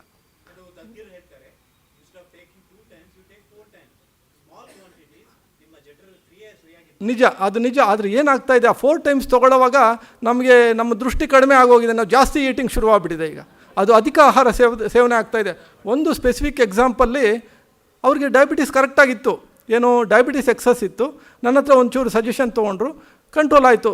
ಹಣ್ಣು ತರಕಾರಿ ರಸಗಳು ಕೊಟ್ಟೆ. ವಿಶೇಷವಾಗಿ ಅವರಿಗೆ ತರಕಾರಿ ರಸ ಅಂತ ನವಿಲುಕೋಸು ಮತ್ತು ಸೌತೆಕಾಯಿ ಇವುಗಳನ್ನ ಜ್ಯೂಸ್ ಮಾಡಿ ಸಿಪ್ಪೆಯನ್ನು ಶೋಧಿಸಿ, ಒಂದು ತಿಕ್ ಜ್ಯೂಸ್ ಅಲ್ಲ, ತಿನ್ ಜ್ಯೂಸ್ ಸಿಪ್ಪೆಯನ್ನು ಶೋಧಿಸಿ 2 ಸರಿ ತೊಗೊಳ್ಳಿ.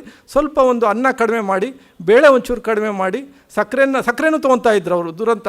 ಸಕ್ಕರೆನ ಕಡಿಮೆ ಮಾಡಿ, ಸ್ವೀಟ್ಸ್ ಕಡಿಮೆ ಮಾಡಿ ಅಂತ ಹೇಳಿದ್ರೆ ಬಹಳಷ್ಟು ಕಂಟ್ರೋಲ್ ಬಂದುಬಿಡ್ತು. ಆಮೇಲೆ ಹೀಗೆ ಸಜೆಷನ್ ಬಂತು ಅವರಿಗೆ, ಇಲ್ಲ ಡಯಾಬಿಟಿಸ್ ಇರೋ 4 ತೊಗೋಬೇಕು, 5 ನಿಜ, ಅದು ನಿಜಾನೇ. ಆದರೆ ಅವ್ರೇನು ಶುರು ಮಾಡಿದ್ರು, ಬೆಳಗ್ಗೆ 7 ಗಂಟೆಗೆ ಬ್ರೆಡ್ಡು ಕಾಫಿ ತೊಗೊಂಡ್ರು, 8 ಗಂಟೆಗೆ ತಿಂಡಿ ತೊಗೊಂಡ್ರು, ಸಾಯಂಕಾಲ 4 ಗಂಟೆಗೆ ಕಡಲೆಪುರಿ ಶೇಂಗಾ ತೊಗೊಂಡ್ರು, 7 ಗಂಟೆಗೆ ಊಟ ತೊಗೊಂಡ್ರು, ಮತ್ತೆ 200ಕ್ಕೆ ಹೋಗ್ಬಿಡ್ತು. ಸೊ ಇಲ್ಲಿ ಆ 4-5 ಟೈಮ್ ಇದೆಯಲ್ಲ, ಅದರಲ್ಲಿ 2 ಹೊತ್ತು ತರಕಾರಿಗಳನ್ನ ಯೂಸ್ ಮಾಡಿ ತೊಗೊತಾ ಇಲ್ಲ ನಾವು. 2 ತರಕಾರಿಗಳು ಅಂದಾಗ ಈ ಕೆಲವೇ ತರಕಾರಿಗಳು, ಕ್ಯಾರೆಟ್ ಹೊರತುಪಡಿಸಿ, ಕ್ಯಾರೆಟು ಒಂಚೂರು ತೊಗೋಬೋದು, ಆದರೆ ಕ್ಯಾರೆಟ್ ಜ್ಯೂಸ್ ಕುಡಿಯೋ ಹಾಗಿಲ್ಲ. ಯಾಕೆಂದರೆ ಮೂಲತಃ ಕ್ಯಾರೆಟು ಮತ್ತು ಬೀಟ್ರೂಟು ಶಕ್ತಿ ನೀಡುವ ಆಹಾರ, ಎನರ್ಜಿ ಗಿವಿಂಗ್ ಫುಡ್, ಅದರಲ್ಲಿ ಎನರ್ಜಿ ಕಂಟೆಂಟ್ ಜಾಸ್ತಿ ಇರುತ್ತೆ. ಹೀಗಾಗಿ ಅದನ್ನು ಜ್ಯೂಸ್ ಫಾರ್ಮ್ದಲ್ಲಿ ತೊಗೋಬಾರ್ದು. ಒಂದು ಪೀಸು ನಾರಿನಂಶ ಇರೋದರಿಂದ ಅದನ್ನು ತೊಗೋಬೋದು. ಆದ್ರೂ ಕ್ಯಾರೆಟನ್ನು ಆಚೆ ಇಟ್ಟು ಸೌತೆಕಾಯಿ, ನವಿಲುಕೋಸು, ಮೂಲಂಗಿ, ಈರುಳ್ಳಿ, ಈ 4 ತರಕಾರಿಗಳನ್ನ ದಿನನಿತ್ಯ ಒಂದು 250 ಗ್ರಾಮ್ ತೊಗೊಂಡು ಬೇರೆ ಆಹಾರನ ಒಂಚೂರು ನಾವು ಕಂಟ್ರೋಲ್ ಮಾಡಬೇಕು. ಆ ಕಂಟ್ರೋಲ್ ಮಾಡೋ ಬದಲಿಗೆ 4 ಹೊತ್ತು ಅಥವಾ ಬ್ರೆಡ್ಡು ಬಿಸ್ಕೆಟು ಇವೇ ಕಾಮನ್ ಆಗಿ, ಹಾಲು ಕಾಫಿ ಬ್ರೆಡ್ಡು ಬಿಸ್ಕೆಟು ಸ್ನ್ಯಾಕ್ಸ್ಗೆ ಯೂಸ್ ಮಾಡುವಂಥದ್ದು ಡಯಾಬಿಟಿಕ್ಸ್, ಅಥವಾ ಸಾಯಂಕಾಲನೂ ಉಪ್ಪಿಟ್ಟು ದೋಸೆ ತಿಂದ್ಬಿಡೋದು. ಆ 2 ಬದಲಿಗೆ ತರಕಾರಿಗಳನ್ನ ಒಂದು 200 ಗ್ರಾಮ್ಸ್ ಯೂಸ್ ಮಾಡಿ.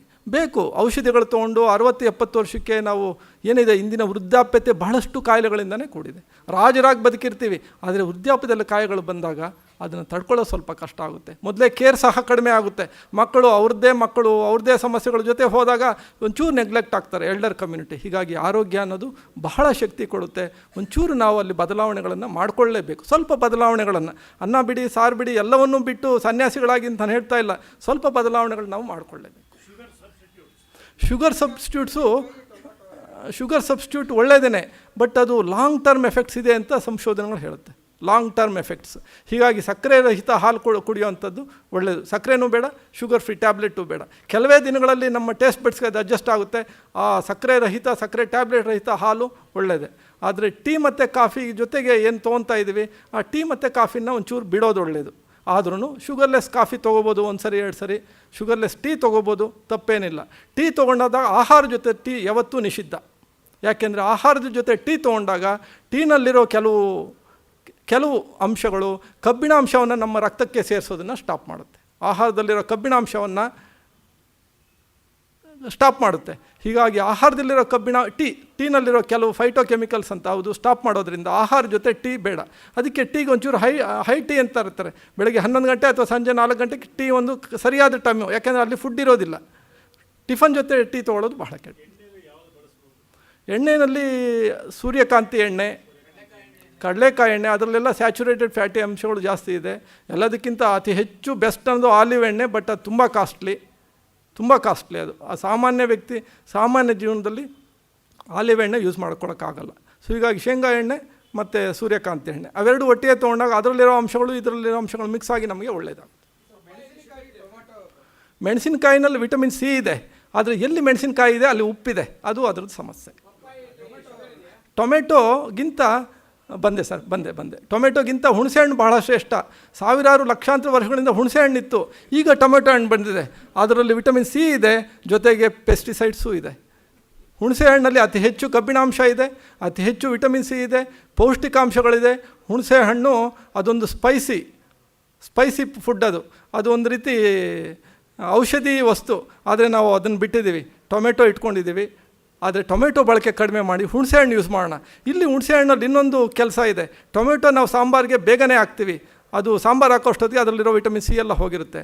ಆದರೆ ಹುಣಸೆಹಣ್ಣು ಬಂದಾಗ ಅದು ಲಾಸ್ಟಲ್ಲಿ ಹಾಕ್ತೀವಿ, ಅದರಲ್ಲಿರೋ ವಿಟಮಿನ್ ಸಿ ಹಾಗೆ ಇರುತ್ತೆ. ಸ್ವಲ್ಪ ಹೋದರೂ ವಿಟಮಿನ್ ಸಿ ಉಳ್ಕೊಳುತ್ತೆ. ಹುಣಸೆ ಹುಳಿ ಲಾಸ್ಟಲ್ಲಿ ಹಾಕ್ತೀವಿ ಅಲ್ವಾ?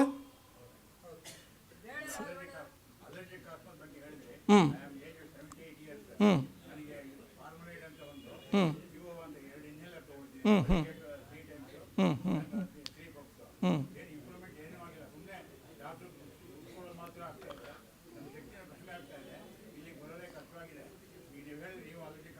ಸರ್ ಹೌದು. ಹ್ಞೂ ಹ್ಞೂ ಹ್ಞೂ ಹ್ಞೂ ಇಲ್ಲಿ ಕೆಲವು ಅಂಶಗಳು ಆಹಾರದಲ್ಲಿ ಏನು ಅಂಶಗಳು ಹೆಚ್ಚು ಕಡಿಮೆ ಆಗಿದೆ ಅಂತ ಒಂದು ನಿಮಿಷ ನೀವು ರಿವ್ಯೂ ಮಾಡಬೇಕು. ಆಹಾರದಲ್ಲಿ ಸಕ್ಕರೆ ಜಾಸ್ತಿ ಆಗಿದೆಯಾ, ಹಾಲು ಜಾಸ್ತಿ ಆಗಿದೆಯಾ? ಬಹಳಷ್ಟು ಜನಗಳಿಗೆ ಹಾಲು ಕಾಫಿ ಟೀ ನಿಲ್ಲಿದ ತಕ್ಷಣ ಆಸ್ತಮಾ ಕಡಿಮೆ ಆಗುತ್ತೆ, ಅಥವಾ ವೀಸಿಂಗ್ ಏನಿದೆ ಬಹಳ ಕಂಟ್ರೋಲ್ ಆಗುತ್ತೆ.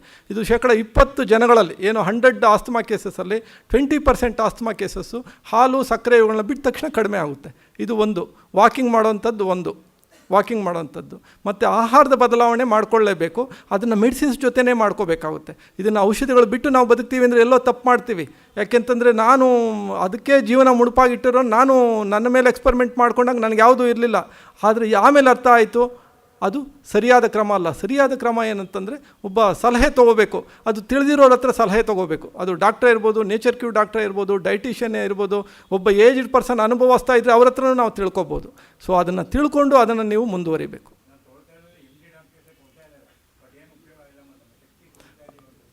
ಸೊ ತರಕಾರಿಗಳ ಸೇವನೆ ಶುರು ಆಗಬೇಕು. ಹ್ಞೂ ಹ್ಞೂ ಹ್ಞೂ ಹ್ಞೂ ಹ್ಞೂ ಹ್ಞೂ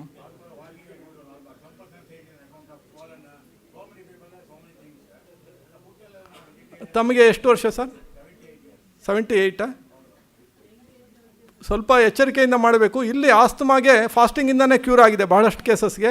ಬಟ್ ಅದನ್ನು ನಾವು ಹೇಳಿ ನೀವು ಮಾಡುವಂಥದ್ದಲ್ಲ. ಕೆಲವು ನೇಚರ್ ಕ್ಯೂರ್ ಹಾಸ್ಪಿಟ್ಲ್ಗಳಲ್ಲಿ ಕೆಲವು ವಿಶೇಷ ತಜ್ಞರ ಹತ್ರ ಅದು ಸಲಹೆ ತೊಗೊಂಡು ಮಾಡಬೇಕಾಗುತ್ತೆ. ನೇರವಾಗಿ 1-2 ನಿಮಿಷದಲ್ಲಿ ಅದು ಹೇಳೋ ಕೆಲಸನೂ ಅಲ್ಲ. ಫಾಸ್ಟಿಂಗ್ ಅನ್ನೋದು ಬಹಳ ಈಸಿಯಾಗಿ ಮಾಡ್ಬೋದು ಯಾರು youngsters. But at the age of 78 fasting ಮಾಡಿ ಅಂತ ನಾನು ಓವರಲ್ಲಾಗಿ ಹೇಳಿ ನೀವು ಮಾಡೋದು ತಪ್ಪಾಗುತ್ತೆ. ಬಟ್ ಸರ್ ಇಲ್ಲ, ಅಸಿಡಿಟಿ ಎಲ್ಲಿ ಬರುತ್ತೆ ಅಂತಂದರೆ, ಅಸಿಡಿಟಿ ಅಂದರೆ ಗ್ಯಾಸ್ಟ್ರಿಕ್ ಫಾರ್ಮೇಷನ್. ಗ್ಯಾಸ್ ಫಾರ್ಮೇಷನ್ ಯಾರು 100% ಆಹಾರ ಸೇವಿಸ್ತಾರೆ, ಬೇಯಿಸಿರೋ ಆಹಾರ, ಆ ಬೇಯಿಸಿರೋ ಆಹಾರ ಸಣ್ಣ ಕರಳಲ್ಲಿ ಕೊಳೆಯುತ್ತದು. ಯಾಕೆಂದರೆ ಸಣ್ಣ ಕರಳು ಸುಮಾರು 20-22 ಅಡಿ ಉದ್ದ ಇದೆ, ದೊಡ್ಡ ಕರಳು 5-6 ಅಡಿ ಇದೆ, ಒಟ್ಟು 28 ಅಡಿ ಉದ್ದ ಇದೆ. ಇದರಲ್ಲಿ ಹೋಗಬೇಕು ಅನ್ನೋದಾದರೆ ಸ್ವಲ್ಪ ಟೈಮ್ ತೊಗೊಳುತ್ತೆ. ಯಾರೆಲ್ಲ ಸಂಪೂರ್ಣವಾಗಿ ಸತ್ವರಹಿತ ಆಹಾರ ತೊಗೊತಾ ಇದ್ದಾರೆ, ಪಾಲಿಶ್ ಅಕ್ಕಿ ತೊಗೊತಾ ಇದ್ದಾರೆ, ಮೈದಾ ಹಿಟ್ಟು ತೊಗೊತಾ ಇದ್ದಾರೆ. ಈ ಪಾಲಿಶ್ ಅಕ್ಕಿ ಮತ್ತು ಮೈದಾ ಹಿಟ್ಟು ಒಂದು ರೀತಿ ಪೇಸ್ಟೇ. ಈ ಪೋಸ್ಟರ್ ಸಂಚಿದಾಗ ಪೇಸ್ಟ್ ಮಾಡ್ತಾರೆ, ಅದು ಅದರಿಂದನೇ ಮಾಡೋದು. ಅದು ಹೋಗಿ ಸಣ್ಣ ಕರಳಲ್ಲಿ ಪೇಸ್ಟಾಗಿ ಕೂತ್ಕೊಳ್ಳುತ್ತದು, ಮೂವ್ ಆಗೋದೇ ಇಲ್ಲ. ಸೊ ಹೀಗಾಗಿ ಅಲ್ಲಿ ಆಹಾರ ಕೊಳೆಯೋಕ್ಕೆ ಶುರುವಾದಾಗ ಅದರಲ್ಲಿ ಅನಿಲಗಳು ಉತ್ಪತ್ತಿ, ಗ್ಯಾಸ್ ಫಾರ್ಮೇಷನ್ ಆಗುತ್ತೆ, ಅದೇ ಗ್ಯಾಸ್ಟ್ರಿಕ್. ಯಾರು ಸತ್ವಭರಿತ ಆಹಾರ ತೊಗೊತಾರೆ, ಯಾರು ದಿನನಿತ್ಯ 1/4 kg ಅಷ್ಟು ತರಕಾರಿ ತೊಗೊತಾರೆ, ಅಲ್ಲಿ ಮಲ ಬದ್ಧತೆ ಆಗಲ್ಲ. ಅಲ್ಲಿ ಮಲ ಈಸಿಯಾಗಿ ಮೂವ್ ಆಗೋದ್ರಿಂದ ಅಲ್ಲಿ ಆಹಾರ ಕೊಳೆಯೋದಕ್ಕೆ ಅವಕಾಶ ಕೊಡಲ್ಲ. ಆಮೇಲೆ ಜೀವಂತ ಆಹಾರ ಏನು ಹಸಿ ತರಕಾರಿಗಳು, ಹಣ್ಣುಗಳು, ಮೊಳಕೆ ಕಾಳುಗಳು ಒಂದು ಇಡೀ ತೊಗೊಂಡಾಗ ಅದು ಗ್ಯಾಸ್ಟ್ರಿಕ್ ಬರೋದೇ ಇಲ್ಲ. ಸರ್ ಹ್ಞೂ ಹ್ಞೂ ಹ್ಞೂ ಹ್ಞೂ ಹ್ಞೂ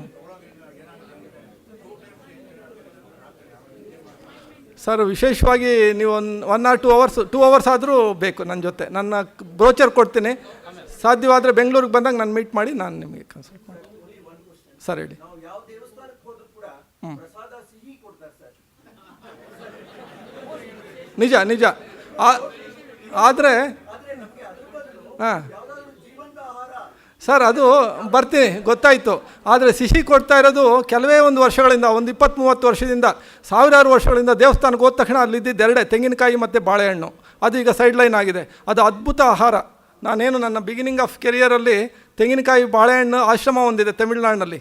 ಸುಮಾರು 40 ವರ್ಷಗಳ ಕಾಲ ಆಶ್ರಮದಲ್ಲಿ ಬರೀ ತೆಂಗಿನಕಾಯಿ ಬಾಳೆಹಣ್ಣು, ಅದು ಬಿಟ್ಟರೆ ಬೇರೇನೂ ಇಲ್ಲ.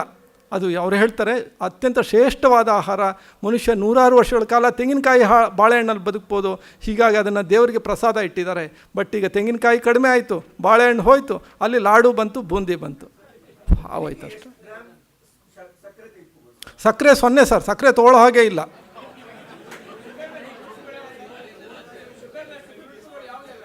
ಶುಗರ್ಲೆಸ್ ಹಣ್ಣುಗಳು ಶುಗರ್ಲೆಸ್ ಯಾವುದೂ ಇಲ್ಲ. ಅಲ್ಲಿ ಶುಗರ್ ಅನ್ನೋದಕ್ಕಿಂತ, ಶುಗರಲ್ಲಿ ಸಕ್ಕರೆ ಅಲ್ಲ ಇರೋದು, ಅದರಲ್ಲಿ ಫ್ರಕ್ಟೋಸ್ ಅಂತ ಇದೆ. ಅದು ಗ್ಲೂಕೋಸ್ ಅಂಶನೇ. ಫ್ರಕ್ಟೋಸ್ ಅಂದರೆ ಗ್ಲೂಕೋಸ್. ನೇರವಾಗಿ ಅದು ರಕ್ತ ಹೋಗುತ್ತೆ, ಬಾಯಲ್ಲೇ ಅರ್ಧ ಜೀರ್ಣ ಆಗೋಗುತ್ತೆ. ಅದಕ್ಕೆ ಸಕ್ಕರೆ ಅಂಶ ಬೇಕಾಗಿಲ್ಲ. ಆದರೆ ಡಯಾಬಿಟಿಸ್ ಇರೋರು ತೊಗೊಳ್ಳೋ ಹಾಗಿಲ್ಲ.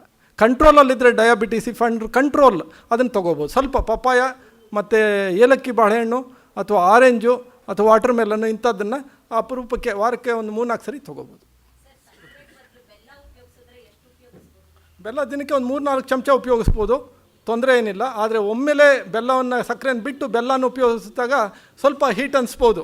ಹೀಗಾಗಿ ಸಕ್ಕರೆ ಒಂದು ಅರ್ಧ ಕಡಿಮೆ ಮಾಡೋಂಥದ್ದು, ಬೆಲ್ಲ ಗ್ರ್ಯಾಜುವಲಿ 1-2-3 ತಿಂಗಳ ಅವಧಿಯಲ್ಲಿ ಸಕ್ಕರೆಯನ್ನು ಪೂರ್ಣವಾಗಿ ಬಿಟ್ಟು ದಿನಕ್ಕೊಂದು 3-4 ಚಮಚ ಸಕ್ಕರೆಗೆ ಬಂದರೆ ಏನು ತಪ್ಪೇನಿಲ್ಲ. 2-3 ಸರಿ ನೀವು ಟೀಗೆ ಹಾಕ್ಕೋಬೋದು ಅಥವಾ ಹಾಲಿಗೆ ಹಾಕ್ಕೋಬೋದು. ಹಾಲಿಗೆ ಬೆಲ್ಲ ಹಾಕ್ಕೊಂಡ್ರೆ ಅತ್ಯಂತ ಅದ್ಭುತವಾದ ಒಂದು ರುಚಿ. ಹಾರ್ಲಿಕ್ಸು, ಬೋರ್ನ್ವಿಟಾ ಯಾವುದೂ ಅದ್ರ ಮುಂದೆ ರುಚಿ ಇಲ್ಲ. ಬಟ್ ಏನಂದರೆ ಸ್ನೇಹಿತರೆ